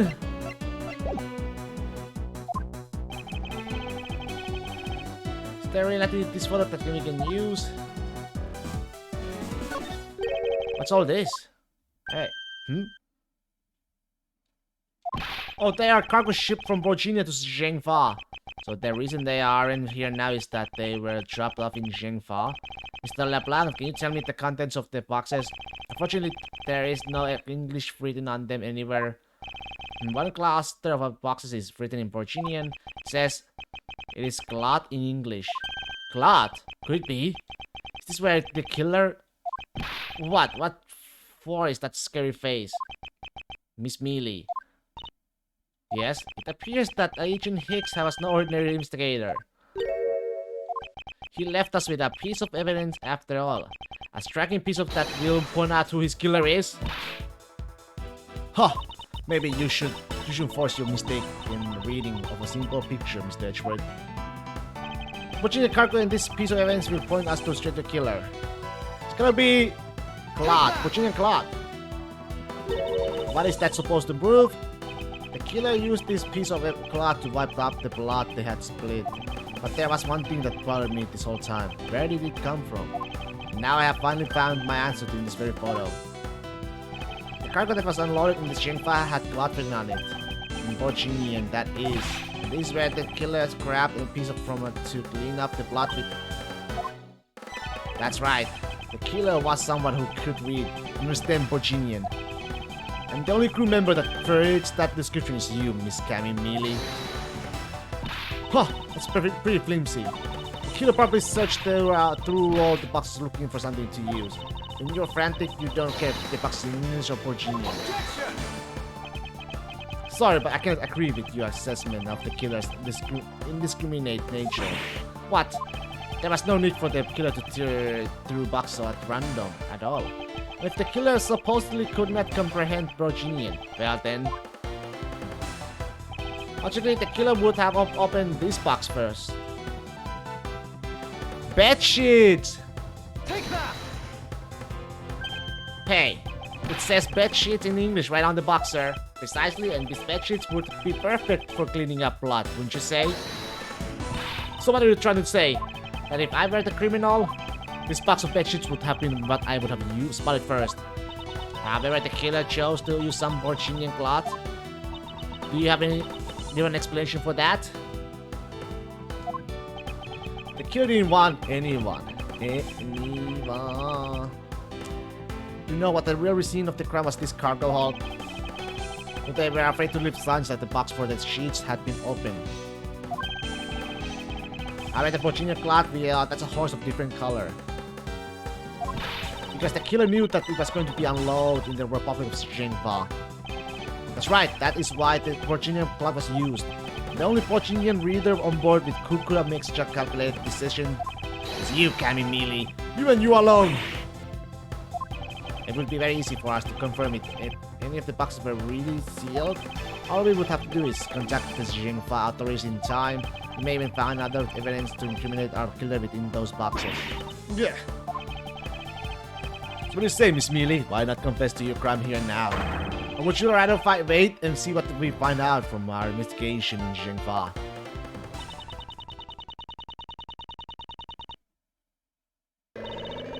Ooh. Bum, bum, bum, bum.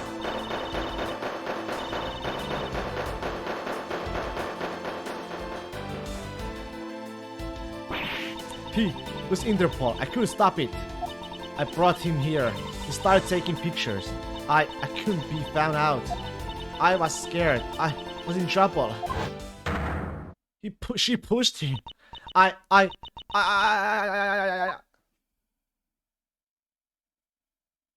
Damn. Damn. Damn. Damn. You finished making all the arrangements to take the suspect in, sir? Very good, detective. What about the smuggling route? Did she say anything about that? They're taking her down to a prison now. Hopefully we can get more out of her there. Whenever we even approached the topic, she just started foaming at the mouth. Was scary, sir? She probably wasn't prepared to commit a murder all of a sudden. One thing is for sure, the brain behind this whole mess means serious business. Looks like there's a lot more to this case than meets the eye. Mr. Edgeworth?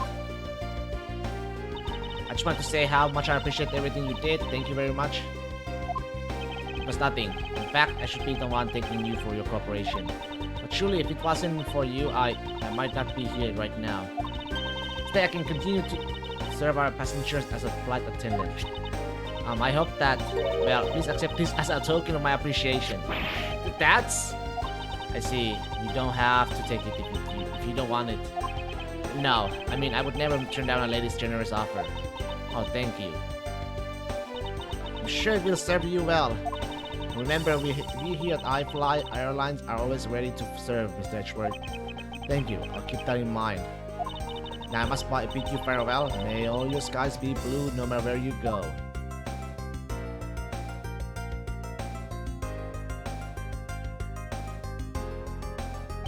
Can't believe we wound up investigating the whole day, sir, but boy was it fun. Speak for yourself, my day was filled with earthquakes, elevators, and false charges. By the way, where's Francisca? Oh, she's filling out some customs paperwork for her departure. Departure? Yeah, Miss Von Karma's always really busy, sir. She's been flying from country to country to chase down some leads regarding her case. Detective, can you cancel the car I had you reserved earlier? Got it, sir.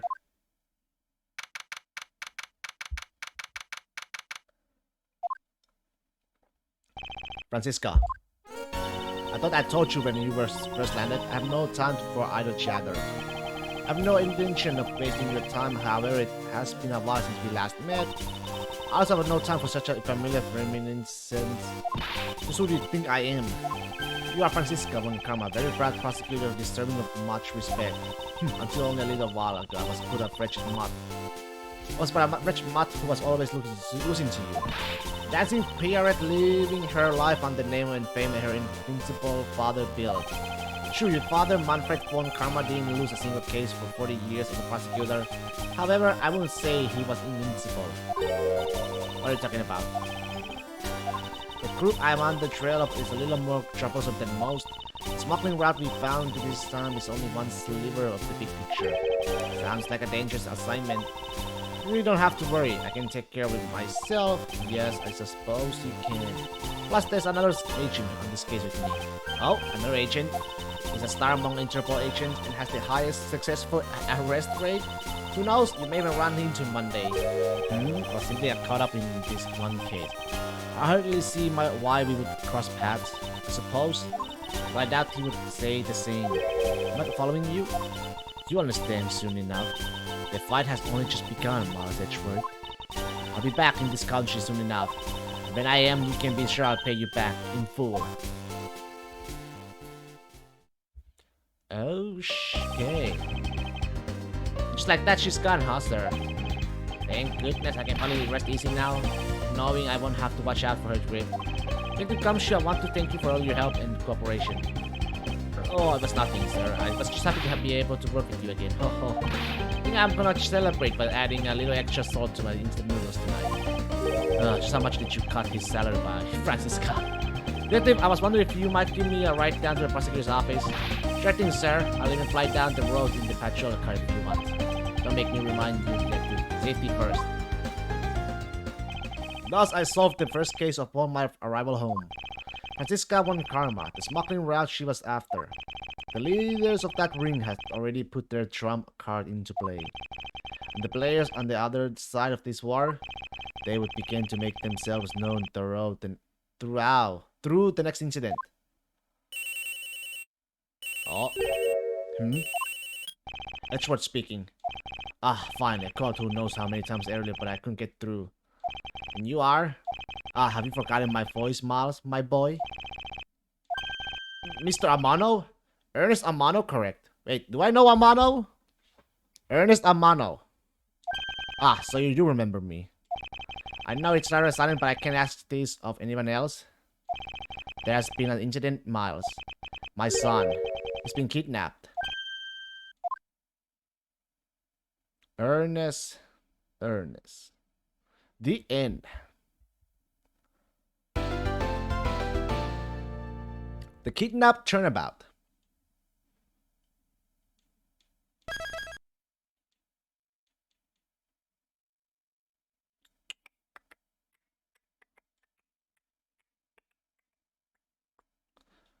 Let's go.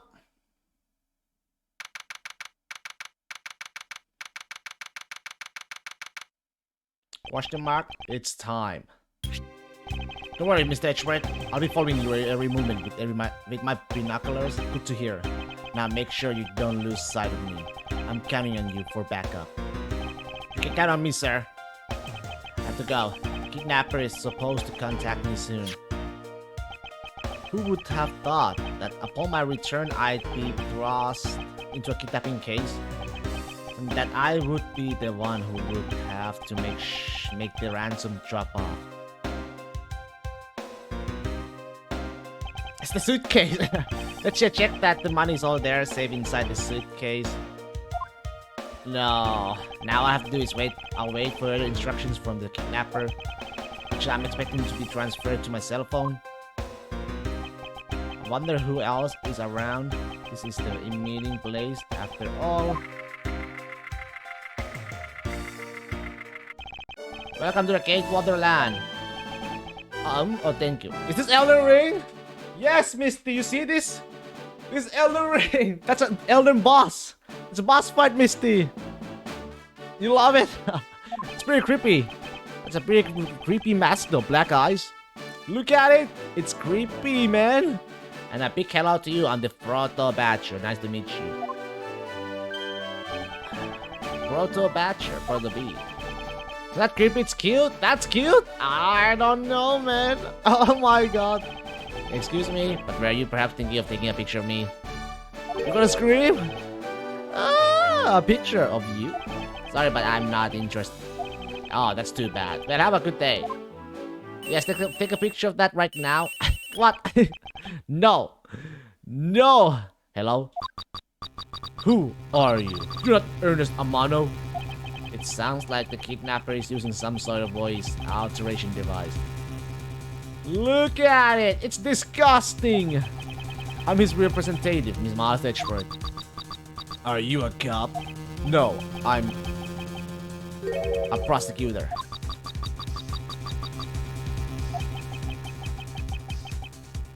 I know what you're wondering, and yes, I have brought the ransom money with me. I see. In that case, bring the money with you to the stadium. So this person intends to see if I'm being followed, huh? Please, Detective Gumshoe, I really need you to come through for me this one time.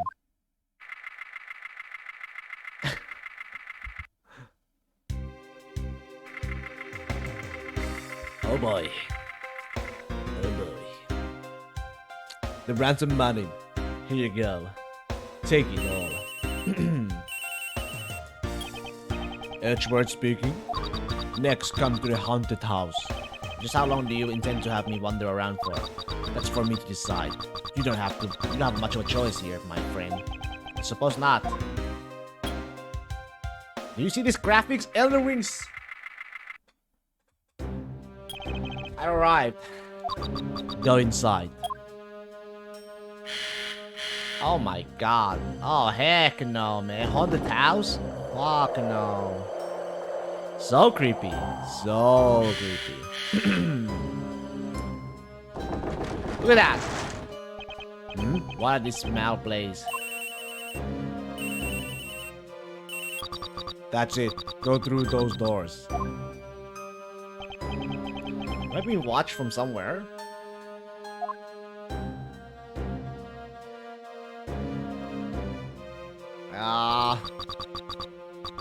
Leave the money and go now.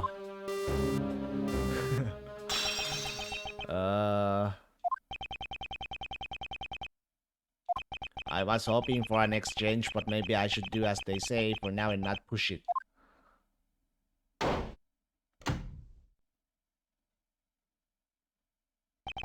couldn't catch even a glimpse of the kidnapper. Perhaps I should keep an eye on this haunted house until police backup arrives. Oh my god, look at that blue thingy there. It's gonna move. Is that cute, huh? Is that cute now, Misty? That shit's not cute at all. Oh my god. That is creepy. Oh, it was a trap. Dead. That's what. See? That guy betrayed. No, can't be. Then the deal. Who is that? And what are they talking about? Split police. Alright. In front of meet up. I can't move my body. I fear I may faint again. Well, shit, man. Where am I? How long was I out? It wasn't raining like it is now when I made the drop off. This was supposed to be a simple affair. So why have I been taken hostage as well? I can only assume Detective Gumshoe lost sight of me at some point.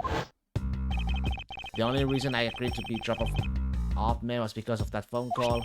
It was from Mr. Ernest Amano, the director of the powerful Zaibatsu, the Amano crew. But aside from that, I also owe him a great debt of gratitude.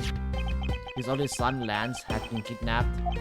I know that Lance is already in his 20s, but I guess some things do never grow out of.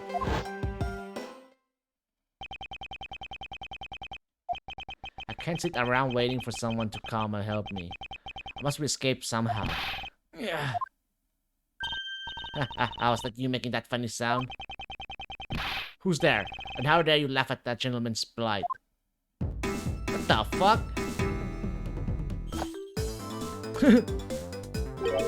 Whose are you?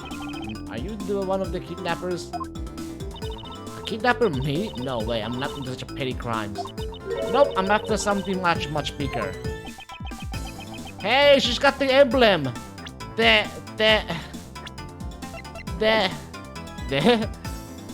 thief! Oh, must be worn out from today's ordeal. Focus, Miles. I forgot to introduce myself. Sorry about that. Ahem. Even in the depths of night, when no other bird dares to take flight, one alone soars to shine the light of righteousness on the world's plight. And that one is me, for I am the great thief Yatakarasu. Great thief? And did she really just claim to be the Yatakarasu? Oh, but my real name is K. Faraday. K. Faraday? K. Faraday. K. Okay. You can call me K. K. Good. Glad that's settled. K. K. Not quite. I have more two questions for you. Okay. First, if you would be so kind as to remove these ropes. I wonder, should I remove them? I was actually having a lot of fun watching you make those silly faces. Hey, there's no need to get all mad. I nice to glare on me, you know?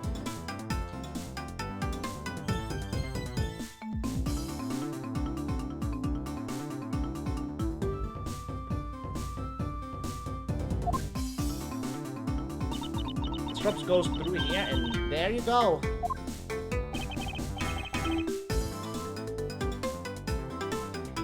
Or if I owe you my thanks.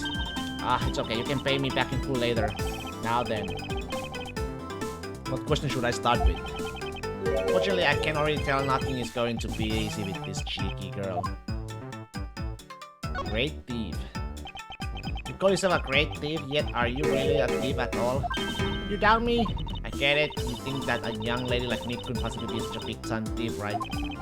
It's not the part of I have tough time believing. I am the real genuine Yatakarasu, you know. Yep, I'm a pure-blooded great thief. It's all a little something I inherit from my predecessors. In that case, you wouldn't mind if I arrested you then, right? What? Of course I'd mind. I haven't stolen anything yet. Seriously, I don't know how can you say such a horrible thing to your savior. It's true. Technically, she hasn't stolen anything in front of me. Yet. When you say you are Yatakarasu, do you mean you are the Yatakarasu? Yep. The most righteous of the righteous, the legendary great thief. But the title was only recently succeeded to me. So I haven't had a chance to steal anything yet as the second Yatakarasu. I'm not aware that thieves could pass their titles like that. But don't worry, I got some big plans in the works. Big plans in the works, huh? Big plans, huh? They wouldn't have been to lead to a big arrest, would they? I knew it. There's just no reason with a prosecutor. I'm not the problem here. I'll have you know that the Yatakarasu had no interest in stealing petty trinkets. So there's one thing and only one thing I want to steal. Only one thing? And what would that be? Well, it's going to have to wait until we find our way out of here. At least there is one thing we agree on. I'm sure I'll have plenty of time later to learn more about you. So you never told me what your name is, Mr. Prosecutor? I guess not. I'm Miles Edgeworth. Aha, now I remember. How can you remember something I just told you? She sure is cheery. Alright then, Mr. Edgeworth, let's get out of here.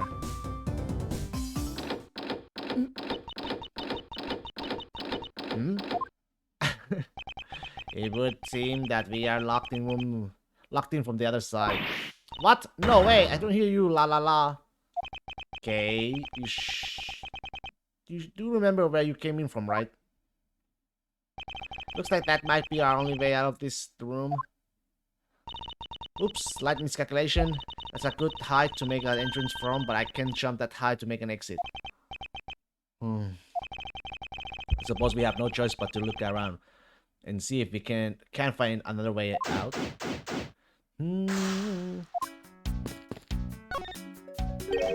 What is this?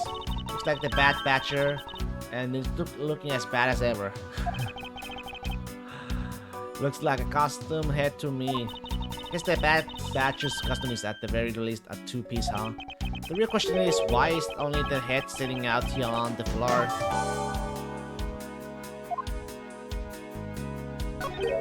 Isn't this my phone? Looks like we made it through the ordeal intact. Only there was a way for us to contact someone at the outside. But we do have a way, right here. There was a cell phone here this whole time? If I'm right, Detective Gumshoe should have contacted the precinct for a backup by now. Mr. Edgeworth, sir, are you okay? I was so worried, sir. I'm fine. I was knocked unconscious for a spell by the kidnapper, that's all. I'm sorry, sir. I'm such a failure. If only I hadn't lost sight of you. Detective, we don't have time for this. Have the police set up a perimeter right now. You don't have to worry about that, sir. I already got this boys working on that. But in doing that, I sorta... what's wrong, detective? Sorry to butt in, but I'm afraid you're going to have to make deal with me. Who is this? Shi Long Lang of Interpol. Shi Long Lang? A pleasure to speak with you, Mr. Edgeworth. I've heard great deal about you. So why exactly is an Interpol agent like yourself involved in a domestic kidnapping case? Don't sweat the details. A crime's a crime, whether it's on a local or a global scale. Besides, you are the one who's in a world of trouble. And why would you say that? Langzi says the pack that runs together always stays together. Catch my drift? It caused quite a ruckus by running blindly into a situation and then getting caught. Should have contacted the police from the very beginning. I'm sorry that this happened because of our lapse in judgment. However, I humbly request that you please help me out of here post-haste. Sorry, no can do. What? We are hunting the kidnapper now and I haven't got any hands to spare. As I said, my pack moves as one. You're the one who wanted to go it alone, so good luck to you, Mr. Prosecutor. Oh, and once we do catch this kidnapper, rest assured we'll accompany you, eventually. You... What's wrong? Did you get a cut off? No, my phone ran out of power. No way. Doesn't matter anyway. We should try to get out of here through our own means. Yeah, I have a name to live up to after all. If we put our heads together, we're sure to find a way out. Hey, there's something inside the bottom right box. Or I think it's a pink badger custom. Pink badger? You don't keep up with what's going on in the world, do you? In that case, you better study up on the whole badger clan with this. There's a proto badger, the very first badger. There's a bad badger. What is it? The model criminal. There's a blue badger and there's a pink badger. Maybe that's a Bible of all the things you will ever need to know about the clan. Whatever, I suppose I can keep it as a reference guide or something. Wow. wow. So this means that this is where they keep all the costumes. So it all looks that way. Like the Badger's family home. There are 8 boxes, but 7 of them are empty. Which means that 7 of the costumes are in use right now. Okay.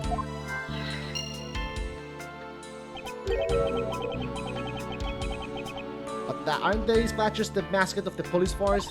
Well, I heard that the police had a hand in sponsoring this theme park. Probably because the Gatewater group owes the police from all those cases they have solved. They have all the power of the state, and they use it to make a theme park. It's not just any theme park. They have a handcuff-shaped double-looping roller coaster. It's good enough. I'm feeling woozy from just the thought of such a thing. No rest until I've inspected every suspicious look in Granny. Suppose this is the pink badger, but since it has the same design as in the Team Forest, to call this one a female.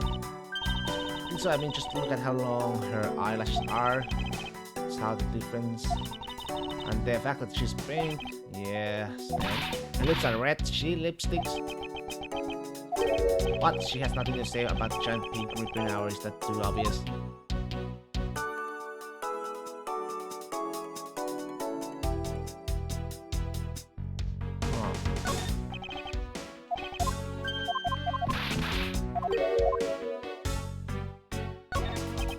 That blue badger I met at the main gate. Excuse me, but his name is Proto Badger, not Blue Badger. He's based off the very first design created by the local police chief. You know, when you compare the two, the Blue Badger looks a bit cuter. Suppose as they continue to redesign him, the chief managed to make him a cuter and cuter. You know, humanity has come a long way when you think about how much we have evolved. Are we comparing the Blue Badger to humans now? Hey, there's a... What have we here? Ah. Why do I feel as laser-like staring right at me? Did you want to take a look? Well, I don't mind if I do.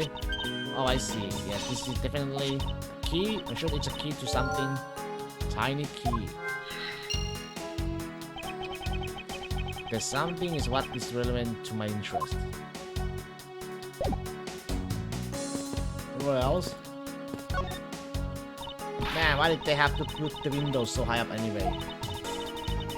How is a thief supposed to make her daring escape? I suppose we could make our way out of here to climb on top of these lockers. Haha, that's pretty clever. You make good thief yet, Mr. Edgeworth. Please don't ever place my name and the word thief in the same sentence again. Let's see, I wonder if I can jump and grab the top of the locker here. No can do! Man, why did they have to make such a ginormous lockers anyway?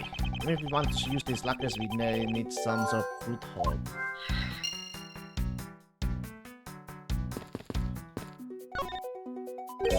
Holding a blue badger photo rally, you know, plus it's actually the blue badger his whole family too. If you ever manage to snap a shot of every member of the family, you get a really posh prize. Well, there's a custom head sitting over there. Why not start with a picture of that? You can't do that. That's cheating. There's only one of each badge in the park, so you have to work for it. Speaking of badgers, there was one sitting against wall in the haunted house. Seriously, but somehow I don't think that one counts, Mr. Edgeworth. You have to take pictures of the custom ones walking around the park. So those are the rules of this game. How quaint.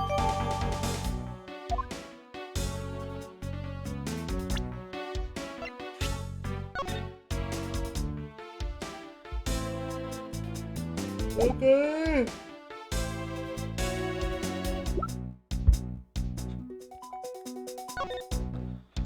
A wild criminal with a gun.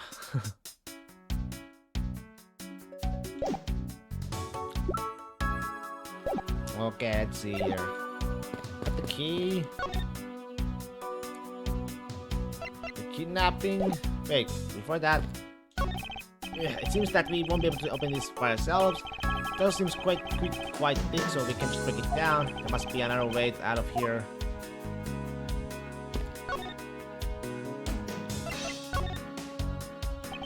Do you know where the person who kidnapped me went? After they locked you up in here, it sounded like they went into the next room and started talking to someone. I feel I heard something as well, but it's all a haze in my mind. However, I do recall that the kidnapper was talking with someone. That's just a guess before, but I guess I really am dealing with two kidnappers here. After that, they left. Almost seemed as if they were done with you. Suppose that is the case, as my kidnapping seems like an afterthought to the 1 million. If they went into the next room, let's see what we can find out through the slot.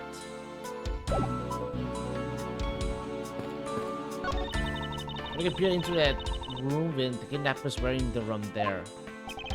First, arrest until I inspected every. Okay. There's a. Is that what I think it is? It was that the kidnappers had a escape tunnel repaired just in case. It's awesome, they're like a bunch of great thieves in themselves. No, they're not, because I highly doubt they made the tunnel themselves. The floor mat was removed and propped up against the beam in a very specific way. This building was originally built with a basement or underground area.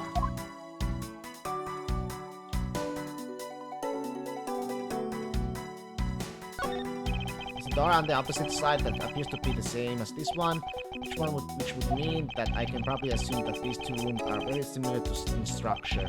I believe I may have just found out to get out. Really?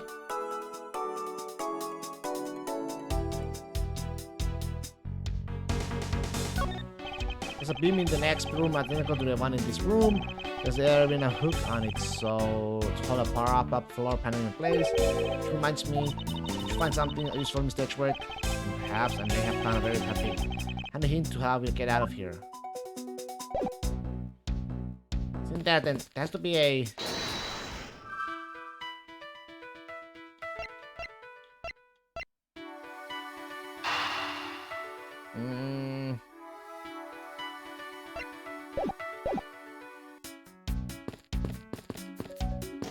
Wait, what do you have out?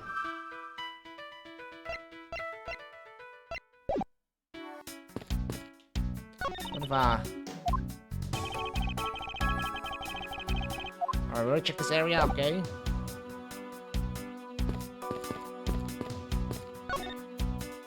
This is the beam I was tied to. What's up? Hey, just climb up, baby. Just wondering if perhaps we could make it over to and out of the window if we climb this. Yes! Good thinking. And if it's the climbing action you need, just leave it to me. Thanks, this little hook looks like it might make for a good foothold. Up you go, Kay, and good luck. Count on it. Betty, Yatakaru spreads her mighty wings and take to the skies. Here I go. So I thought this beam was definitely not made for climbing. What do you mean? As I thought, I'm not your skinny pig, you know.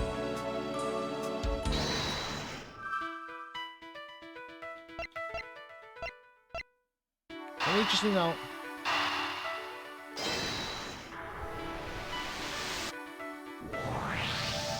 This hook on this beam. You know, I already tried and there's no way I can jump from this hook to the window. Come on, even you have to admit when something's just not possible. Huh, I wasn't about to suggest that again, rather than we're here for a different purpose. Really? Like what?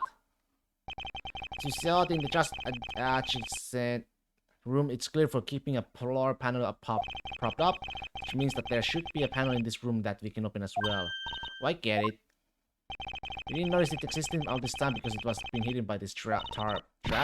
Right then, let's fold this thing up and see what's underneath. Ah, this is what I call a treasure.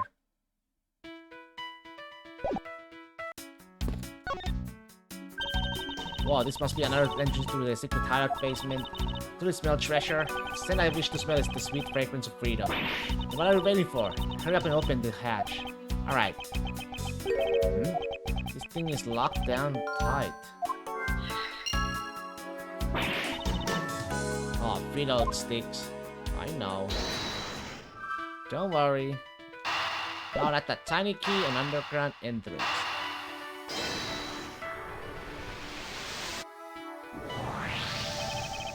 I believe you're up, Kay. Huh? Why me? Because we need to use the tiny key that you have taken quite a liking to. Oh, gotcha. Just leave it to me. I love the tense feeling of these moments when you're about to uncover something big. I believe the feeling of freedom would be much more satisfying right about now. Alright, I got the secret door open and now... Oh, wait! What? Oh! Are you alright? Okay. Fine, the ladder just slipped is all. Thank goodness she's alright. I about had a coronary. There's a lot of really large machinery down here. What about an exit? It's really dark and cramped down here, so I really doubt there's an exit. What? Oh, I can't believe that happened. You have only yourself to blame for leaping before you log, you know. No, wait, I mean, how was I supposed to know that the ladder is removable? Removable, huh? Oh, it's removable? Then...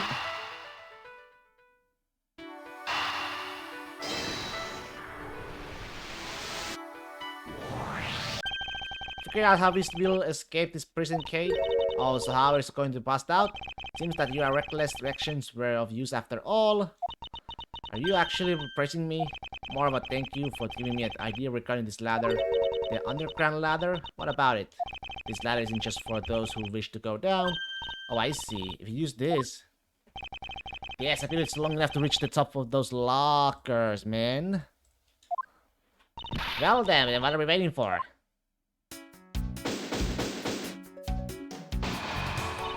Alright, now we can get out of here. Yes. We spend entirely too much time in here. Kidnappers who held me a hostage and a mysterious Interpol agent. This case is only getting started, and I'll be the one to bring it to a resounding end. Are we out? We have a bathroom break though.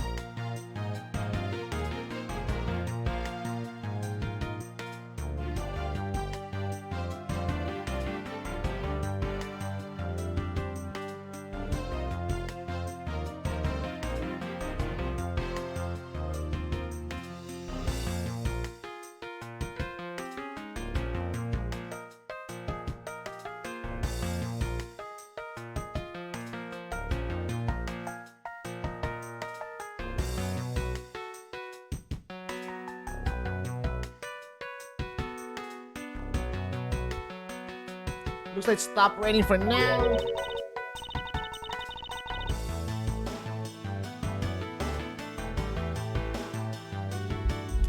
Yeah, thanks goodness, you have no idea how hard it was raining earlier. Mr. Edgeworth! I'm so glad to see you managed to escape, sir. I was so stressed that I thought my heart was gonna give up.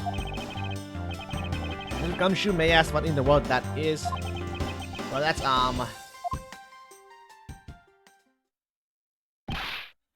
count off! 5, 6, 7, 8. 98, 99? What the hell? Shifu! All 99 members are here and accounted for, sir. Shifu? What the fuck is Shifu? What the? What the heck do you think you're doing, counting my cops off like that? Damn, what the shit is this, man?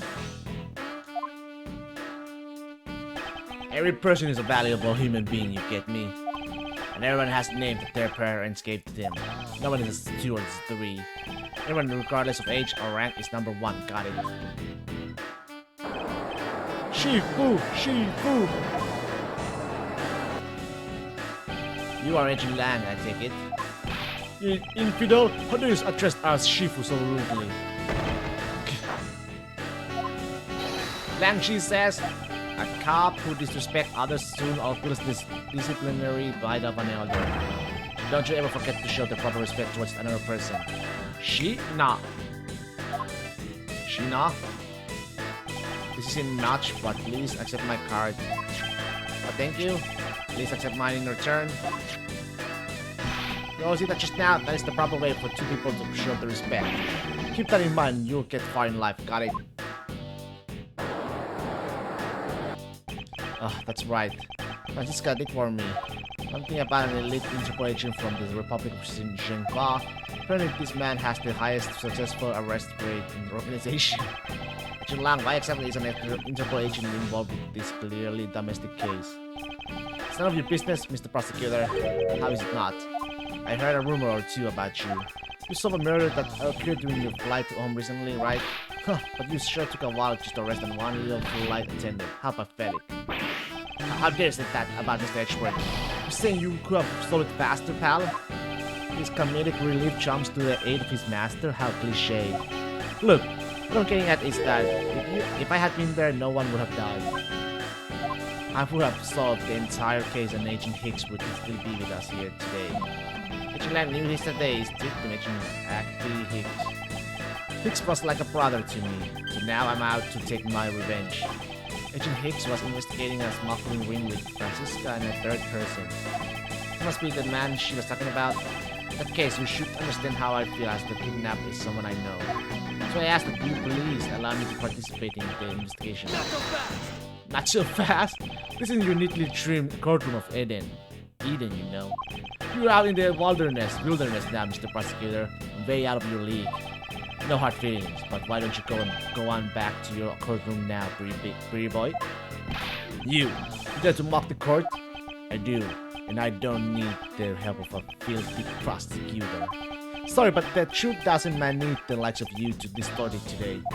You use that adjective filthy to describe prosecutor. And why? Why do I feel such an intense loathing emanating from him?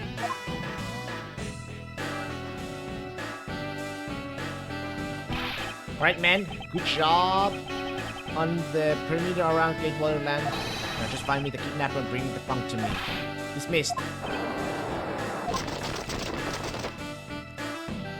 Now then, Mr. Prosecutor, just sit tight here and don't cross the chopper, understand? Wait. Mr. Edgeworth? It's been a while since I last met someone so disagreeable. Disagreeable? Why of all places the tea shop here, and completely out of the blue at that? I suppose I'll have to ask Detective Gumshoe to fill me in on that. Good job, Detective. Sir, for losing sight of me and the kidnapper and allowing my investigation to be hijacked. Sir, I look forward to your next month's salary assessment. But the case isn't lost yet, sir. I'm gonna show you just how much of a man Dick Gumshoe can be. Should I prepare this 21-gun salute now or later? Detective, are you sure it was the precinct you called for backup? Oh, of course, sir. I think I would know the number to my own precinct, like the back of my hand. Why did an Interpol agent show up instead with an army of his own agents? That I have no idea. About 5 minutes after I made the call, that Wolfman showed up out of nowhere, sir. Agent Lane definitely has an agenda. So the question is, what is he after? Mr. Edgeworth, I was wondering if I may ask you about one thing. Yes, what is it? Who is that? The girl right there, I mean. I'm Mr. Edgeworth's assistant, Kay Faraday. What? Funny, I don't recall making you my assistant, Kay. Yeah, I'm Mr. Edgeworth's assistant. Me, it's been like that since forever. Sorry, but I just stole your supporting role. Couldn't say something so serious with that giant grin on your face, pal. Mr. Edgeworth, we got a thief on our hands, sir. She stole my role, sir. Taking her in, getting her convicted, and making sure she never serves out her sentence. Oh, come on, it'll be fun. Like a musical chairs, you better stay fast on your feet. No, wait. I will not lose the spotlight to you, little girl.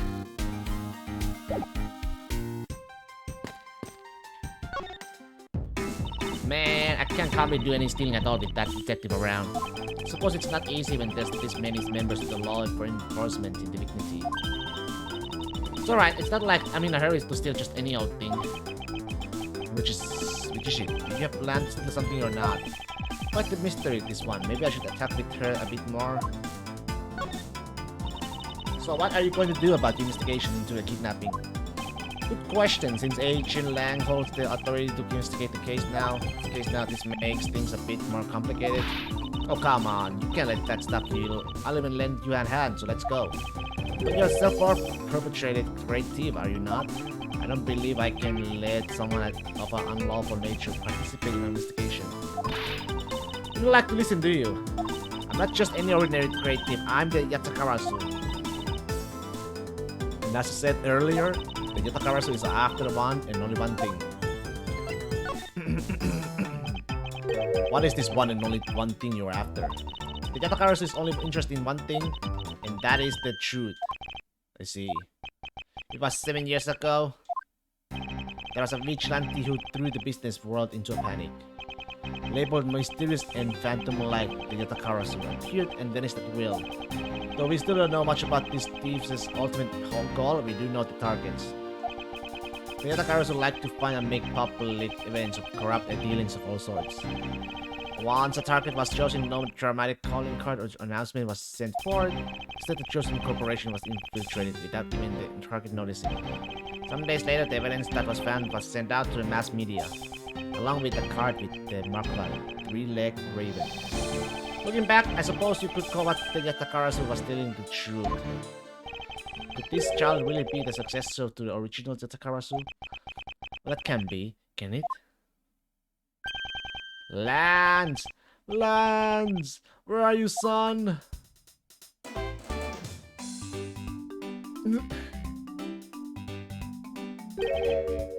He's holding Mr. Mano. Oh, Miles, my boy. I'm sorry to involve you in such an affair just after you have returned. For you, Mr. Mano, I'm gladly offer my assistance. After I have you to thank for how well things have turned out during my time abroad. If it wasn't for you, I might not have been introduced to that law office, and I had the chance to study the inner workings of another country's judicial system. No. Think nothing of it? As you know, Manfred and I go way back.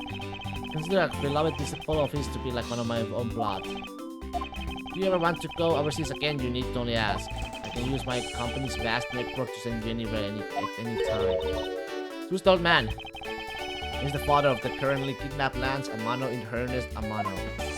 Now then, have you found Lance yet, Miles? Please? I miss my poor boy dearly. Terribly sorry, but your son's whereabouts remain unknown, Mr. Amano. What? Hold on there. And what happened to all that money? I believe that 1 million has been stolen and that the culprits are now on the run. What? Poor old man. Don't you have anything you could give him to cheer him up, Mr. Edgeworth? Give me a Mr. Amano. I was wondering if you could please tell me about the details of the kidnapping one more time. Oh, it was yesterday. A call came to the house. From the receiver came the sound of my son. Help me, Daddy. I know this is tough, but please stay with me here, Mr. Mano. You don't understand. He hasn't called me Daddy in ages. He's incredibly moving. I wish I had recorded him saying that. Definitely should have recorded that conversation. But not for the foolish sentimentalities of an old man.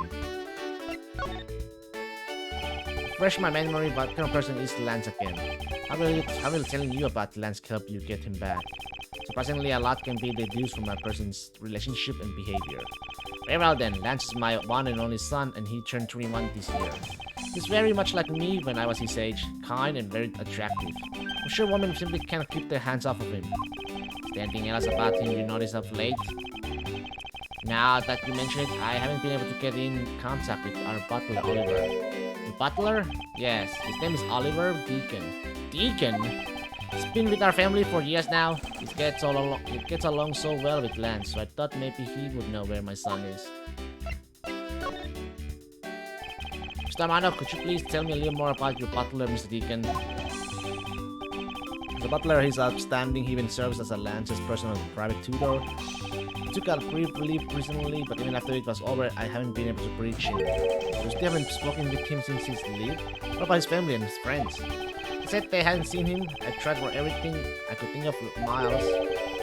Do you think this could have something to do with Lance's kidnapping? It's possible, but I can't say anything for sure quite yet. So even the person closest to the victim has gone missing. Or Deacon, sounds like one name I had better keep in mind.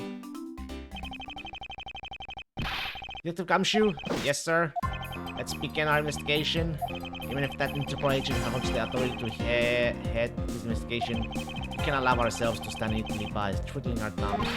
With you 100%, Mr. Edgeworth, sir. I did Gumshoe pledge to stick by your side through the thing. Mr. Amano, it was my fault that the culprits escaped, which is why, with your blessings, I vow to return Lance to your cell. Oh, I've never seen you so passionate about before, Miles. Good luck to you, my boy. Alright, well, what are you waiting for? Let's do some investigating. If you think I'm losing to you, pal, forget it. Begin investigation. What should we examine first? Thanks to Agent Lang, we can leave this area, but the culprits were here until very recently, which means we may be able to find some clues that will tell us how they escaped. Okay, let's get looking. Hey, you there. Who, me? What are you doing goofing off in a place like this? I wasn't goofing off. I was about to have Mr. Edgeworth kick off his investigation. Imbecile! All precincts detectives are now under Agent Lang's direct command.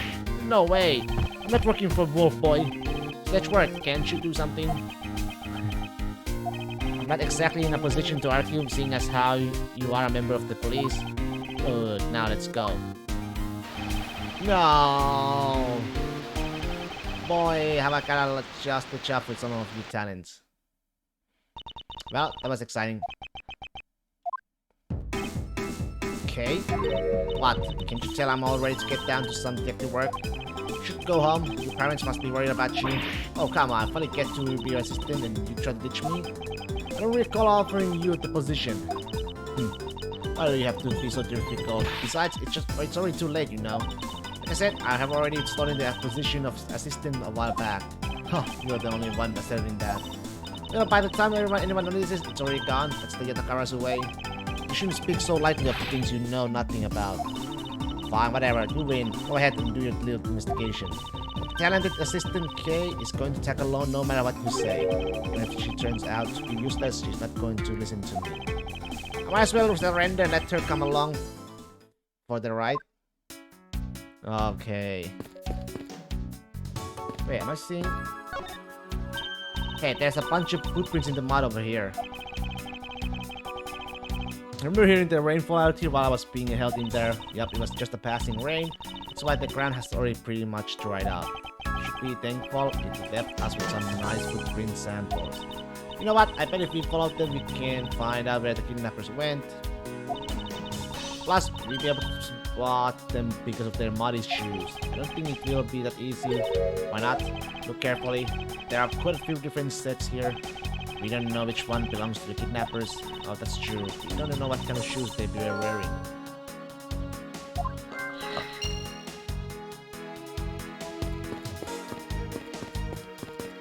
Hey.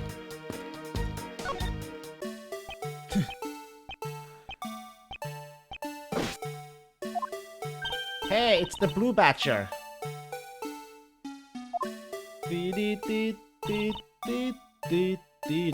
Batcher, get!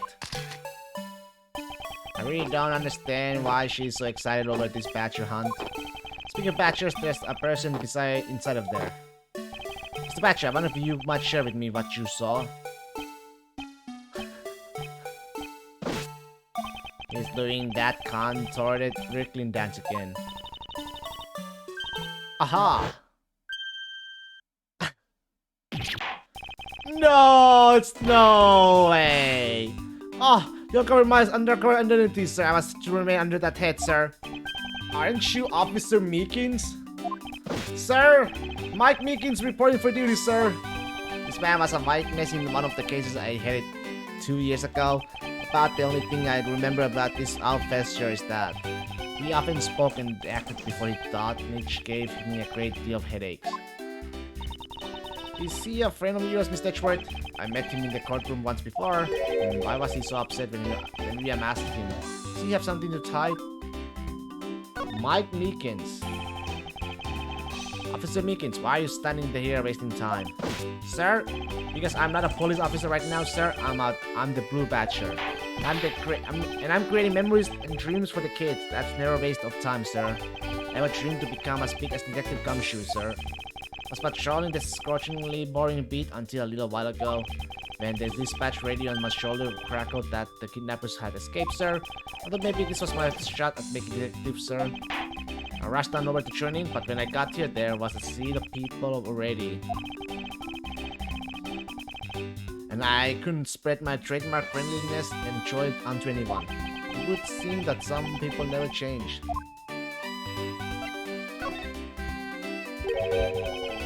So why exactly are you in that ridiculous outfit? Sir? That's because, sir, I'm here to keep the visitors in good spirits, sir. But it's also to hide the fact that I'm an officer on the trail of a kidnapper, sir. I see Agent Lang is very wise to employ this sort of diversionary tactics. We handed the role of the Blue Batcher out of all the different discussions, sir. It's such an honor. How long have you been standing here, officer? Sir? For about 1 little hour, sir. That's around the time I woke up from being knocked unconscious. And I've been here ever since, sir. If that's true, then it's possible Officer Meekins saw the kidnappers escaping. But however, sir, I must tell you I didn't see a thing, sir. I haven't asked you anything yet, officer. No, but I know you will, sir. He's hiding something from me. Officer Meekins, I insist that you tell me more about your recent movements. Sir, I've been playing the Blue Batcher this whole time, sir, and getting into it too. I patrolled the park while wearing this costume. About 1 hour ago, I came over here, sir. I didn't see any suspicious looking people this whole time, sir. But I did see a Batcher, sir, a lone Blue Batcher. Wait, what? But you are blue. What you said just now is contradictory to the facts. How so, Mr. Edgeworth? This is what Officer Meekins' testimony contradicts.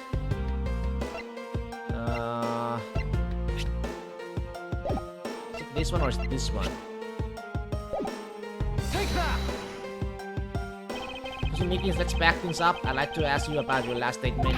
Sir, of course, sir. If that's your wish, Mr. Prosecutor. Please, little patrolman will wait as long as I am commanded to wait. You said that you have saw a Blue Batch, correct? Yet if you take a look at this, what you saw was not supposed to happen. This park is supposed to have only one of each Batcher in it at any given time. Which means that as long as you are the Blue Batcher, Officer Meekins, you should not have seen another Blue Batcher wandering the premises. What? Sure. Then that would mean that there are 2 Blue Batchers walking around, but why? Why?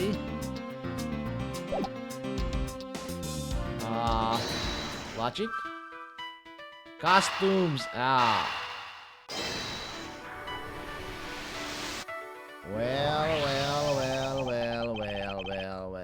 Second Blue Batchers that it shouldn't exist. Clearly the true identity of the person underneath is...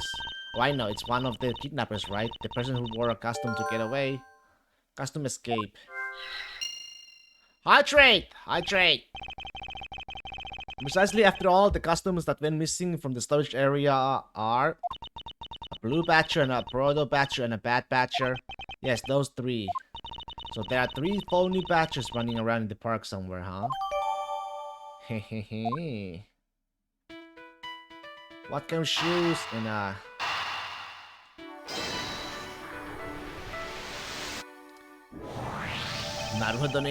that we know what the kidnappers were wearing Badger costumes, those footprints from earlier take on a new, very significant meaning. Oh, you mean now we know which tracks belong to the kidnappers, right? Yes, more than shoe prints, we need to follow the paw prints of the Badgers. Okay, Mr. Edgeworth, it's time to use those footprints and go Badger hunting. Go Badger hunting? So we're looking for footprints made by a costume. Yeah, I think I found them. There are 2 sets here. They both do look like possible candidates. The set is walking off to the west. It just stops. I can't make heads or tails of where he's headed from here. I think we can assume it's headed towards the stadium. I wonder where the other set leads. This one seems to be headed east.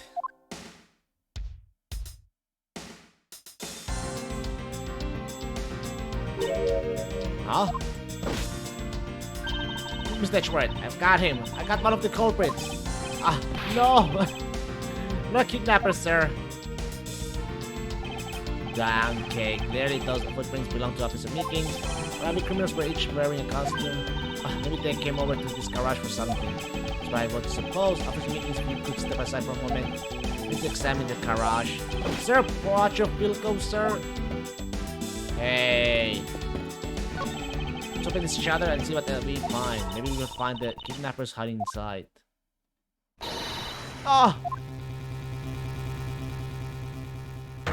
There's a dead body! What in that? You seem to have stumbled across a dead body. That's Oliver, right? Oliver, right? The butler, she must be in serious shock to have been the first to find it. Now then, who is this man? It's Oliver! Called it. But has been discovered!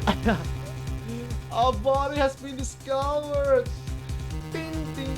Mr. Amano, are you saying that this man is? Yes, he's my butler. But something like this have happened. Indeed, and why was Mr. Deacon here to begin with? Better investigate this crime scene quickly before Agent Lang or his men return. The kidnapper's footprints lead right to this garage, right to a dead body. It's possible one of the kidnappers is now a murder victim. Victim was a kidnapper? From my cursory examination, I believe this man died of a fatal bullet wound. Well, that's not good. Sure are calm for someone who just found a body. I mean, there's nothing new, you know. Already can seem to have a shot dead, touched his chair. There's a blood on his shoulders too, though. You know? And the arms, one is in a fist form and one is not. Interesting. It's surprising what one can become accustomed to in the span of 2 days. I'll rest until I've inspected every suspicious looking nook and cranny. Well, this is an unusually shaped pendant. What is it? Is it something valuable? She seems to have regained some of her composure. Looks like a crow's pendant. It's got an antique feel about it. And it's really pretty. Hold on. This is made of platinum silver. Nice. It is worth something after all. Oh, and look. There's something written on it on the back. Colin Devoray. It's a name. Colin Devoray? Who? But this man's name is Oliver. As long as the Interpol has control of this case, I'm not going to be able to have a real autopsy done on the victim. Now, doctor, but let's see what I can piece together for myself. There are 2 gunshots wounds. One is in abdomen, and one is on his shoulder. In his shoulder? So that means he was shot twice? No, I don't think so. In the abdominal, one is an entry wound, and then one near his shoulder is an exit wound. Nice, I knew you could figure it out. Comes with experience. I've seen my share of crime scenes. Speaking of experience, this crime scene seems a bit too clean for a murder where the bullet went clean through. A should make a note of this oddity. Okay. Now. Oh, there's nothing? Okay. There are 2 gunshot wounds on. Okay, same thing.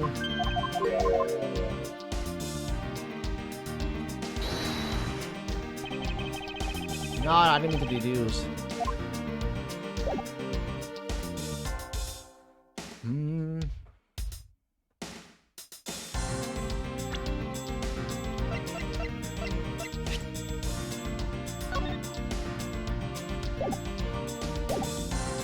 Maybe I should wait. Like it says it's, you know. Oh, his name is Oliver, right? There's something not right about the name on the pendant, yeah. The victim is the Amano family butler and his name is Oliver Deacon. The name on the pendant is Colin Deborah. I wonder what's up with that. I don't know, but I think we have hit upon an important piece of information.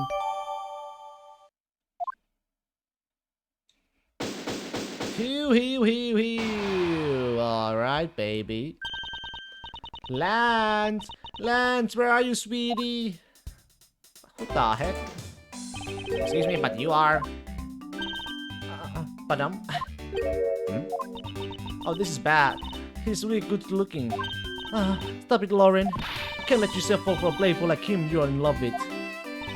Sounds like someone doesn't know the meaning of the phrase inner monologue, huh?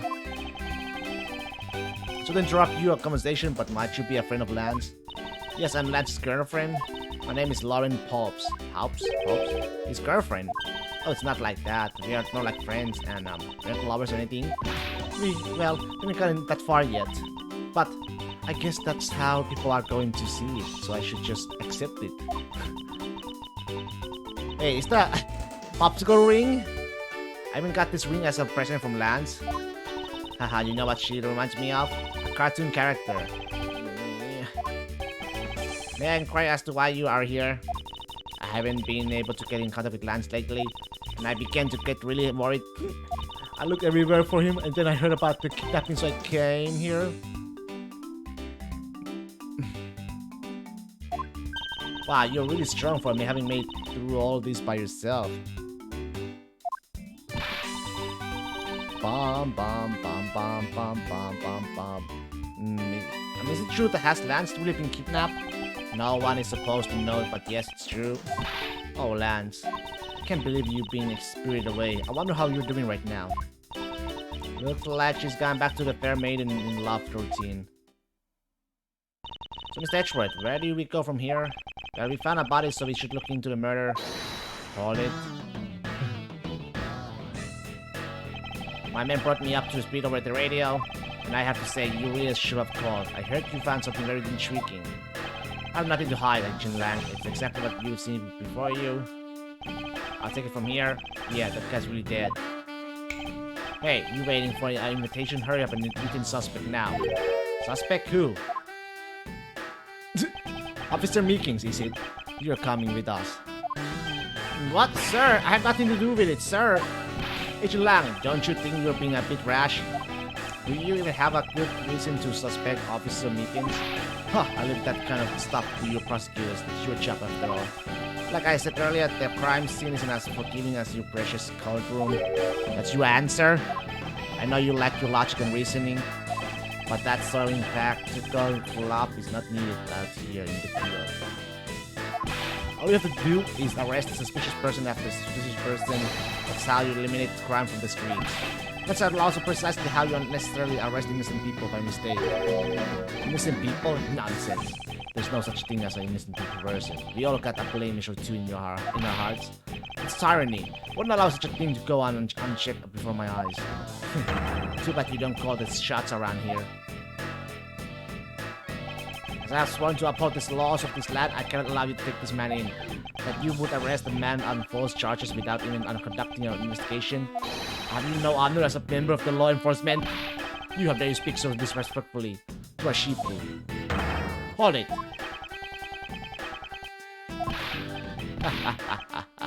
You amuse me, Mr. Prosecutor. Nancy says every pack has its own rules. You can play by their rules and come out on top. That is a true victory. Alright, I'll give your beloved laws a fair shake. I'll show you just how much investigating I have done. Through my line of logic.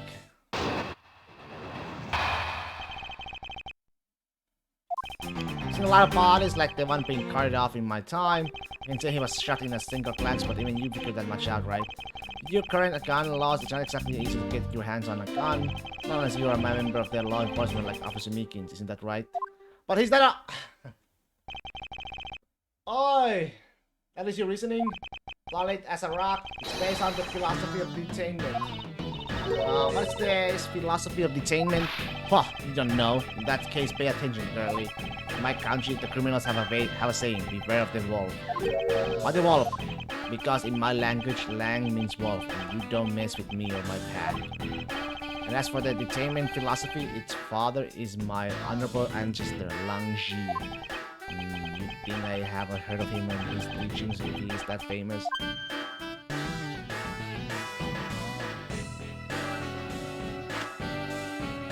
Lang Ji developed it as he worked to lock criminals away 1,000 years ago. Years ago, this day the Shangfa police still trains its recruits using these philosophies. Thousands of years ago, that makes your story about as believable as a fairy tale. Anything wears down and breaks over time. Do you really believe something as ancient as that can be applied to today's world? Do you want to put it to test? Alright.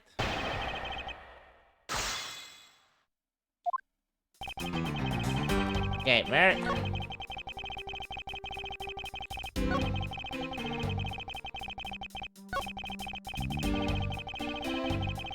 Hold it!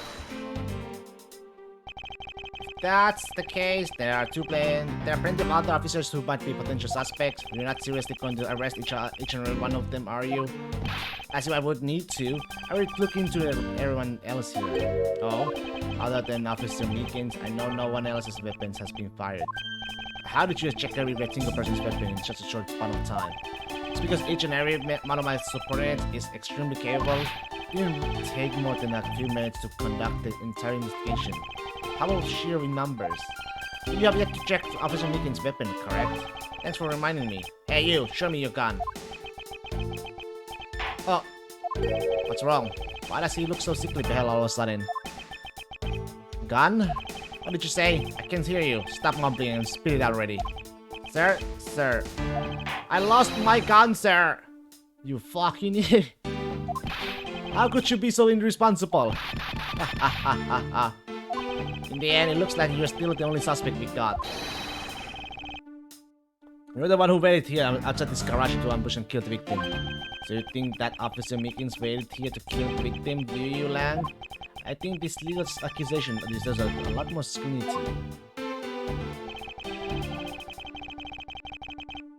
Okay, I gotta prove something here.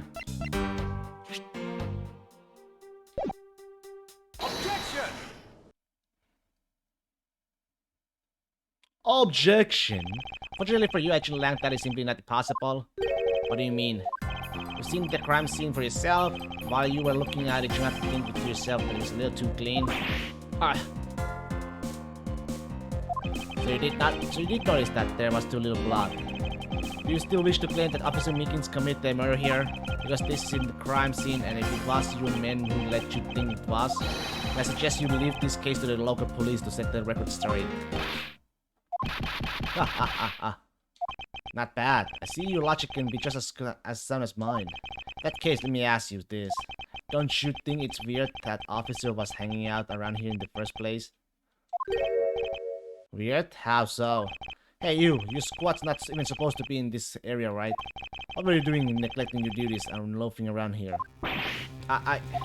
Don't you dare give me some lame excuse like I found myself taking a walk. But sir, I really did take a walk, sir. You're a disgrace. How dare you take your back application so lightly? So Meekins looking at your meat. Is he hiding something? Edgeworth? Please, sir. Say me the way you did earlier, please, sir. Officer Meekins, please give us a detailed account of what happened. Sir, not you too. You liar. It's true, sir. I wasn't assigned to this area, sir. I was told to check every square inch of the main gate area, sir. I also went looking for the kidnappers while selling dreams in the Blue Badge Batmobile, sir. But I got completely caught up in my role selling dreams to the children, sir. Before I knew it, I found myself in here in this area, sir. Sir. What is this blue Batmobile? It's a moving store on the wheels that sells sweet dreams and merchandise, sir. The blue Batmobile is just a roaming souvenir shop. So I swear I was chasing the kidnappers down while I was being a good dream merchant. Mobile shop on 3 wheels was parked inside the Wild West area garage. Hey!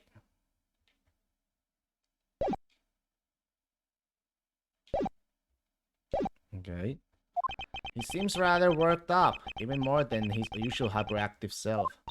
You sure seems sure what he's saying. Can you try to calm down and lower your voice to a more reasonable level, officer? Sir? Roger, sir.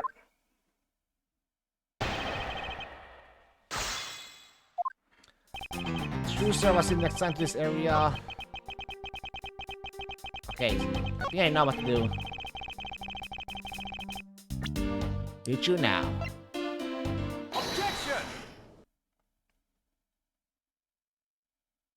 Officer Mickey's, I would appreciate it if you didn't tell us such transparent lies. Sir, I'm lying, sir? Yes, you are. You were really out there selling dreams with the blue Batmobile until recently. Then what is it doing here inside the garage? Actually, I had just lost track, sir. Lost track of what? By the time I realized that the blue Batmobile was nowhere to be found, sir, which would mean it was perhaps stolen. And that's when I came back to this area thinking maybe it was in the garage, sir.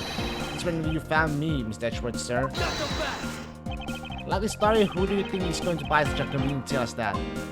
What exactly is so convenient about his story? Car getting stolen is completely unbelievable, even for a cover story.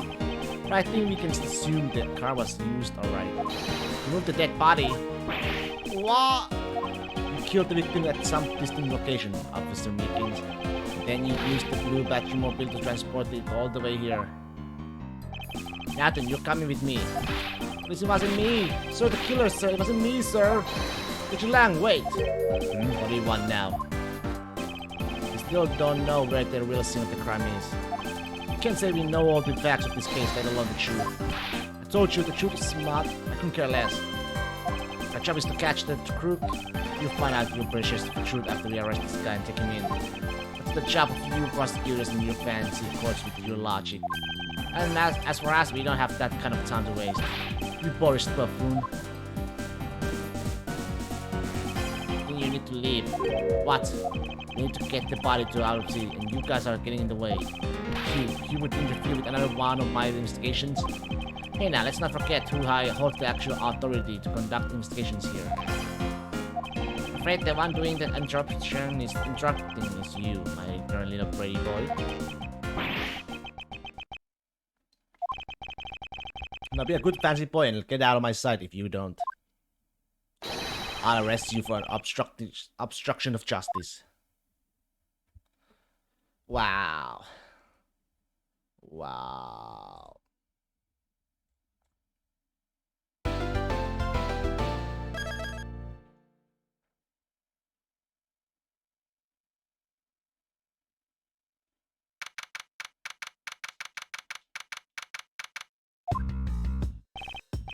Chased out like a pair of peasants. Is that right? Yes, Kay. Kay! There's something even thieves should never steal. Do you know what that is? You really shouldn't steal anything, however I buy. What shouldn't a thief steal? Life. It's too heavy of a burden on your soul to get away with ever. Something we can agree on. Well said, Kay. No matter what we try, murder is the one crime that can never truly be hidden. I intend to prove that by my own hands, and I apprehend the murderer myself. Alright, and I'm going to work extra hard to be a good assistant. Let's go. Still never said she could be my assistant. I'm just going to drop the issue. The first thing we should do is locate the real scene of the murder. Edgeworth? Get to Gumshoe. Edgeworth. Stadium. Hurry, sir. It's supposed to be hush, but they found a witness at the stadium. Witness? You, what did we tell you about leaving your assigned post? The jig is up. Catch him! Mr. Edgeworth, remember that. I'm always rooting for you, so go get him, sir. Those detectives sure look like they're enjoying themselves. It's not all fun and games, okay? Now then, let's head to the stadium and meet this witness.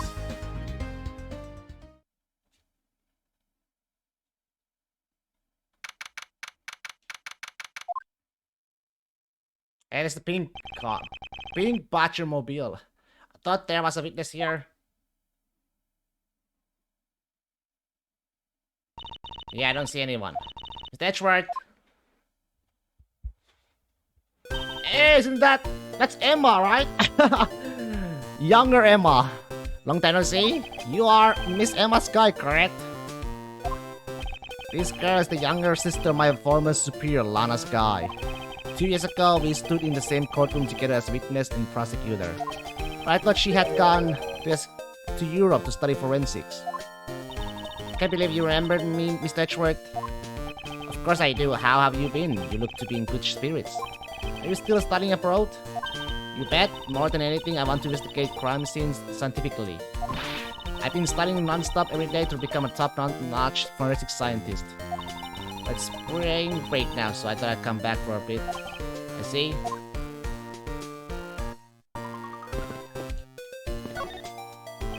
I must didn't recognize you. You're really growing these past few years. She's 18, man. 18, and in the spirit of justice, I think she was like 28 or something.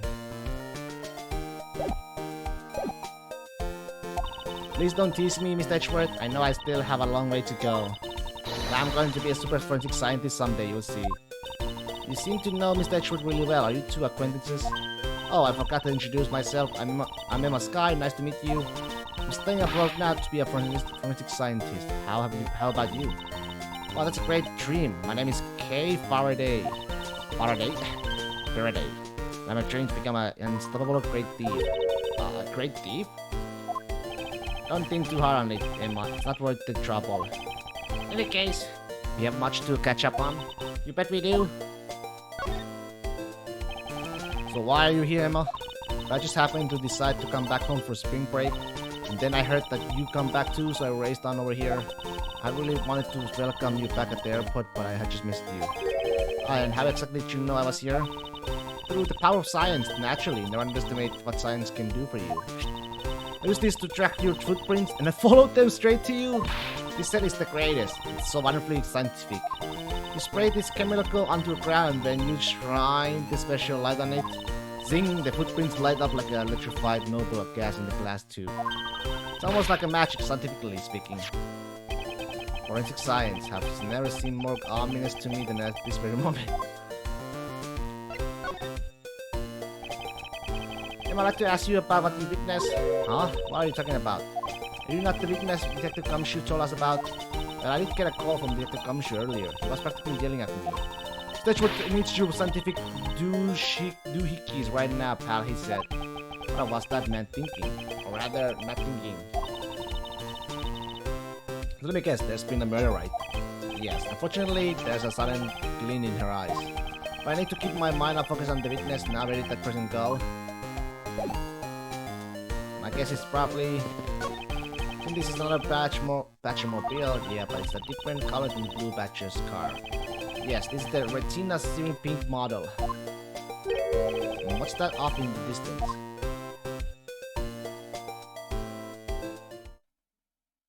Oh hey, it's the Pink Batcher. Batcher, get! Batcher. Batcher's gonna see in these silly things. Wait, didn't we...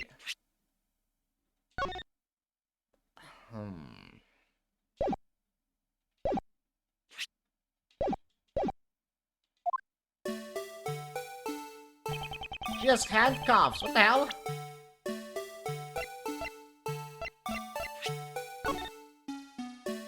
Oh, she does have a handcuffs there either way. I think this Batcher has something to say to you, Mr. Edgeworth. Are you by chance the witness I've been searching for? Sorry, but I don't speak Batcher dance. Bum bum bum bum bum bum bum bum.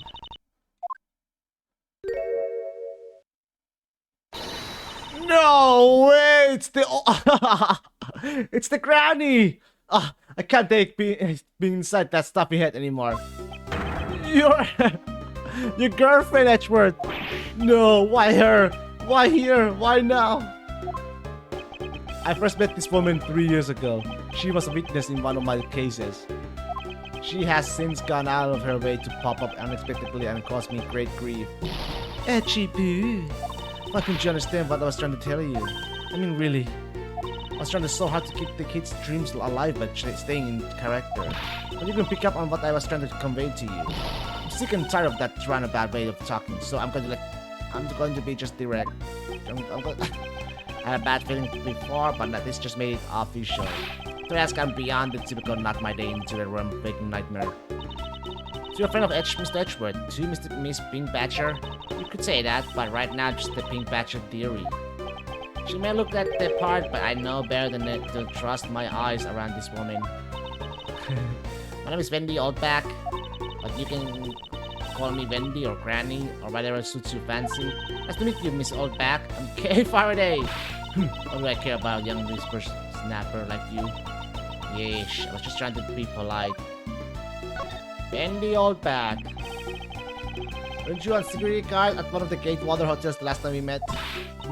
I go where I'm needed. I'm very good at what I do, unlike the youth of today. I get called in all the time to fill in when there aren't enough hands.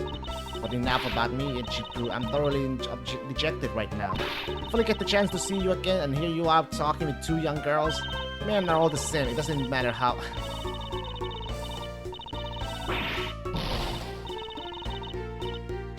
Seem to attract all sorts of interesting people, Mr. Edgeworth. KB, please, I'm begging you, by all means, do not provoke her any further. The witness. Aren't you forgetting about something, Mr. Edgeworth? This person could be the witness. Honestly, I hope she isn't, but I don't think the fate is going to be so kind today. So what happened? I even saw the exact moment it happened. How's that? So it's true? She is the witness? I don't suppose I can afford to ignore the old back. Yes, it was just a little while ago. I saw it happen right in front of me. The moment of the murder. Do you mean to say that you witnessed someone being killed right before your eyes? That's a pretty important piece of testimony to me.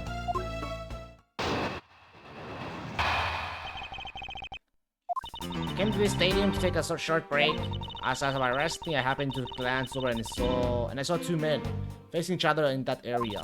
Suddenly, there was a loud gunshot and the person who was shot fell to the ground. It was a very terrifying experience, let me tell you.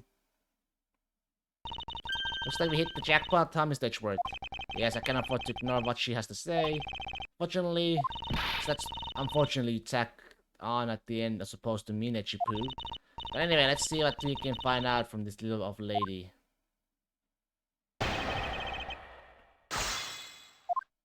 Hold it! You mean you took a break from being the Pink Badger? You may not think it, but it's hard work keeping kids' dreams alive. You smell of sweat, you hypocrites with pain, you even begin to dream about work. It's the kind of story that would scar a child for life, you know. But that's why I chose to take my break here, Whippersnapper. I don't plan on playing the part of the dead badger in front of a bunch of kids. So what did you see while you the Pink Badger were resting? Oh yes, that, well... Hold it! You saw two men, can you describe them for me? They look like your average Joes, completely uninteresting and not worth fawning over. I'm telling you, they were so boring that I don't even remember much beyond that. But if they have any special features, anything you can recall would be very helpful. Oh my, don't tell me you're jealous of those two men. Hey, she's right, you do seem pretty worked up for them, Mr. Edgeworth. I'm not worked up over anyone, and I'm not jealous. It's alright, Edgy-poo, those two are just fools compared to a stallion like you. I thought so little of them, but I lost interest the instant I laid eyes on them.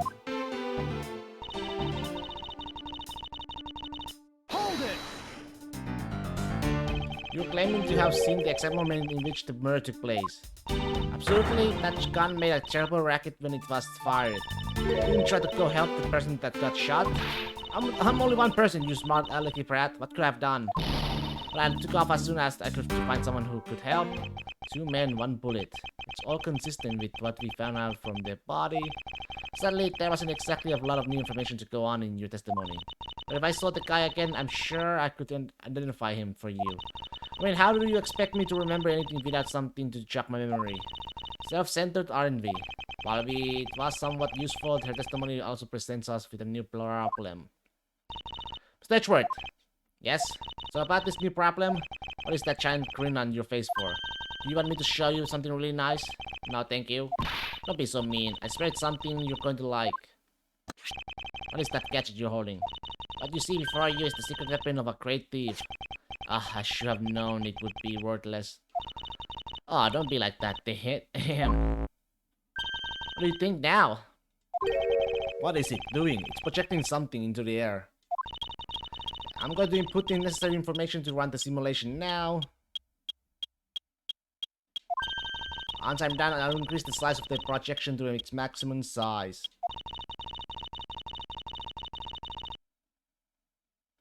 Dark skies of evening when no other birds dares to take the wind and one alone remains all-seeing. Now witness the true power of a real modern-day Robin Hood. What the heck? What is this? This is a real recreation of the murder based on the info I inputted into Little Thief. Little Thief? I dare say I think you're making the Robin Hood thing a bit too far. Little Thief is actually meant to be a simulator for me to plan my thefts. But I suppose if I used it like this... Let's see, this old back said the 2 men were facing each other. And then a gunshot rang out and the victim fell to the ground. So with this we can inspect the crime scene as it was in the past. See, so what do you think? I have to say I'm impressed by the technology thieves have access to these days. There is the super secret weapon of the Meiji Yatakaras, indeed. Oh, but if there isn't enough information or if something is out of place, the recreation of could come out a little strange. In other words, I can use this to authenticate the validity of a witness testimony. Got it? You really catch on quick, Mr. Edgeworth. Right now, the simulation is a recreation of that witness testimony. So for now, I should re-examine everything. And if I find anything really logical or strange, I can then ask for clarification. Feel free to examine anything in the simulation in the way you always do. And then present evidence when you find a contradiction. And if you find something, I've got a little tip with me, so just let me know, okay? Okay. According to the testimony, the victim fell to the ground here. That's right, but if that's the case, then we have already found our first contradiction. Huh? What? Where? This is the residual scene of the crime. There's something missing that should be here.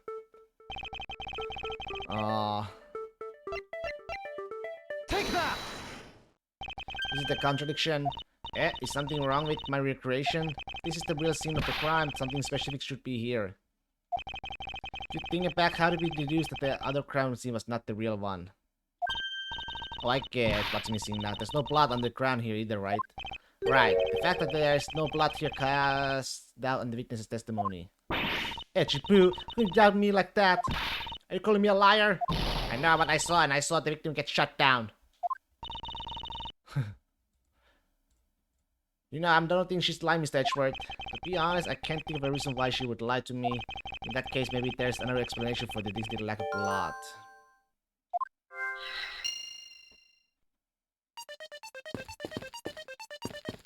What else is there? Looks like that they broke the stage down. Interesting. This means they're down for the day. Maybe it's because a different show is scheduled to run tomorrow.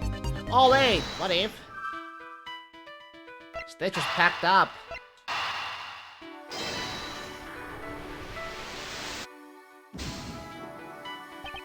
The pieces don't fit together quite right. Okay.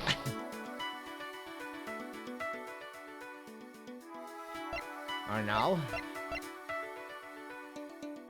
What about this?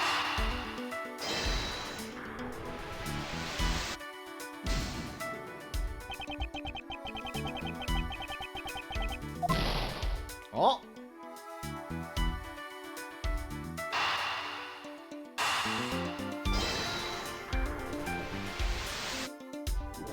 Alright. not possible that the victim was wearing a costume. So you really think that Mr. Dika was one of the kidnappers? I think we can reasonably assume there is a very good chance that he was, and that if he was shot while he was inside one of those stolen costumes, then Mr. Deacon's blood would have been inside the costume instead of on the ground. Precisely now, if only we could prove that the victim was wearing a costume, I think it'd be pretty easy if we could find some footprints. But the problem is finding them since there doesn't seem to be any around. Footprints, huh? I wonder how we can go about finding some of those.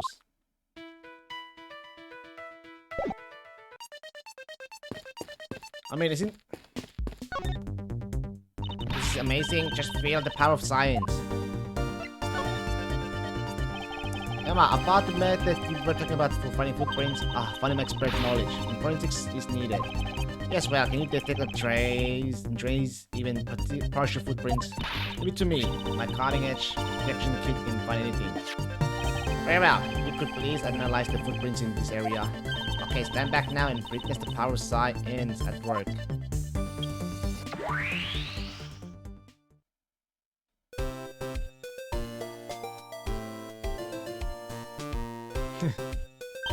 Hey, I found something. Look, right here. Right there. I don't see anything. Oh, that's right. Here, put these special glasses on, Mr. Edgeworth. These footprints here were definitely left by a badging costume. Judging by the way the prints are layered, they seems to be the newest. Then we can conclude that the victim was definitely wearing a costume at the time. Okay. Okay, in that case, I'll update the relative simulation parameters. Can't wait to see what we find out from this new info.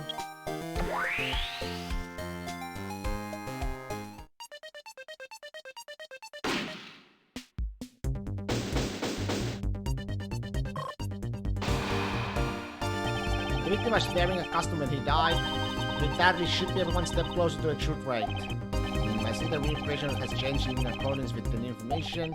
We may be closer, but now something else has caught my attention.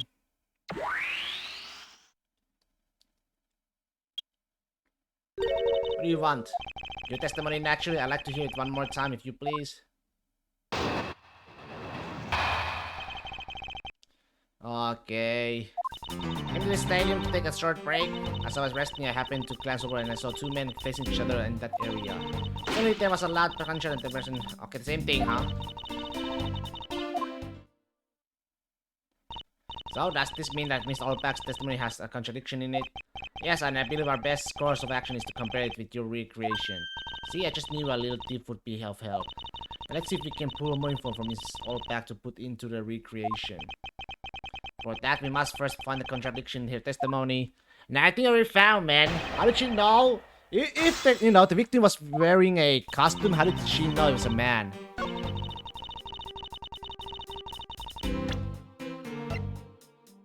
Objection! Yeah, bathroom break though.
Exactly. Man, how did you know the danger of the two people involved?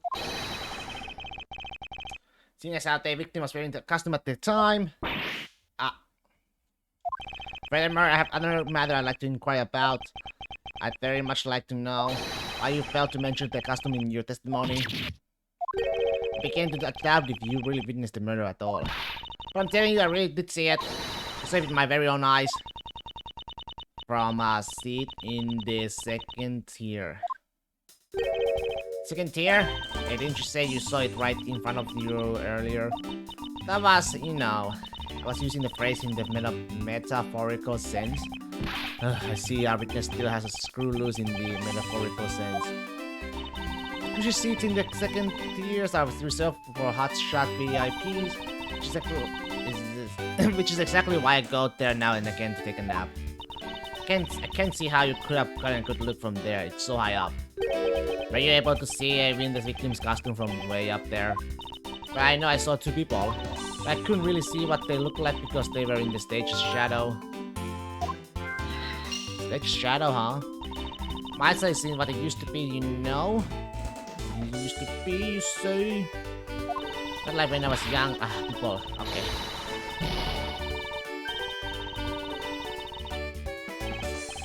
Let's return to our investigation, shall we? You got it.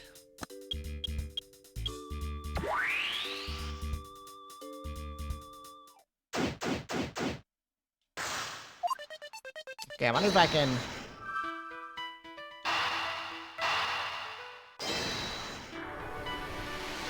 Boop. Nice. That woman's testimony is to be believed. The murder occurred before the stage was broken down. Do you want me to input that bit of info into a little thief? Yes, if you please. Okay.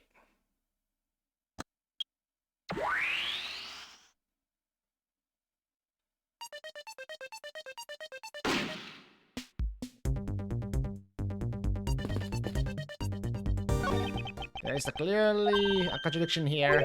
Please stop stealing my lines. Oh, come on, it wasn't that hard to see it coming even for a layman like me. Suppose in any case it's not possible for the killer to have stood here in that way, because there was a very real stage set up in this spot at that time. Eesh, I told you I got it. Do you feel the need to explain everything?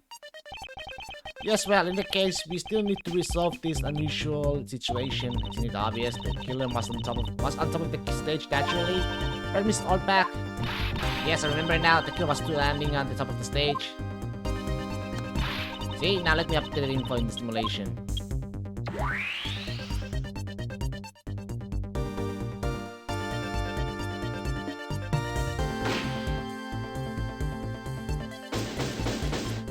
Din din din din.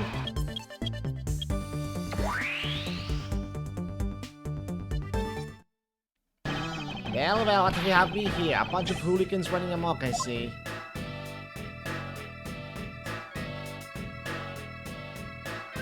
Agent Lang, how nice of you to join us. Well, I can't have you going around messing up with my crime scenes. Agent Lang, we discovered that the real scene of the murder is here at the stadium. I see, thanks. For what?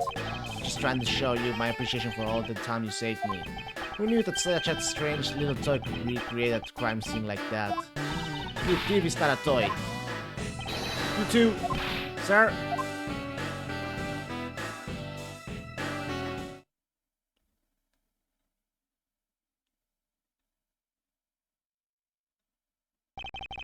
And there you have it. You see, big boys like me don't need silly toys, little girl. Now this is a recreation. So what? Do you still intend to assert that Officer Meekins is the killer? Of course. Even knowing that the crime took place here doesn't let him off the hook.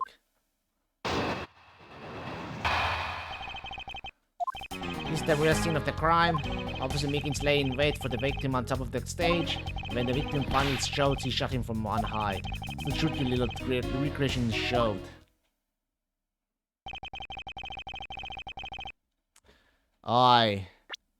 Can't be though. Shot from the ABD through shoulder, man. So it cannot be. Entry point is lower right abdomen. Exit point is right shoulder, so it goes from up and down. So it cannot go down and, up from there.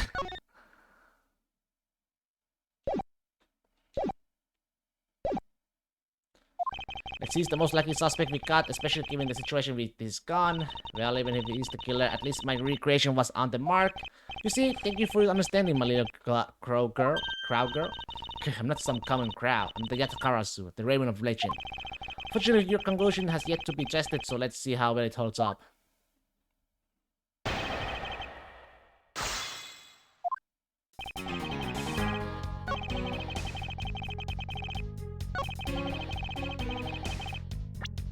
No can do, man. Objection! I'm terribly sorry, Aichin Lang. I should have warned you that our recreation is incomplete. You came in quite unexpectedly after all. What's that supposed to mean? You said that the victim was shot by the killer from up above, correct? I hate to break it to you, but that's not possible. Huh? Why not? Recall Mr. Deacon's body, specifically where the gunshot wounds were located. Actually, I didn't get that good of a look. Oh, well then. The bullet entered Mr. Deacon in his abdominal region and exited his right shoulder. This is more consistent with an angle shot from beneath the victim. Then, yes, a recreation has the victim being shot at an angle from above. Clear contradiction. You discounting your own conclusions? No, this one point is the only flaw. This was the mistaken pyramid in our recreation. It's the opposite way! Yes, the location of the killer and victim were wrong. Ah, get it. I see what you're trying to say. I believe the killer and the victim were standing up opposite to what we initially thought. It was the victim who was on the top of the stage as he was being shot by the killer.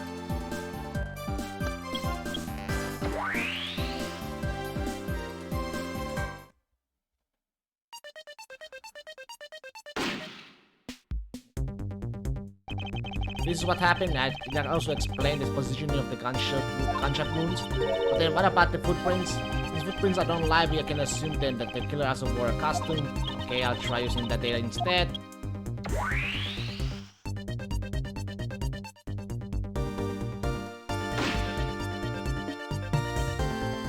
Judging by the fact that both the killer and the victim were wearing costumes, I'd say it was a killing between the two kidnappers. That would be the most natural conclusion. Would you agree, Agent Lang?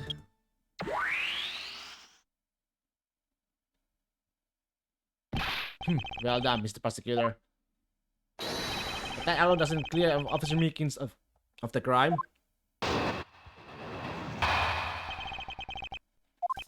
As you take another look at the tire marks of over there, the 3 marks are indicated of blue batch and mobile. That story Officer Meekins told us about that shop and wheels against stone was just a lie. It's parked inside the vault.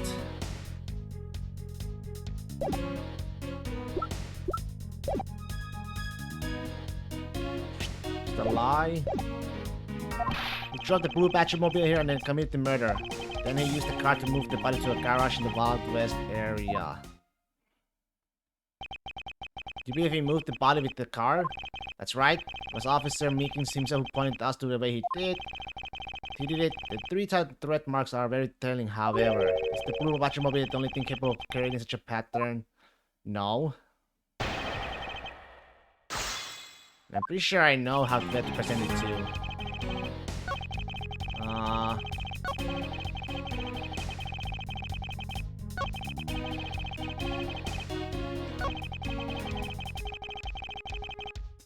There's no way. Objection! That's right.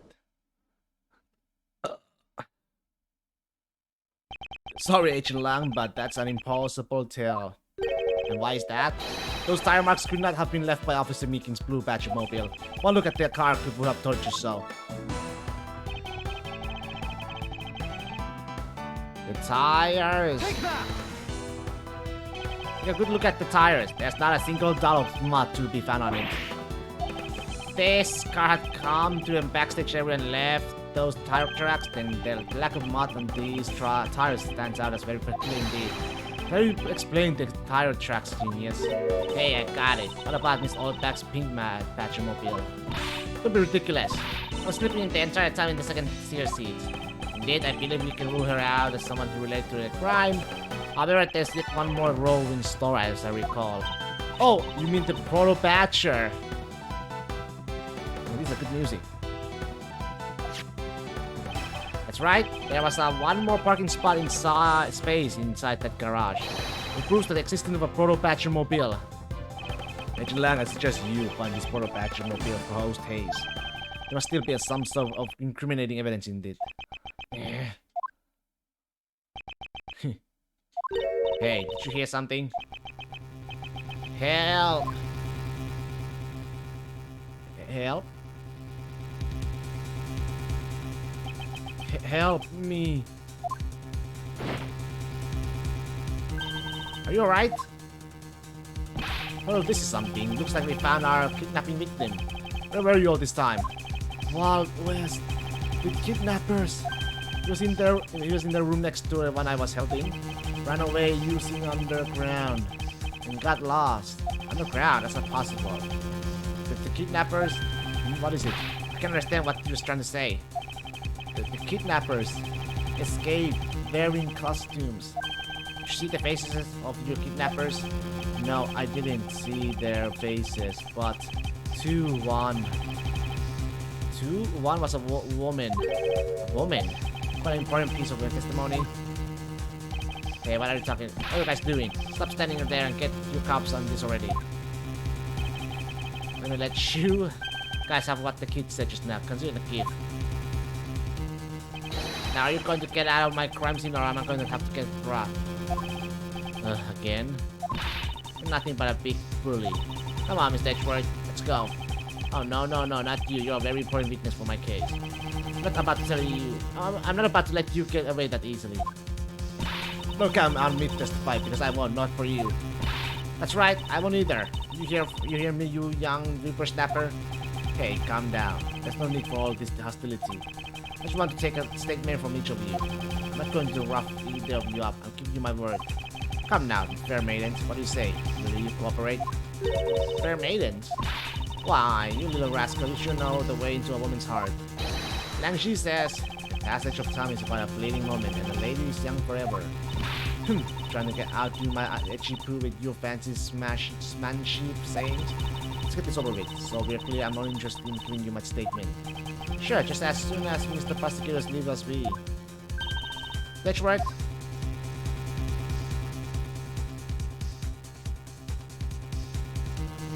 To be continued.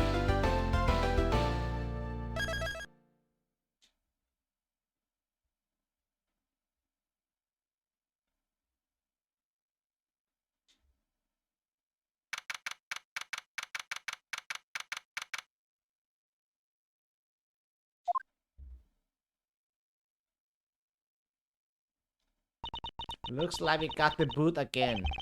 Land safe. The focus of the investigation will shift solely onto the murder. You mean the infighting between the kidnappers? Yes, and also the identity of the remaining kidnapper. Miles, my boy. This woman could be the one, man. Tell me it's true. Tell me that you really found my boy. Yes, Mr. Amano. We found him early in the stadium. Then my little Lance is unhurt. This lady, man. She's got a bandage down there. Not exactly the picture of perfect health, but his life is not in danger. He's being questioned right on now by Agent Lang. Poor Lance. Must have been so horrible for him. Locked up like a... Okay. Lance Amano. Miles, my boy, I can't tell you enough. It was nothing. I'm still in shock over what happened to Oliver. But I have to say, I'm relieved that Lance is alright. Oh, that's right. Mustn't forget to pass this on to Lance as soon as the police are finished with him. Leather? Ah, the way Lance is being chased after by women reminds me of someone I know. I almost can't believe he's received yet another love letter, you know. Here, take a look at it for yourself. Is this a breach of confidentiality? My dear Lance Amano, may I come see you again? Your beloved Viola. Oh, hey, let me see. It's really weird. It's from our loan company. Tender lender looks more like a collection bill to me. Uh-huh.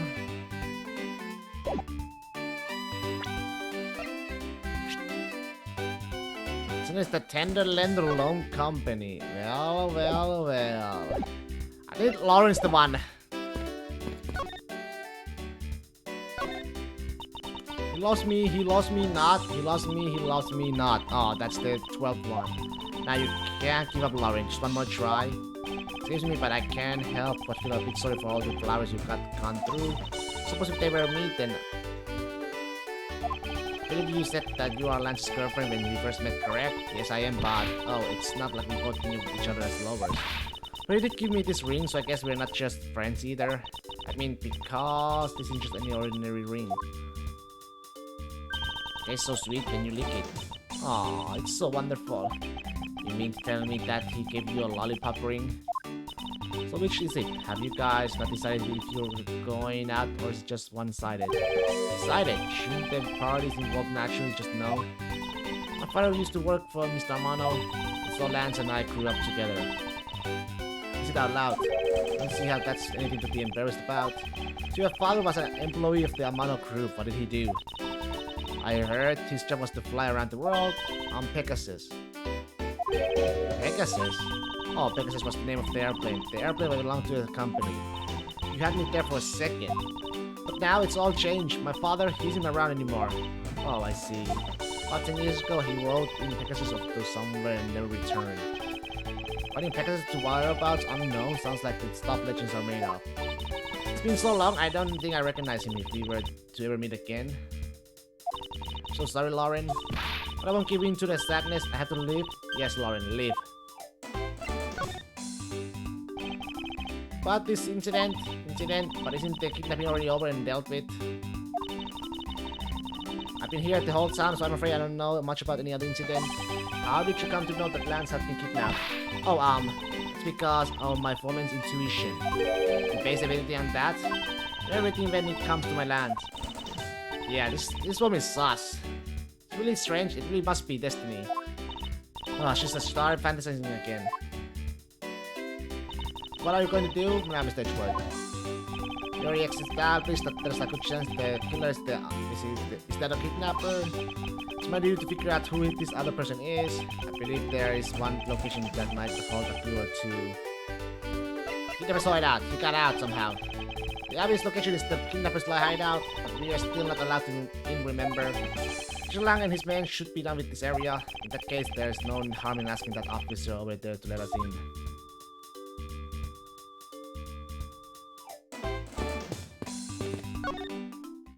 What do you want to report? Sir, nothing unusual or out of the ordinary, sir. Where have I heard such a redundancy before? Is it possible for you to let us take a look around inside? Sir, Roger, sir. That was surprisingly hassle-free. Are you certain didn't actually language you not to allow me in? Sir, that's true, sir, but Detective Gumshoe asked me personally to let you in, sir. And I couldn't refuse a request from him. Well, looks like a Detective Gumshoe has a following. Furthermore, I was asked to give this document to you, sir. What is this? Colin DeVorace! We're about to know after his escape from Penn Eden Prison. Stole a gun from a guard during his escape. We thought he might head for... The man in this picture isn't this Mr. Ruler Deacon. The name here says Colin DeVorace. That's the same name as the one on the back of the pendant. It appears that Colin DeVorace was his real name. What's this? He was convicted in a case 10 years ago and sent to prison. What? Then what was he doing here? Apparently he broke out of jail and then just vanished. He must have become Oliver Deacon to cover up the fact he was an escape felon. It said daughter in the letter. During his escape, he thought he might have head for his wife in Seoul Daughter R, but despite our surveillance, he has yet to show up.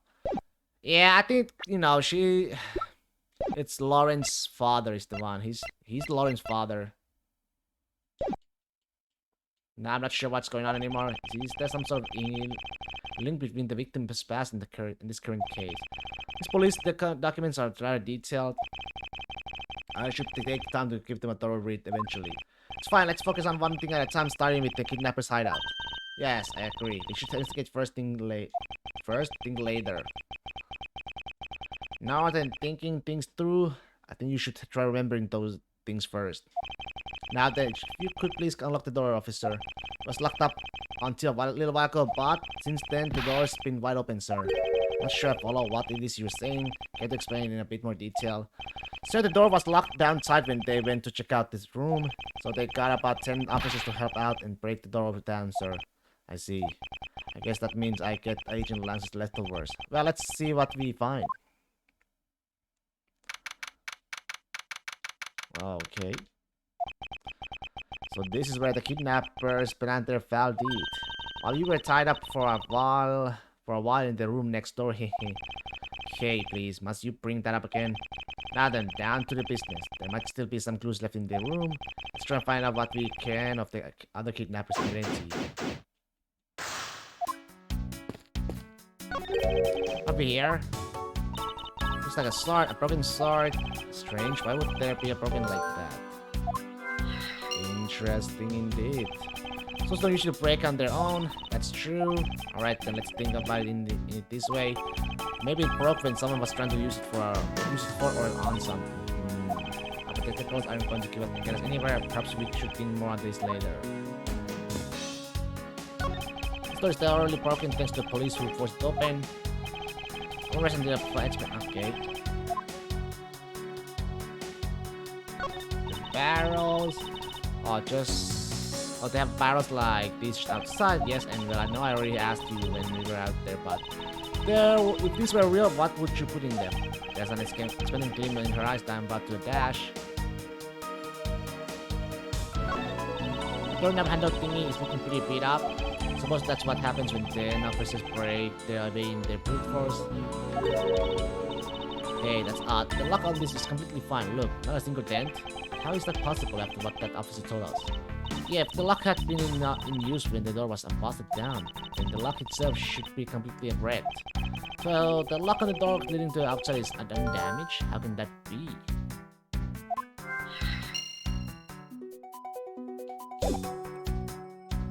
Interesting. This we had to dispose of old and worn out costumes. So sad, it would seem that they throw the costumes away in pieces. Costume pieces.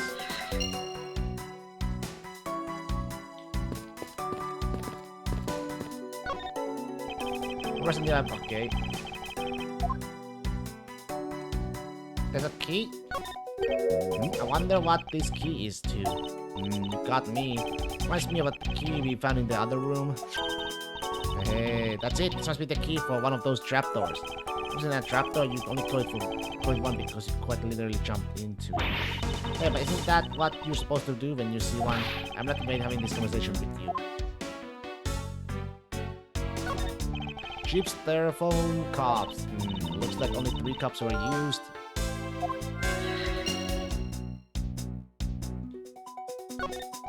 Falling chairs, and by the looks of it, they were probably used by kidnappers. And there are 3 chairs that set around the table.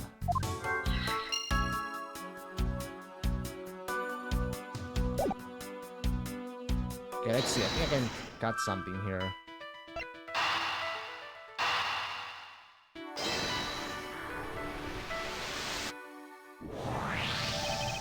The common denominator between the cups and falling chairs is the number 3. Speaking of which, the number of missing customs is also 3. Wait, but I thought there were only 2 kidnappers. Indeed, something isn't adding up, literally. Is it possible there's a 3rd kidnapper that Lance didn't see? I think it's gonna be this and this.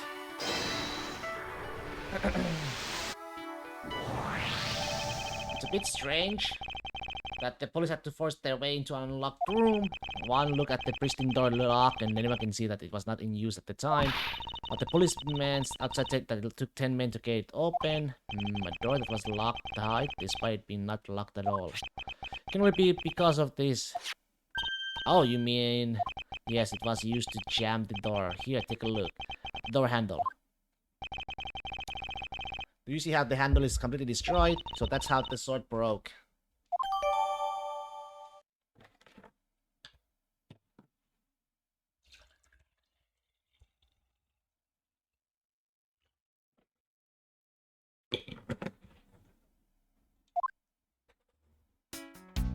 I thought maybe what we might uncover the true identity of the kidnappers. But instead we have only uncovered more questions about the need to be answered. Ah! What is it? Well, Mr. Edgeworth, am I correct? What are you doing suddenly popping out of the secret entrance like that? This is an underground passage unused by the staff members, sir. We patchers also make use of it in our duties. Look, why don't you get out of there first and then we'll talk, okay? I beg your pardon, miss. What a patcher get? Alright, only one more to go. What are you getting all excited about? Did you forget the photo rally? Duh. See, look, now all I have to do is get a picture of the bad patcher and I'm done. Ah, yes, I vaguely recall a contest or something of that sort. Bum, bum, bum, bum. Well, what? It's gone! But where did it go? What happened? What's wrong? A bad patcher costume is missing, sir. Oh, is that all? Well, it's missing because the kidnappers stole it. I heard about how they were stolen, but they said that only 3 of the costumes had been taken. What? Is it saying that more than 3 of them are gone? Mr. Potato Bat, Mr. Proto Patcher, please tell me a little more about these costumes you use. What do you mean by a bad patcher costume is missing? Why, just what I said, sir. We are 1 bad patcher short. Counting their spares, we have 2 of each costume on hand at all time. Okay, so because of one of them is walking around in the park, the other should be in that room. Actually, both of them should be in that room. Huh? What do you mean? Normally we don't use the bad patcher costumes. In fact, we only use them during a certain event at the set time each day. It's the stage show where the bad patcher wreaks havoc around the park, and the other patchers must work together to apprehend him, sir. I'm speechless that such a show exists. Well, sir, I was just trying to explain to you the only time we use the costume. Then doesn't that make it near impossible to take a picture of the bad patcher? Personally, I can't believe that it's this close to showtime and there's no costume. Oh dear, what am I to do, sir? What this basically means is that the kidnappers stole 4 costumes in total. Are you saying that there are 4 kidnappers? No, I don't think that's very likely. Oh, recall the costumes for a minute. The stolen ones, you mean?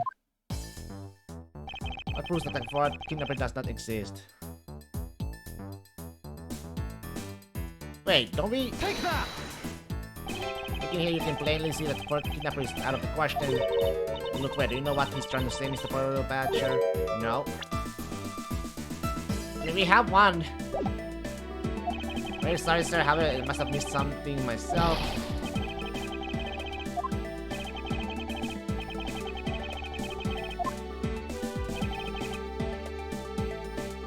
What proves?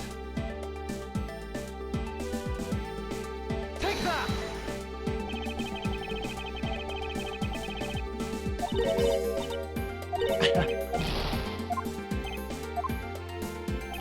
Must be. Take that! You had 4 people and you had wanted to steal a bird costume. Wouldn't you naturally go for the full set and steal a pink patcher costume instead? Yeah, that makes sense. Yet the kidnappers decided to steal another bad patcher. I believe the culprits needed 2 patchers costumes, but the question is why? Okay.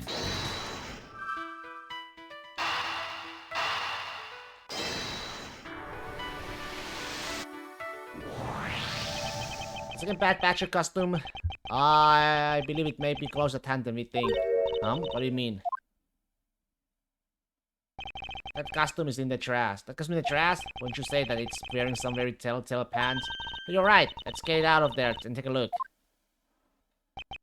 As I suspected, it's a bad patcher costume. Wait, minus the head. We got the head. Only... something... Spot someone connected to any of the evidence. Oh, no. I did not mean to do that. Look, its hand, it's hurt. It looks more like something was ripped out of it. Wait, maybe I actually do have something. This one. No! Eureka! Now? Not really, it's missing something.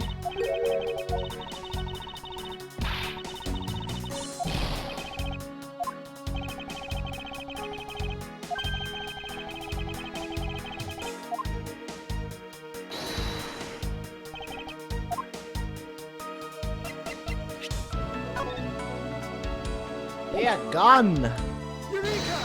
Eureka! believe that what we have here is an inconsistency. Between what? Look carefully, our costume is not holding something in its right hand, and that should be... Oh, the gun? Precisely, the Bad Patcher was designed to always hold a gun in his right hand. However... You there, did you remove the gun from his Bad Patcher's right hand? No, I did not, sir. The gun was supposed to be securely attached to the costume. As I thought, the rip itself confirms my hypothesis that the gun was forcibly removed. Mr. Proto Patcher, the gun is of course not a functioning weapon, correct? Absolutely not, sir. It's just a model gun. However, it can fire blanks.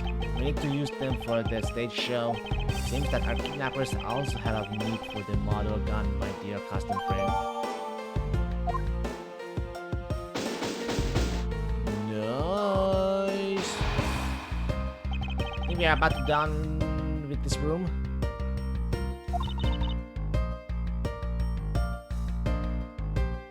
What's next? Well, we found a few answers, but there are still a few things left that we have to ask a certain person to tap out. Let's go. Let's go, Kay!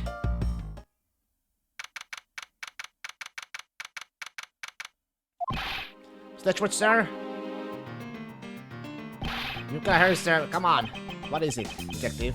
They found a blue patch costume down in front of the main gate, sir. What?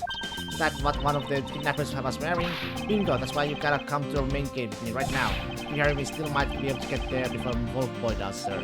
Alright, let's make the haste to the main gate. To be continued.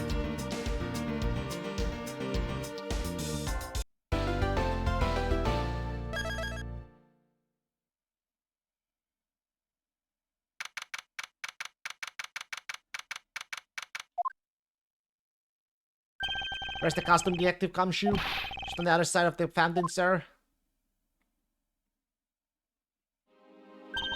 Was it out? Hey, was it out here in the open all along? No, it was discovered in the solar grass back there. We moved it out here in order to examine it more thoroughly, and let's get down to it. There's something there. What do we have here? It's another pendant. It's 2 treasures in one day. How lucky is that? Yeah. Pekka says it's the one is Mr. Deacon's pendant. And hey, this pretty baby is made of platinum silver too. Another pendant on top of the one we found on the Mr. Deacon. Is it possible that these two... Hold it right there! Hold it right there. Hello? Hands off, Mr. Prosecutor. You sure know how to cross the line, don't you? Pendant, huh? This is a very decisive piece of evidence. How can you tell? Look here and read off what you see. Lauren. It's a name that's engraved on this. Lauren D. Man.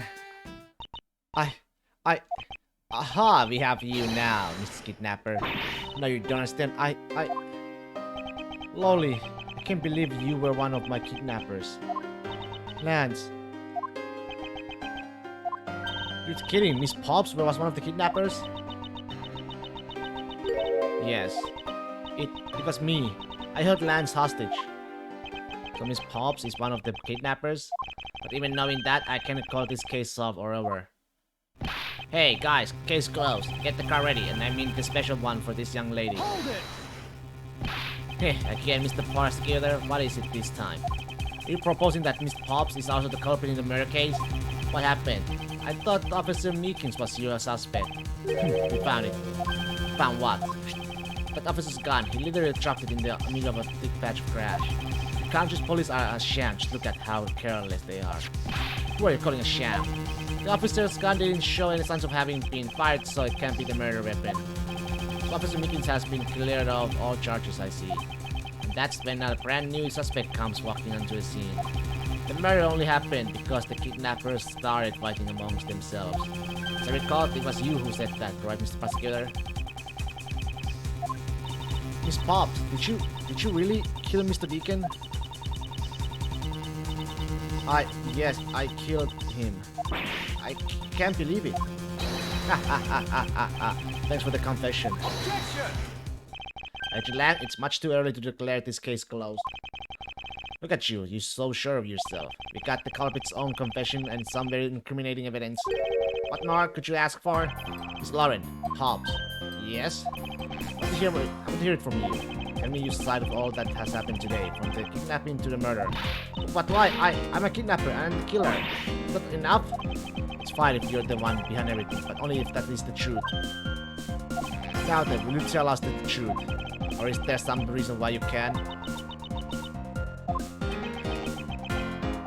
I had a change of heart. I think I enjoy seeing you suck away as the losing mud. Alright, you heard me. Let's hear about all the evil deeds you committed today.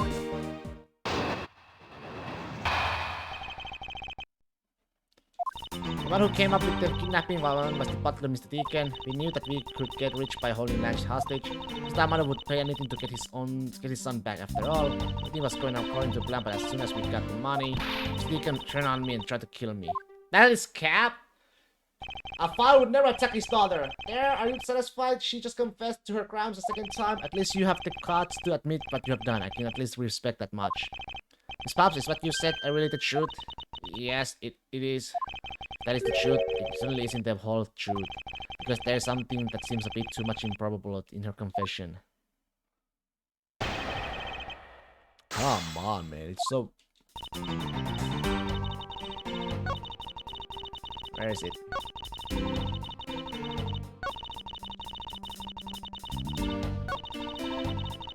That is not true. Hold it! Why do you think he did? I have no idea, but maybe he had planned on doing so from the very beginning. Miss Pops.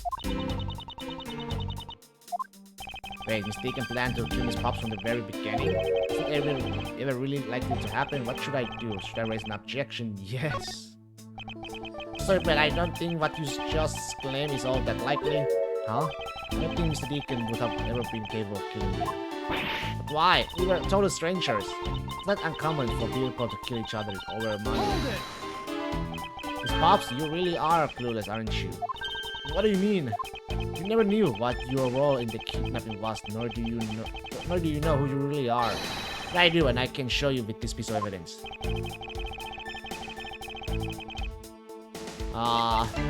Take that! Why are you showing this to me? So what about the pendant?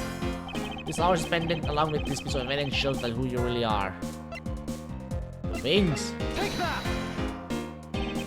These two pendants resemble each other, wouldn't you agree? Yeah, you're right, they are the same color and they're even made of the same material. I believe these two pendants are actually one. Eh? Shall we give it a try? Wow, it's totally Pegasus. But why? Why does my pendant match up with Mr. Deacon's? You're a smart lady. I'm sure you can imagine why that might be. What? No, that can't be. So the two make a set. Just another trinket. That's though this changed everything. Anything? You lack imagination, Legend Land. Very well, I'll show you with this evidence. This is the piece of evidence that gives meaning to the Baker's pendant.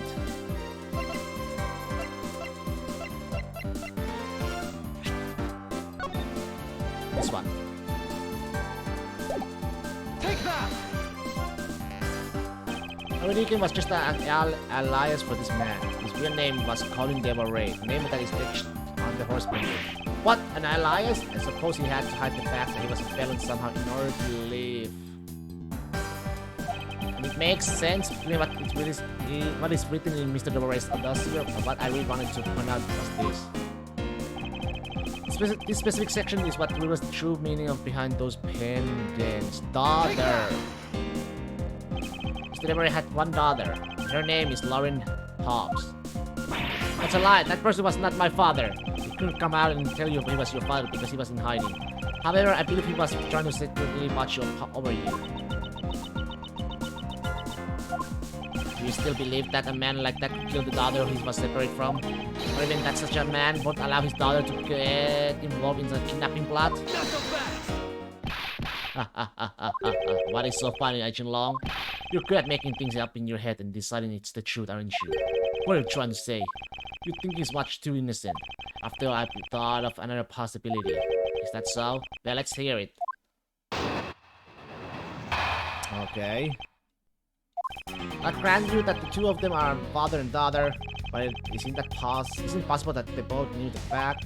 It was no coincidence that the reunited pair became involved in the house of Amano. The two of them made good use of their meetings to plan this little kidnapping.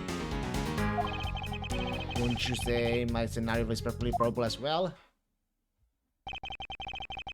So this is his version of how things might have been. What else do we got?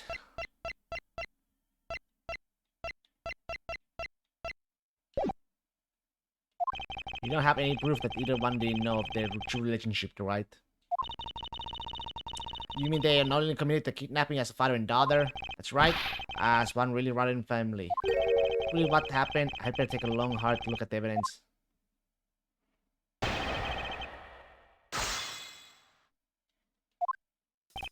Grant you that the two of them are father and daughter, but isn't it possible that they both knew the fact? Notice that the greener pair became involved in the house of Amano, and the two of them made good use of their means to plan the kidnap. Hold it! But there's a 3-person though, it cannot be. You mean that how they plotted to commit this crime as bad relatives? Can you think of a better partner? They're certainly a clever pair. A butler and a girlfriend. No one would ever suspect that they were in fact family. Yes, from the very beginning they painstakingly practiced those roles well. Let me say something. 3 costumes, man. Objection! There's no way, yeah. This kidnapping wasn't planned by just 2 people alone. What kind of proof do you have of that? Quite simply, there were 3 kidnappers. 3? 4 costumes were stolen from the Wild West area's back room. We found one of them in the kidnapper's hideout, but as for the other 3, we can assume they were being worn by 3 different people. We also found a set of 3 cups and 3 folding chairs that were used in the hideout. The total clearly points to a 3-man crew. I believe this 3rd person is the real mastermind behind the kidnapping. Who? Who is this mastermind?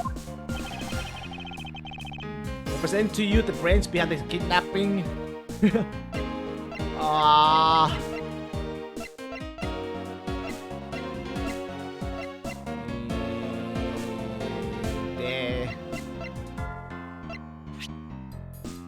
What is the kidnapping himself? Take that! Oh my god, no way. Lance? Was right? Lance Amano?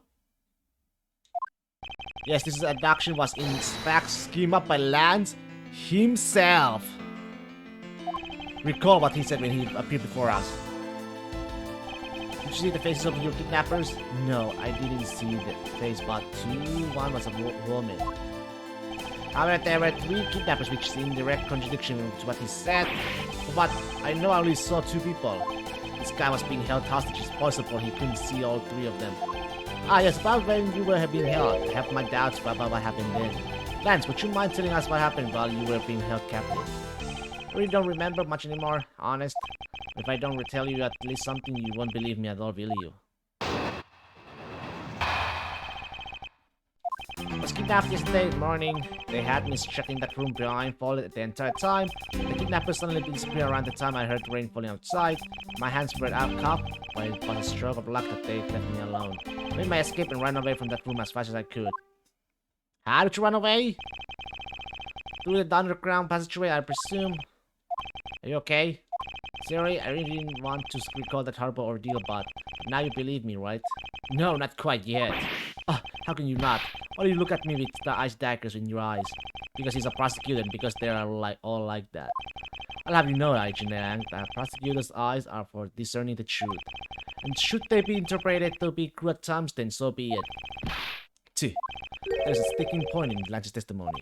Let's see what he offers up when I push a little. Okay. Yeah, now the spot to press.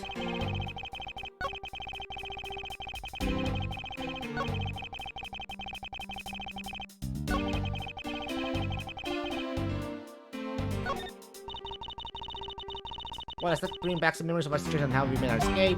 Indeed, a landlocked door in the floor of a room led to an underground room. The door in the floor of the room next to the row had a secret passageway. Secret passageway under a theme park. Oh, that just sounds like so much fun. I wonder if there's something out for the Lance made his escape.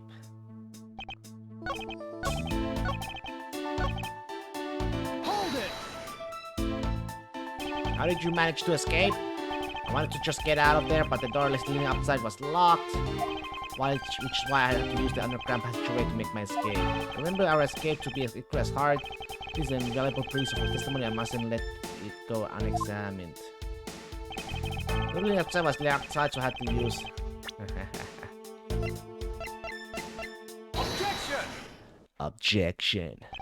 You say that the door leading out was locked, but was it really? Haha.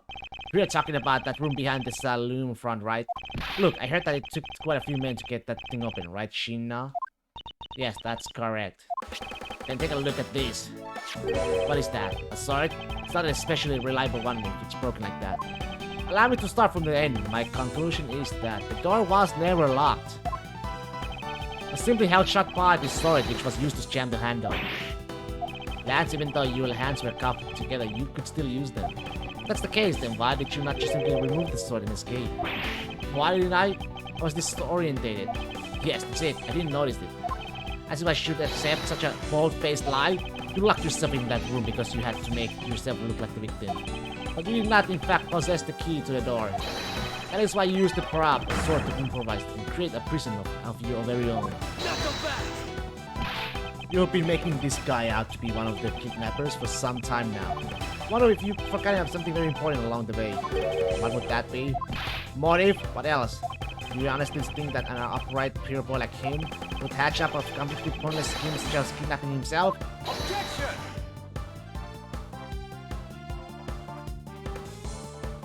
This proves that Lance didn't have a motive to commit this crime. Ah, the love letter! Yes, man.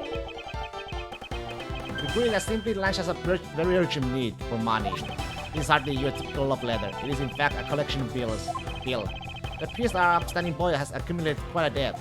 Isn't that right, Lance? Looks like it's hard being the son of a rich man too. Must be rough when you have to resort to stealing from your own old man, huh?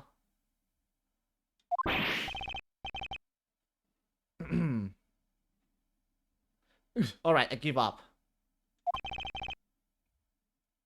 You give up? I abducted myself? Lance? It's over, Lolly. In this life, we really are bound to our fates after all. All I wanted was to go with you to a new town somewhere where no one would know us. I wanted us to be well off with that 1 million, but now that dream is over. Oh, Lance, and you are giving yourself up? Yes, I had planned to run away from this world with my Lolly. Oliver even helped us with the plan, but then he had to go and stab us in the back. He turned on you? Maybe he didn't want to split this ransom money, that's my guess. It happened almost right after you made the drop off. When we were alone, he attacked me all of a sudden. After a brief struggle, I was able to contain him and keep him under control. They left him inside that room as Lolly and I made our escape. We wore different costumes, split up. Lolly left first in the blue badge costumes. That would mean the prior in the officer Meekin saw was Miss Pops. Right then, the old man just had to wake up. I was careless and he tackled me pretty hard from behind. Then Oliver put on a bad patcher costume, took the suitcase with the $1 million and ran. Contacted Lolly right away and warned her that he had a gun. They had no idea that they were related, so I thought that it could only end badly. Still believe it, that person was not my father. Because if he was, I just killed my own father. Lolly, then it really was you. What the fuck? That man was not my father, I mean, because at the stadium, there was a bad badger pulling the suitcase with the 1 million in it.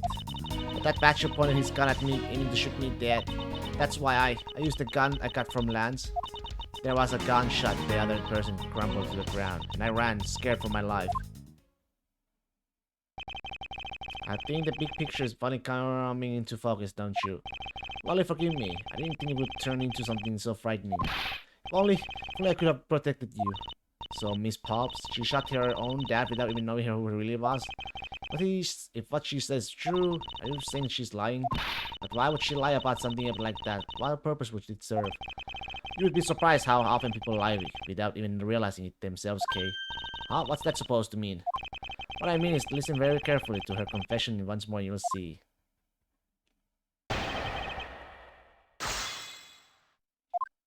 Oh, was that my father?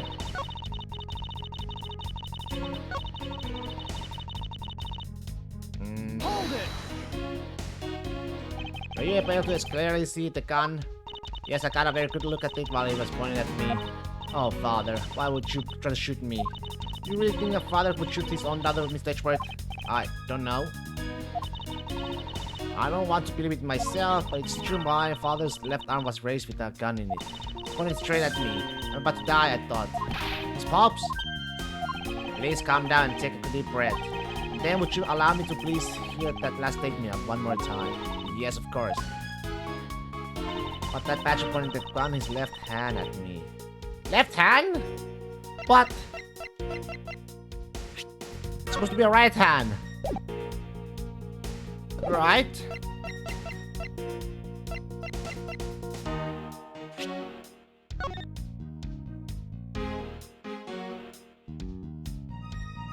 And it's a right hand, dominant hand is right hand! Objection! Have you heard also on your father? And according to this, your father was a right-handed. Then, the person pointing a gun at you from the top of the stage was not Mr. Deacon. Now hold on, Mr. Prosecutor. I think you need to take a refresher course. Bad Badger has a model gun attached to his right hand, which is why the only hand he could have held the real gun was his left. Isn't it possible that it was bent down like that? Agent Lamb, were you paying attention to what Miss Pops was saying? Then again, I suppose I can't expect someone who has never set foot in court to catch it. Enough with the smugness. I've read it already. Miss Pops told us earlier. From the suitcase.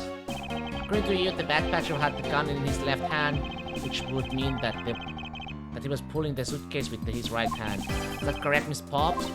Yes, exactly. And I'm sure it was the Bad Patcher had those huge sunglasses on his face. But if that's the case, even I can see there's a huge contradiction. Yes, Miss Pops claims to have seen the Bad Patcher, and yet the Bad Patcher had both of his hands full. These two pieces of information contradict each other, so one must be wrong. Both are wrong? They are both correct. Impossible that she leaves us with an irresolvable contradiction. Miss Pops' entire statement rests on this fact that she saw his sunglasses and beard. What if that Bad Badger wasn't wearing pants on his lower half? This proves that there was a way for the Bad Badger to freely use both his hands. Take that! The costume have two parts to do them, a head and the body. Oh, I get it now. The head Miss Pops saw was probably really the head of the Bad Badger. However, is it not possible that the body was that of an entirely different Badger? Different Badger? Yes, or to put it more bluntly, I believe it was the lower half of this Badger. But if the Bad Badger Miss Pops saw really was, belonged to this Badger.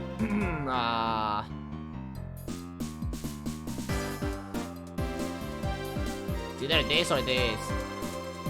Take that! What the heck is it? It's the Bravo Badger. Yes, and it's a simple matter of process of elimination. Miss Pops was wearing the blue Badger's costume, so we can eliminate that one. The pink Badger is one of the brown color, which would have been incredibly obvious. And all that is left is the Proto Badger's costume.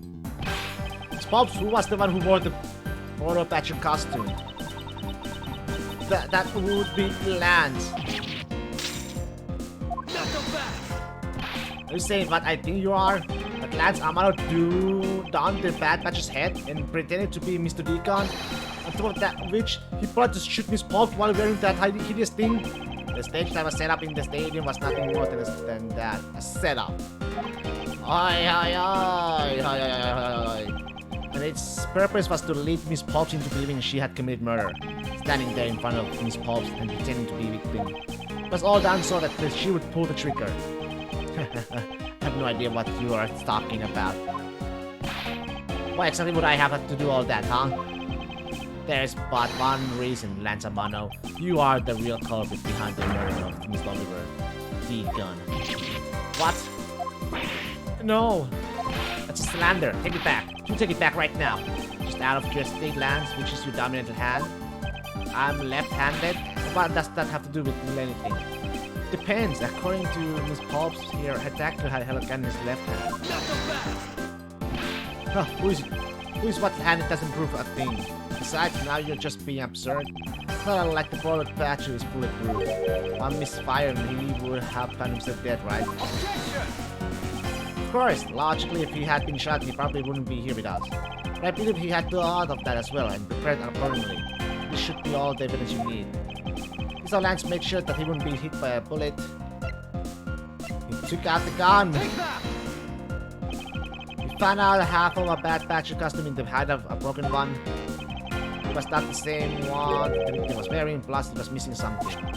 That something is the model gun that the bad patch carries, which can fire blanks. What? It's Pops, where is the gun you use now? I threw it away into the sea. That makes it a bit tough to verify what it was. Although I believe that we can safely assume that it was the model gun in question. Knock him back! I heard enough, all you've been spouting so far is pure conjecture. Conjecture? You say? I admit that as long as the American is lost to us, I can prove I'm right.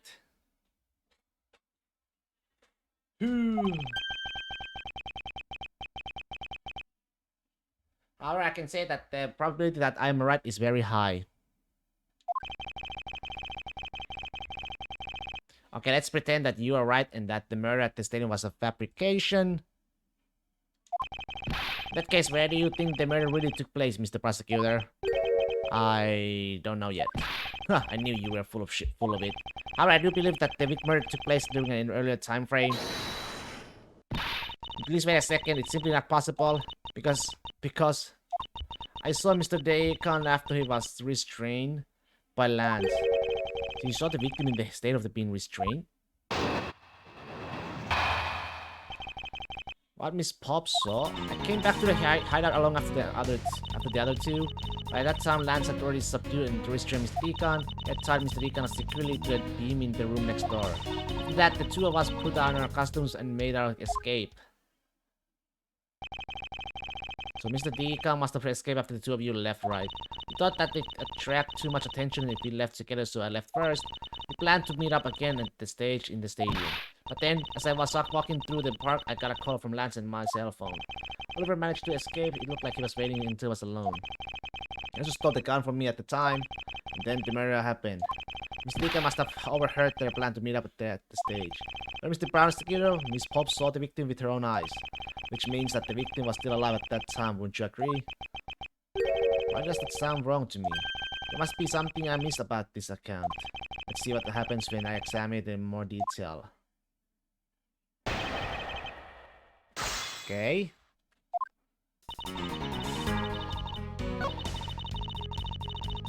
Restrain. He had tied Miss Deacon security beams securely. Hold it! You are sure that it was Miss Deacon that you saw? Yes, I am certain of what I saw. Did you go into the other room to check? Lance said that it was best if I didn't get too close to him. Lance, he's such a kind soul. And are you telling me that you did not confirm that it was Mr. Deacon for yourself? I checked out the slit in the door that separates the two rooms. He had a bad patch's head on, so I'm absolutely sure. Hey, but it could have been... just had to be Mr. Deacon. You saw a bad patch's head? That's... Oi! Hold it!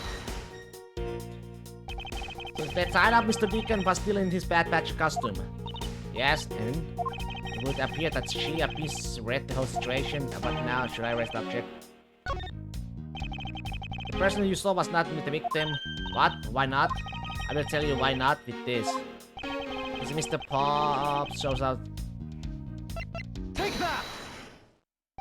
Miss Pops, the person you saw was not Mr. Deacon at all. Huh? The person you actually saw was this person. Miles Edgeworth. It was me! Surprise! Huh? The person I saw was you, Mr. Edgeworth? I always thought it was a bit odd. Why would the kidnappers attract me even after I had to hand over the ransom? It's not as though I saw the face of the kidnappers. If I were them, I would have just taken $1 million and ran. But in the end, it was a fun to it all. It was to make me look like a Deacon. And if that was the reason for which I was abducted, then I believe we can assume that the victim was already dead at that time. Well, Lance, am I right? That's... You shove Mr. Pop the person, namely me, with the bad patch's head on. And then make your costume escape together, or so you pretended.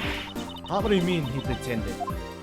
Exactly that. I believe Lance watched you escape and then dappled back to their hideout.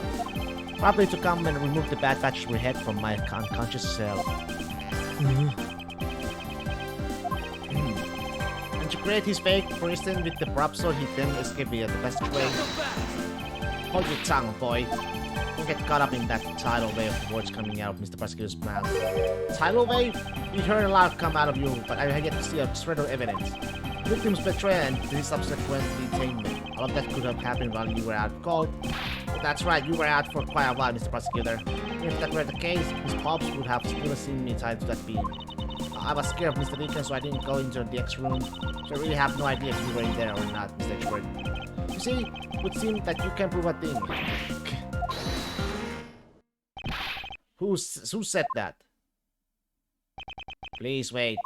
Ernest. Mr. Amano. Oh, Moss, my boy. It looks like you are really giving it your all. And Lance, it's not good to cause trouble for others. That...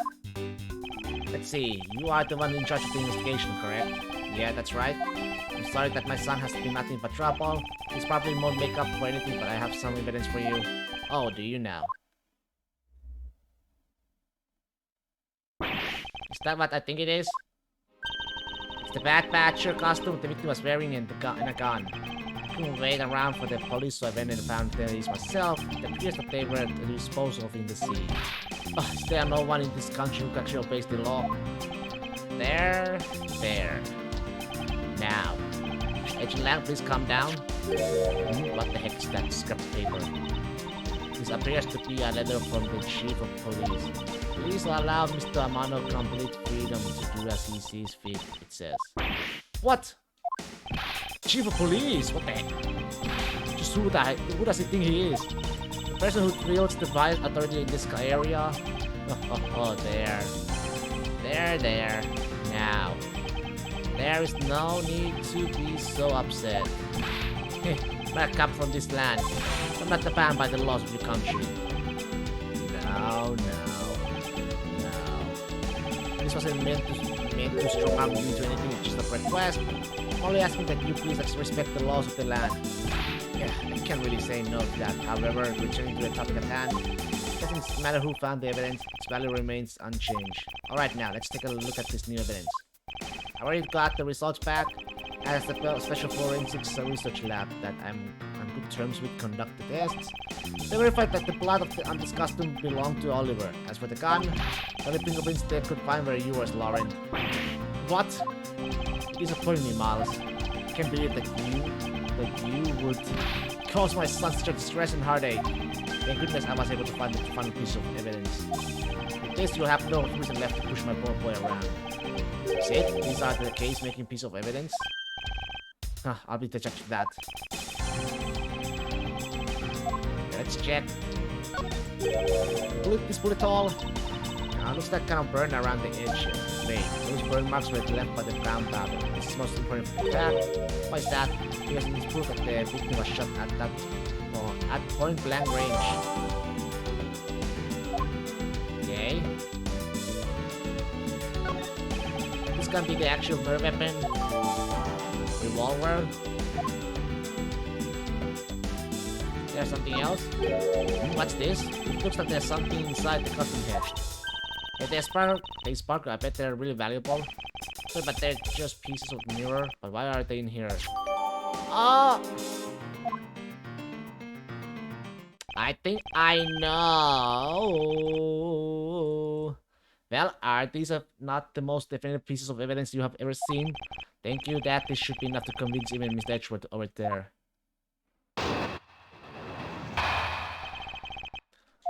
Make no mistake, there are the fingerprints on the murderer's gun.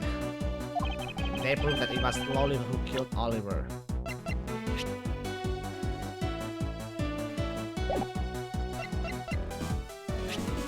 These were finding that the victims was over there in the first place.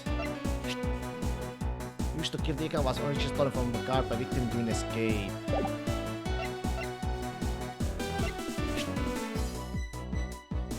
burn is proof that he was shot from a point blank. Okay. Oliver was also after Lolly's life, so Mr. Edgeworth, even you must see that Lolly was only acting in self-defense. Fingerprints on the weapon, huh? Oh no, this isn't helpful at all. Look, Mr. Edgeworth, all I want to do is save Lolly, but in the end, all I can do is watch on as she takes the punishment for her crimes. That may be all you can do, however. I still have a case to solve and a job to do. Job of unraveling yours in this insidious lie. You wound me. Why won't you believe me even in the face of all this evidence?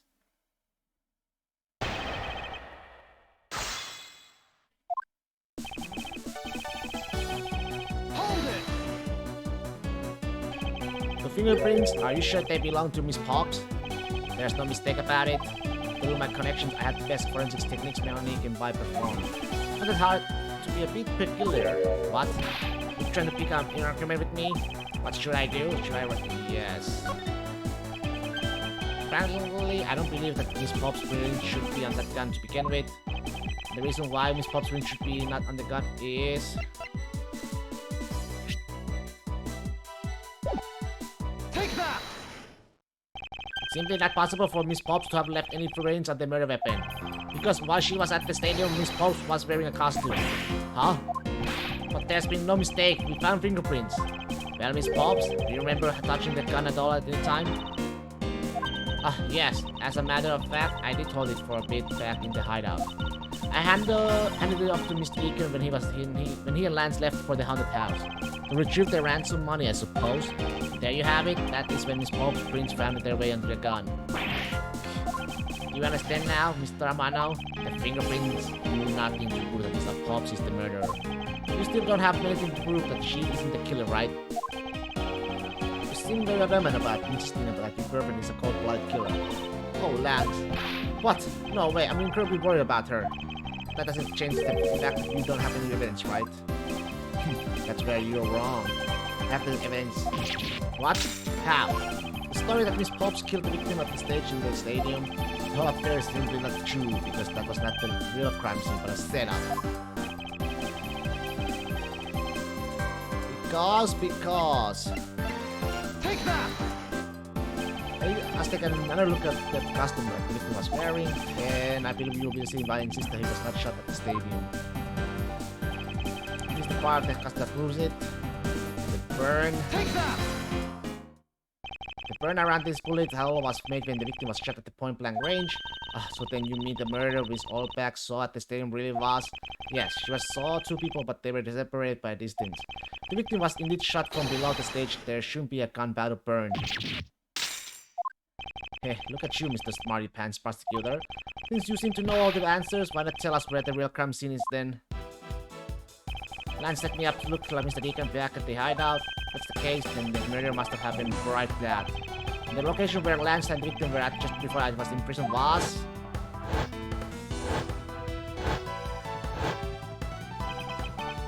Got it, and now the real scene of the murder.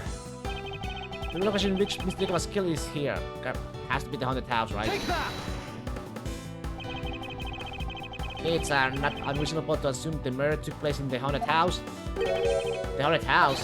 Yes, and I have proof that it's unlikely that the victim was killed there.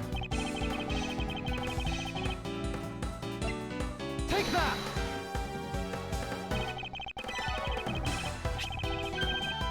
These were the inside the costume the victim was wearing. They're fragment of a mirror. A mirror? What does that have to do with anything?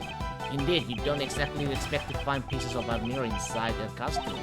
Yeah, that's actually pretty dangerous. However, there's one place that can think of where there's a plethora of mirror fragments. That is the haunted house. Lance Amano, I propose that you kill Mr. Deacon with the revolver in their haunted house. After that, you stole the blue Batmobile to move his body to the Wild West area. The timing of when the blue Batmobile was stolen confirms this as a fact. Small as my boy, say no more. I'm sorry, Mr. Amano, but I cannot do that. Be quiet. Yes, please do something. Stop that boy from speaking any more nonsense. There is Amano, correct? I meant you. Now, be quiet, Cramps. How dare you? I don't need words. The only thing I require is evidence. This is evidence. And to call these mirror fragments evidence decisive is a bit too presumptuous, Mr. Prosecutor. What? Sheena, wasn't there a mirror in the kidnapper's hideout? Yes, there was a mirror there. Mirror that's for the haunted house. You see, is it possible the fragments got into the costume there? But Agent Lang, there were no fragments on the floor, so the probability is very low. Knock 'em back. Probability? Langsy says, on Shoot's patch, the word probability does not exist. The only thing that does is definite proof. The question, Mr. Prosecutor, is do you have the definite proof you need? Well, Mr. Edgeworth, do you? Do I have solid evidence that proves the murder took place at the haunted house? The answer is no. See, so since you don't have any, shut up. I don't have the evidence yet, but I'm certain the murder occurred around the time I turned the ransom over. At that time, the only people at the haunted house besides myself were Lance and Mr. Deacon. If I can prove that the murder took place at the haunted house, then I can prove Lance is killed in the connection to the murder. Now, Mr. Edgeworth. Agent Lang, I have a special request. Yeah? I'd like to prove to you that the scene of the crime was indeed the haunted house. Why in the world are you asking the werewolf for permission? Because I don't really have a choice if I want to find the truth. Alright, permission granted, but you're not to touch a single thing, got it? That won't be a problem. All that's important to me is that the truth be brought to light. It doesn't matter by who or how it's done, as long as it is. Let's see. Sheena, I'm here. Put in the paperwork for the authorization immediately. Let's do it. I'll go get the Gatewater Group's approval. Who was that? Now. Let's hold on for a second. There is no need to obtain approval. Mr. Amano? Agent Lang, if you would please take a look at this. What is this? Sheena? It's the deed to the haunted house. Deed? Read it out loud. Gatewater Land Incorporated bequests the property known as the haunted house to Mr. Amano for the lump sum of 1 million paid in full in cash. What? Oh, as you can see, I'm not the legal owner of the haunted house. Are you kidding? When did you? I ran into the owner of the park earlier and we made the deal almost immediately. How quickly things move when you can prepare $1 million in the blink of an eye. This bastard! That 1 million you paid? Don't tell me, boss. Oh, that's right. This disgusting suitcase belongs to you, doesn't it? I don't have any more use for it, so you may have it back now. You used the ransom money? My Lance is a good boy. He even apologized for the kidnapping a bit earlier. So I do believe that I will forgive him after all. He did return the ransom money. That's the way things are, so if you would please discuss things with me from now on. Discuss? What is that discuss? Why, permission to enter the haunted house, of course. While we were busy listening to a Lance story, Mr. Amano was out there preempting us. Permission to search the haunted house is denied. End of discussion. Agent Lang, I want you to arrest that girl. Miles, you should hurry on home now, my boy, before I really lose my temper. Mr. Amano definitely has the deck stacked in his favor here. What should I do? If I leave it like this, the truth will be lost forever. To be continued? What the...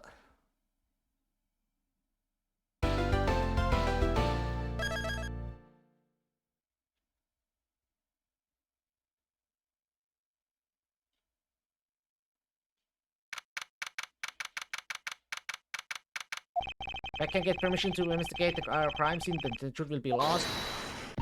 Hold it. Okay. Edgeworth, what are you doing spacing out? You've forgotten? There's only one thing you should do at a time like this. What is that? When the people are in the blind, the hero of justice appears to save the day. Look, just leave it to me. For I am a K. Faraday, the second of the great Yatakarasu. But I thought you were a thief, not a hero. Yatakarasu is a noble and is always a thief of justice. That's... Of course. If you have enough information, I can recreate the inside of the haunted house with this. Plus, if you then factor in everyone's testimony, you can recreate exactly what happened when I dropped off the ransom money. Maybe able to figure out some new information through this. It's worth a try. Agent Lang? So you want to use your little toy? Be my guest. Okay, hang on. You're all about to witness the true power of the real modern-day Robin Hood. You have to come shoot. Is there a copy of the haunted house's full blueprint among the police's reference documents? Yes, sir. We got it just in case we needed it for the kidnapping case. Right, I'll input the haunted house data then. Aha. What is this? Where are we? It's like we're inside the haunted house. And if we can inspect the location itself, the path to the truth is slumbers here. If I can successfully navigate my way using logic, I'll ultimately arrive at the truth. Now that I believe I'm ready to investigate this crime scene. Okay, what should I recreate first? You haven't figured it out yet? Okay, maybe I have, maybe I haven't. I'm going to make you do all the hard work. Very well, I'd like to inspect the moment in which I was ambushed by my abductor. Few of them were definitely in this place at the time. If I can verify that, it may provide me with a new lead. I just come out into the hallway after leaving the money inside the dining room. At the time I saw Batcher slumped over on the floor at the end of the hall. Okay, what was that? What was a Batcher doing all the way down there? I also thought it's strange. However, I thought that maybe it was simply a mannequin that was set there for atmosphere. Do you know which Batcher it was? No, it was too dark to tell. All I saw was its still house. In that case, I guess I'll just program a Batcher still house in for now. Okay, programming complete.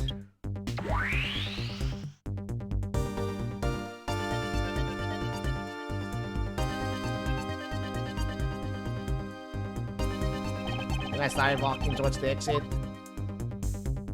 And that's when you were stuck from behind, right? Yes. But that's odd. Hallway is a dead end. Maybe choose a sign I come from. There's only one location I can think of. I believe my accident was running right here. Literally, come on. That doll I saw. That doll I saw wasn't really a doll, it was in fact a custom kidnapper. Also, he used the costume as the perfect camouflage to blend in with the rest of the house. Precisely, he waited until I had made the drop off and was about to leave. And just as he saw me take a step forward to exit, he stood and launched his attack. Can't think of no better hiding place than this. Hey, not bad. I'm beginning to think I should steal this tactic for myself. Just don't use it to do anything or criminal, okay?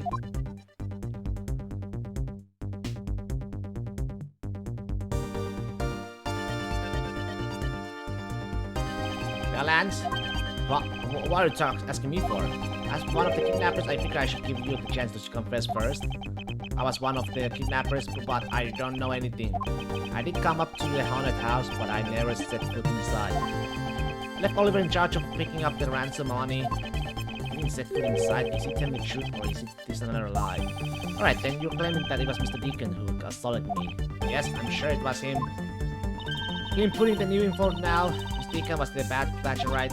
Since the bad Batcher has a gun attached to his right hand, I'll have to change it so the weapon is in his left hand.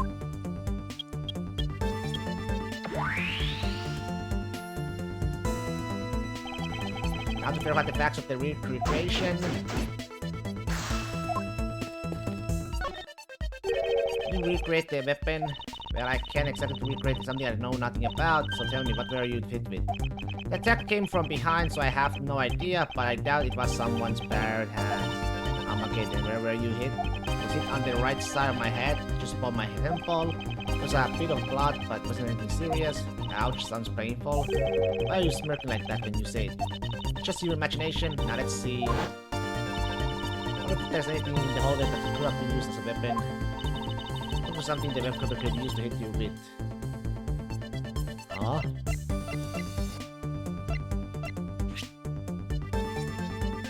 Prop sword? Have it! There was a bunch of object lying here in this hallway. Prop sword? Are you talking about this thing here?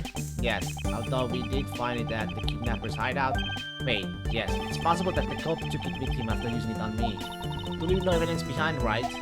Correct. Maybe worth a more thorough examination yet.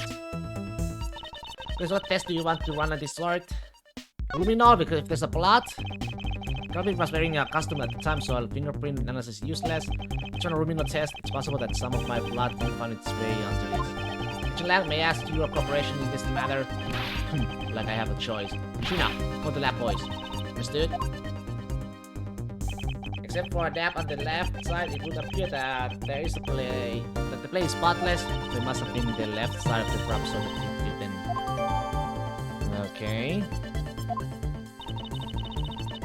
I will update the regression with this new piece of info.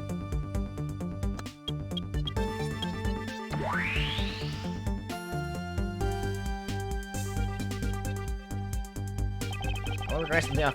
Okay. I think I...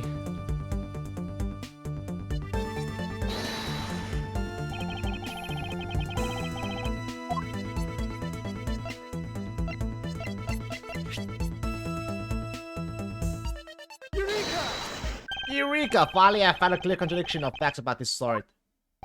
Except for a bit on the left side, this prop sword is absolutely spotless. However, if the culprit had used his left hand, the blood would have been on the opposite side. The opposite side? Huh? If the culprit held the sword in his left hand, then the sword's right side would hit. I see, but the blood was on the left side of the sword, right? Which means that he used his right hand to hit you. Exactly, this prop sword has a large hand guard attached to the hilt. It would be impossible to hold it with two hands while wearing its costume with such a big hands. Therefore, if it couldn't be the left hand or both hands, it must have been the right. I'll change the data for it to reflect a right-handed swing. Not yet, Kay. There's no sense in changing anything yet.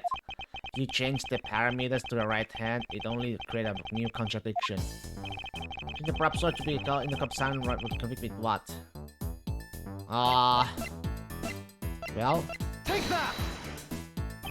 Bad Batcher already holds a gun in his right-hand hand, so he can't hold a sword in his addition. Okay, that's right. Then what now? It wasn't in his left or his right hand. It means that the one who struck me could not have been the Bad Batcher. Are you paying attention, Lance? Mistaken could not have been the one who struck me, which leaves only you as our primary suspect. Fine, it was me. I hit you. It appears that you lied to me yet again, but see how quickly they catch up to you, Lance. Wait, isn't Lance left-handed? Ah, yes, but that's what makes this deception all the more interesting. He used his right hand to make it look like Mr. Deacon had been the one to strike me. Do you see, wearing a gun with one non-dominant hand is difficult. At that level of dexterity is required to swing a prop sword. Okay, please input this info data to the one who hit me from behind was Lance. Or should I say the Proto-Batcher? You got it? Here I go.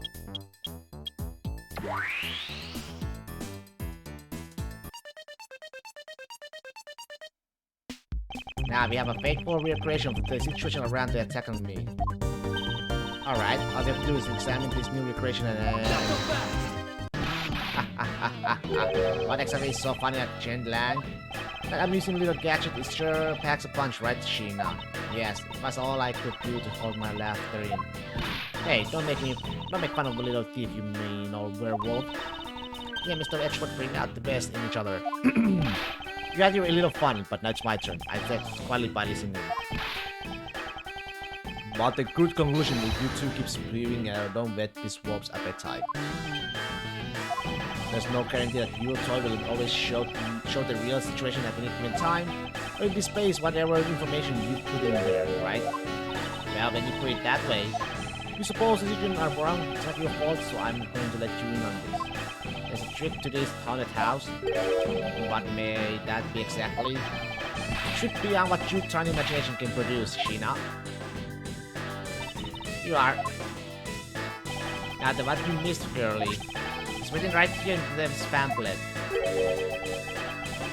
7 Wonders of the Haunted House, the Disappearing Badger. What is this? I'd say that someone around here is fond of theatrics. As you can see, they set a doll down at the end of this hallway for that purpose. Basically, the blue badger you saw was just a stupid doll. Huh? How can this be?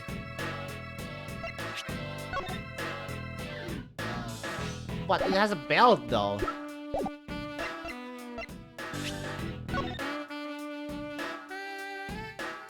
It's a blue badger.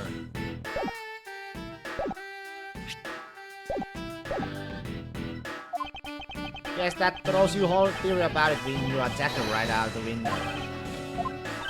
Well, that can't be right. Maybe the couple hit the doll somewhere, then he laid down and pretended to be it instead.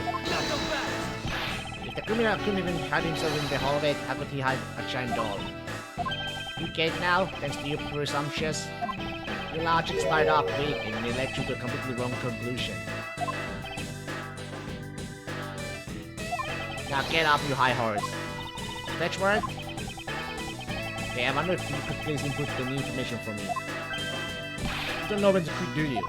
I I can't quit not until I can declare that I found the truth. Ancient language for the additional information you have maintained. See, there you go again. Really see if I care. Okay, I'm updating the recreation now.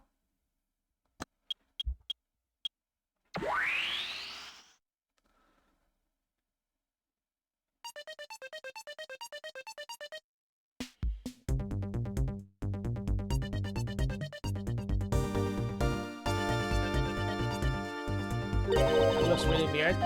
Look at how it changed from the blue patch into a brawler patch all of a sudden. The slumber over patch was just a door. Where was my attacker hiding? Well, that's what we're going to find out, right? So, come on, Mr. Edgeworth, let's go. Yes, let's. This recreation can't be right, which means there must be a contradiction somewhere.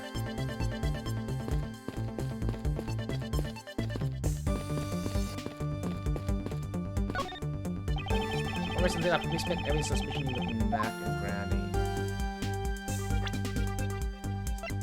This looks so different.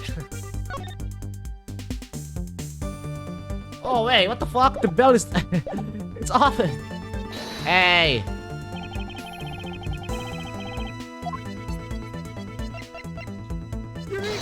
Eureka! Hold on a second here. There is something wrong with this blue badger.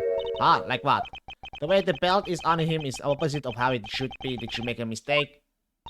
That can be. I inputted the image there exactly as it's in the pamphlet. So then why is the blue badger dressed up in the reverse? Why indeed?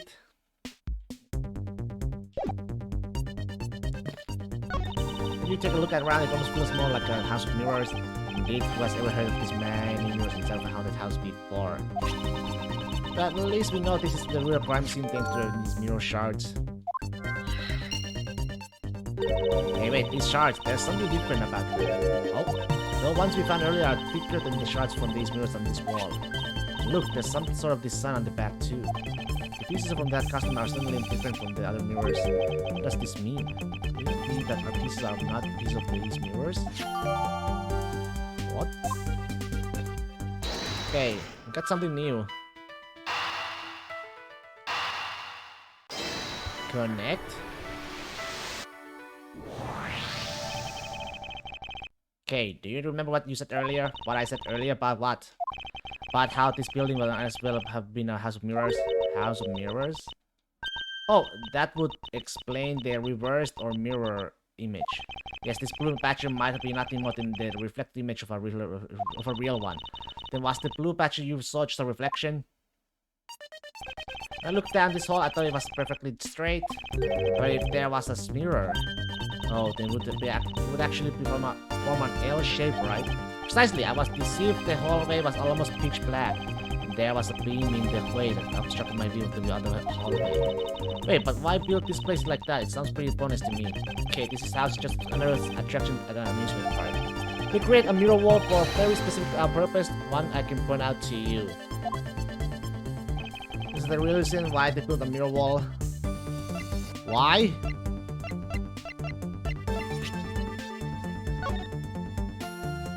Disappearing badge. Take that!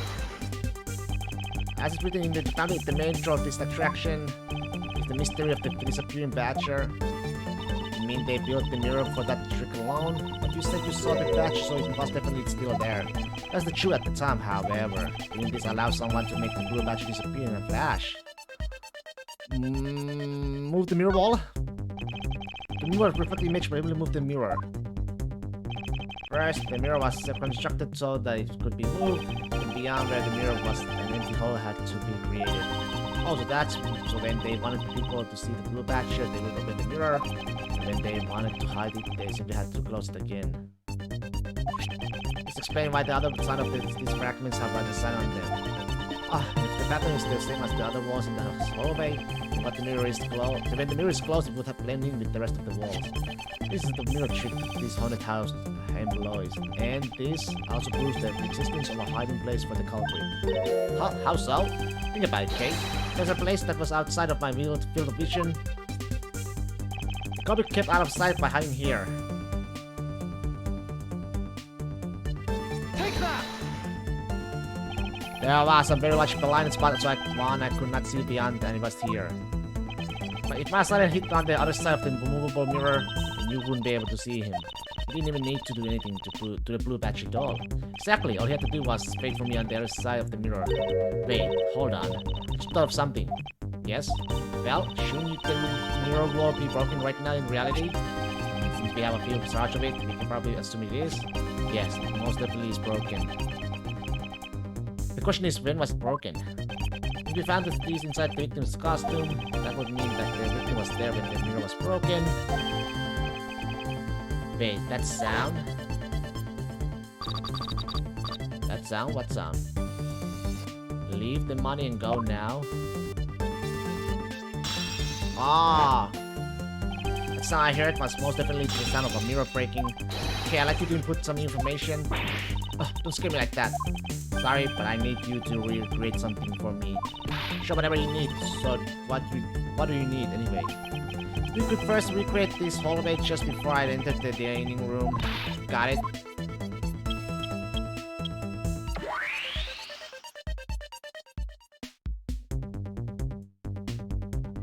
Now this, I believe. This is how it was right before I entered the dining room. Although at the time I thought it was about a single straight hallway, and then I went inside. It was around then that I heard the sound of mirror shattering. You heard what? Then, yes, I believe it was then that the mirror was broken. Okay, so then when you step outside into the hallway again, the mirror wall should no longer exist. Okay, please recreate that. Got it?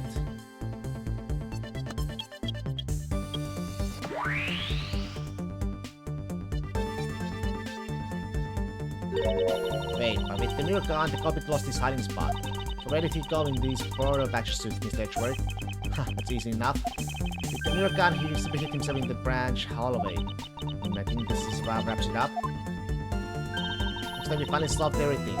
No, not yet. An even larger contradiction has now reared in its head. Huh? Perhaps you did not notice, but this recreation contains a very troubling inconsistency. The inconsistency between what I saw and the recreation lies.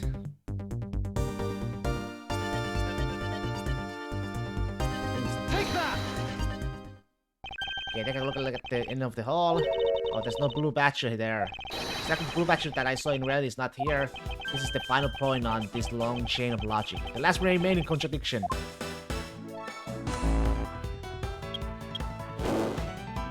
Catch 'em! So let me get this straight. When you came out of the dining room, you saw Batcher, right? And that is precisely where the final contradiction lies. Something that shouldn't exist was there before me. Who or what do you suppose it was? I believe this is the real identity of our Mr. Batcher. It's gonna be... Take that! The Batcher I saw was in actually the dead victim's body. What? Agent Lang, the entirety of my complete logic is my final decisive piece of evidence. The murder happened in the hallway of the haunted house at the time of the drop-off. And you can consider the moment I heard the mirror breaking to be the real time of death for Mr. Deacon. No. Maybe it was due to that writing, or perhaps it was the life-shattering bullet. But no matter what the cause was, the hallway mirror wall was broken. Huh, you were in the house at the time, right? You're telling me that you missed the sound of a gunshot?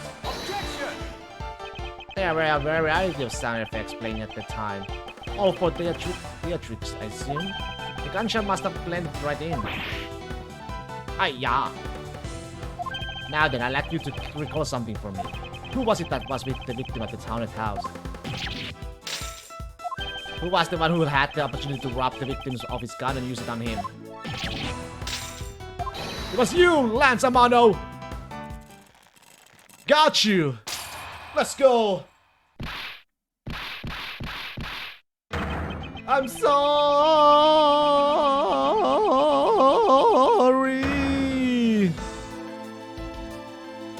I just remember that you have gone through one of the worst RS examination in the series. They're arguing about one thing, the post testimony dialogue focus on that thing, and then the answer is to completely change the topic. At least that's how I remember it. They're arguing about one thing. It's not like I had no choice. All of it turned on me all of a sudden. He snapped and turned violently right after I hung up with you. He shoved me to the ground and straddled me. I fought back as hard as I could, grabbed his gun, and I shot him. The bullet buzzed up then through his body and shredded the mirror. If I hadn't taken his gun and shot him first, I would have been the one you found. He's a hardened criminal. He escaped from jail. See, that's just justified self-defense. My boy was only trying to protect himself. That remains to be seen and will have to be resolved in court. Agent Lang, I leave the rest to you. Heh, as if you were the one in charge around here. Guys, arrest these two and get them out of my sight. Wait, I had nothing to do with the murder. The only person you should be arresting is Lance. That? Sorry, but you're not slipping away that easily, Mr. Ernest Amano. You tampered with the evidence so that you could cover for your son. What a great dad you are, willing to risk it all. Truly touching. By the way, do you know why I'm really here? And how could I possibly know the answer to the asinine question? You wound me. I came all this way from across the sea just to see you, you know. You came to see me? What's that supposed to mean? The circle, right? I have a few things to ask you, Mr. Amano, about a case from 10 years ago. A case from 10 years ago, again. Oh, what's the name that you use here for that case? Shina! It's known as the KG8 Na incident. The KG8 incident? Oh, so you remember it. Good, then you'll recall that the shooter in that case was the Amano Group scandal. Specifically, the charge of an internal smuggling ring. Smuggling? That's that word again. At the time, the person that was arrested as the ringleader was Mr. Amano's very own secretary, Mr. Colin Devoray. What? Father! Even though you pushed the crime onto your then secretary, Mr. Devoray, I was suspected that you were involved with the smuggling ring, Mr. Amano. Mr. Devoray was arrested in place for you, which is why when he broke out, you hid him from the police, right? You hid him in exchange for his silence on your little dirty secret. Now. Please calm down. I honestly have no idea what you're talking about. Pretend to be a criminal all you want. We're taking you down to a precinct anyway for a nice long chat. Audit? What the? Who's that? What the? Who the heck was that? Oi! What the fuck? It's him! What the hell? It's the guy who killed... I'll take him... Oh, wait. This is before the... Oh, yeah. I'll take him down to the precinct if you don't mind. And who the heck are you? I'm Jack Quest Sportsman. And I'm the prosecutor in charge of this case. Oh, Jack Quest. Thank goodness you're here. Don't jerk me around. This is an Interpol case, so keep your paws off of my suspect. Sorry, but I can't comply. I got the backing of the prosecutor's office. Yeah, this game very much does not go in chronological order. Yeah, I was confused. See, in this country, I realized the second episode was before episode 1. But I thought the third episode was continuation of the... But I see not. See, in this country, we and prosecutor work with the police to bring cases to court. So if you could please cooperate with me here, that'd be great. Now, how about a handshake to seal the deal?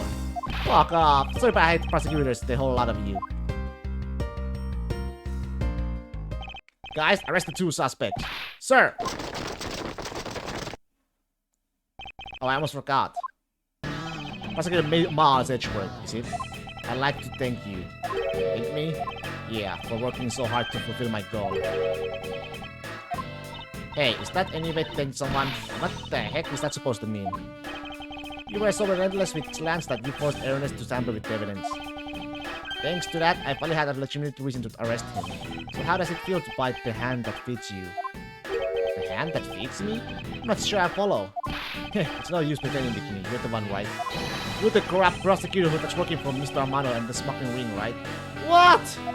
No, I would never do such a thing. What the heck? I think it's never wrong.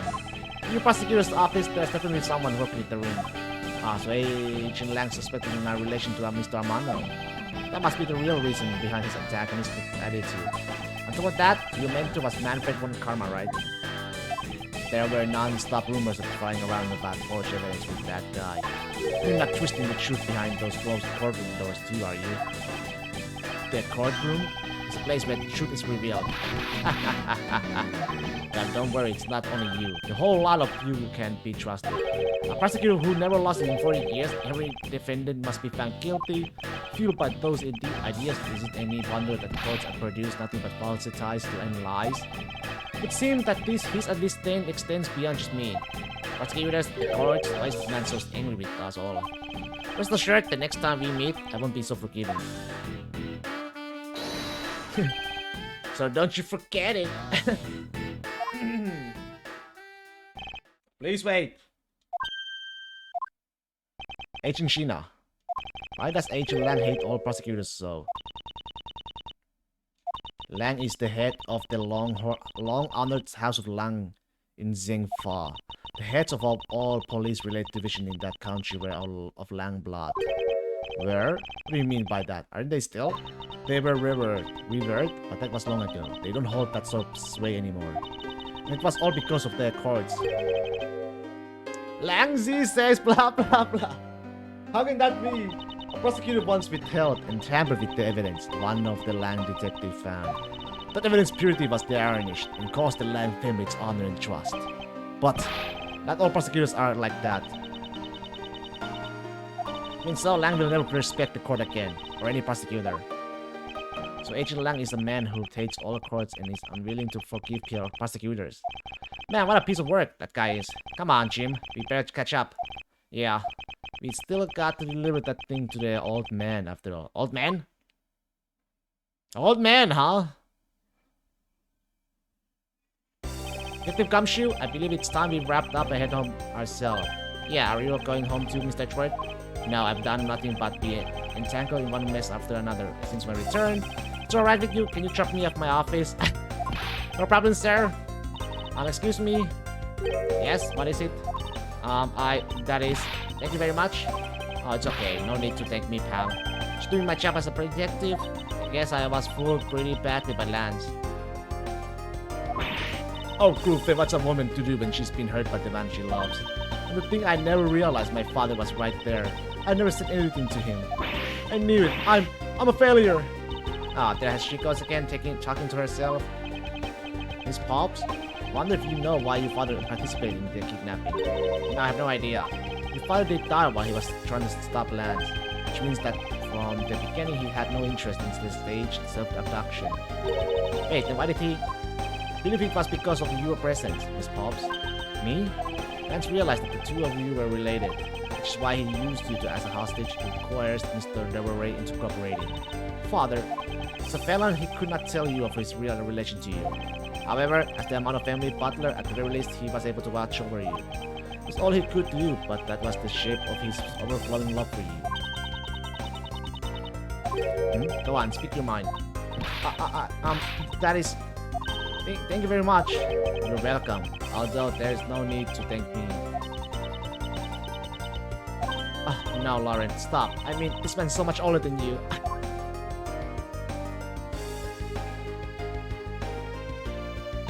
It looks like you've completely stolen her away, Mr. Edgeworth. Way to go, sir. Your technique is way beyond the level of a great thief. What are you going on about now? Wow, your deduction skills may be sound, but you have no street smarts. It's Mr. Edgeworth for you. Yeah, I mean, he still hasn't figured out who I am at all. If you haven't remembered in all this time, I guess I'm just going to have to say it. This isn't the first time we met, you know. What do you mean, pal? Mr. Edgeworth, how do you know this girl? Looks like you totally forgot me too, Gummy. Gummy? Who is she? Here, maybe this will jog your memories. I promise I'd return this to you one day, remember? That's what? That single piece of cloth took me back far into my past. To that fateful day 7 years ago when I first met the child, K, and Detective Gumshoe. We're going to the past, huh? The end! Oh my god, we managed to do 3 episodes today. What the fuck? I am done though. So far, this game is pretty solid, even though it's not, you know, the typical Ace Attorney game with trials and everything.